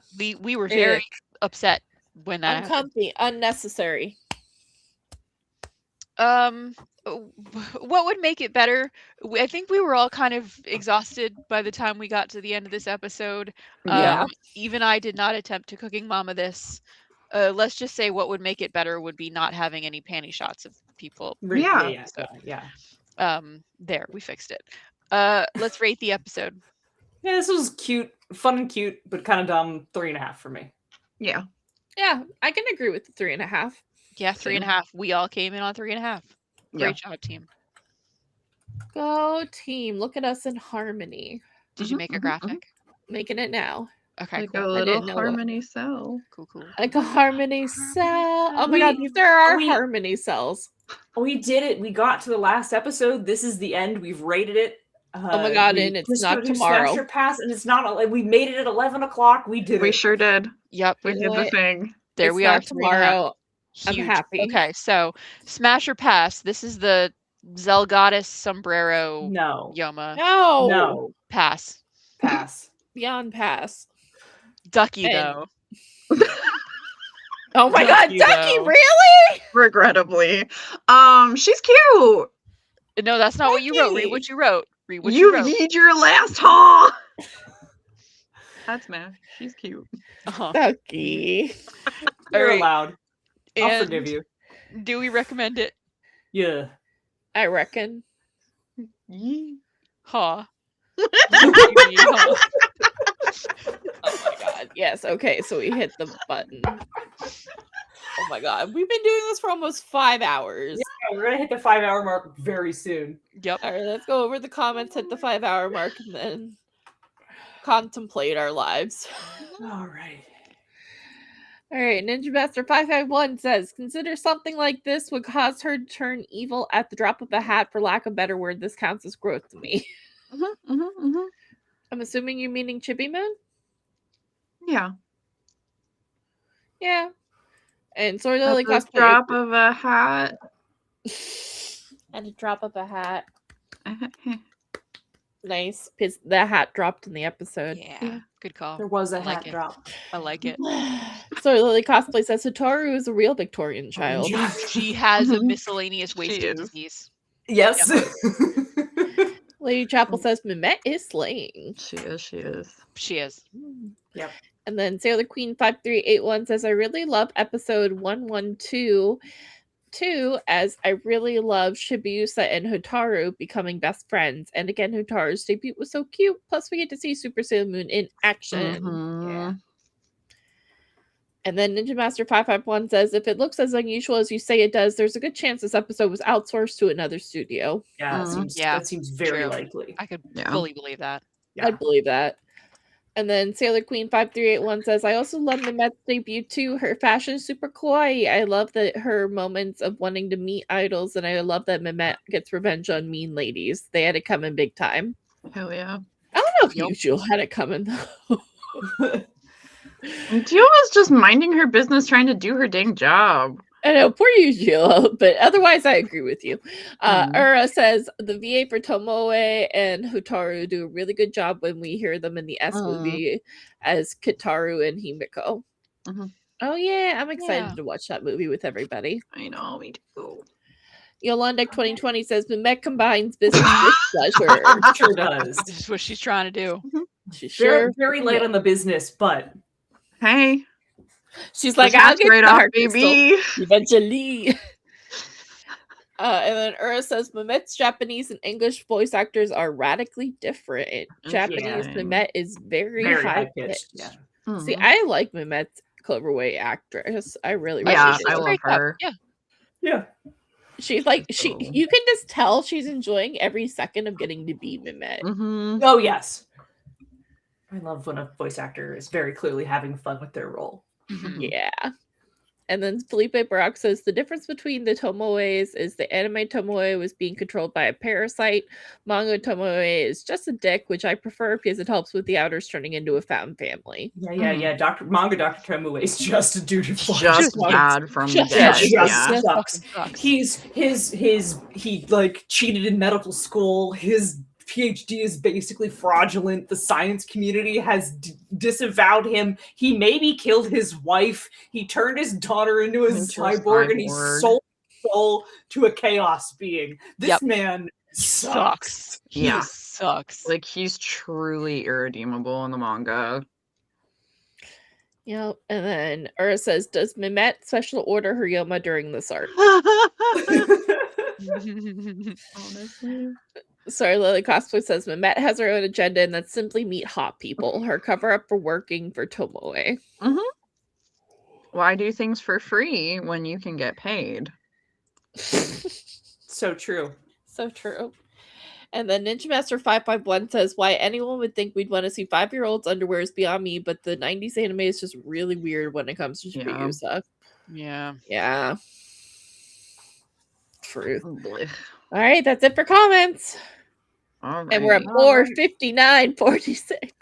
All right, get Yo. that outro rolling. Let's go. Woo woo! We did it. It's been 5 hours, baby. Stayed through all of this. Oh my god. Well, thank you. You didn't need to do that.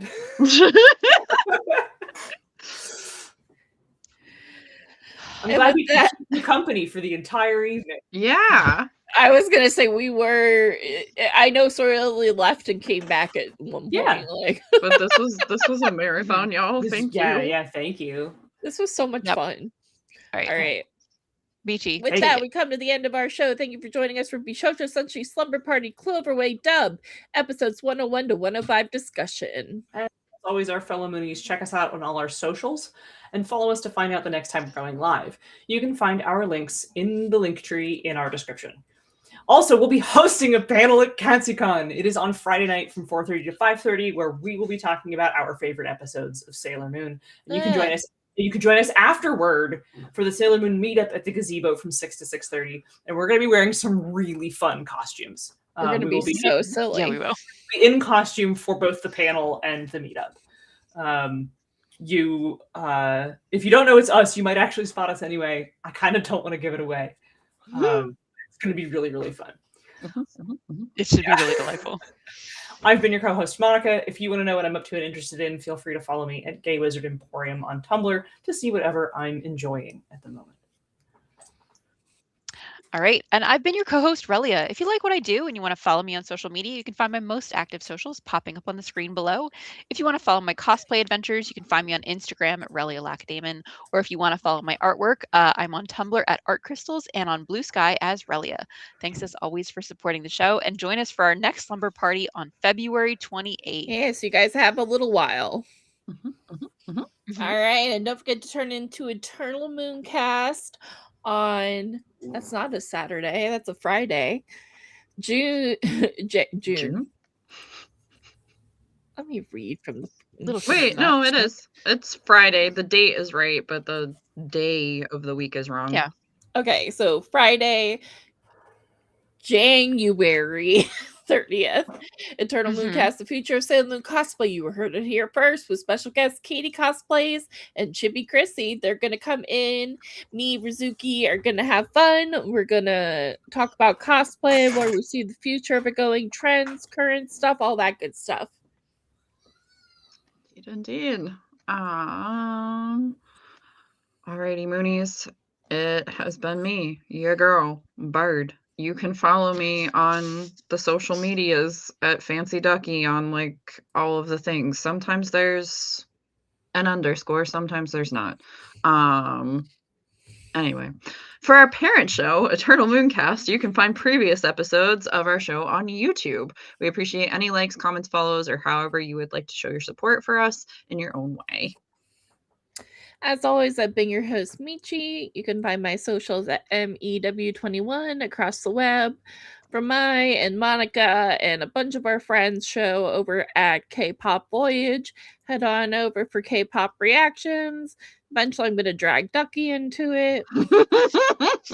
I'm just waiting. Oh, it's fun. You should come. You should join us. It's fun. K-pop people are scary. I respect you. I have a healthy respect. The fear comes from respect. I don't know. We've had a pretty positive experience with. Yeah, we've had a great K-pop community and global pop and X-pop. So, but head on over to K-Pop Voyage. As a quick reminder, these have all just been our personal opinions, and we celebrate all respectful Mooney opinions here. And we wish you a great night. Check it out.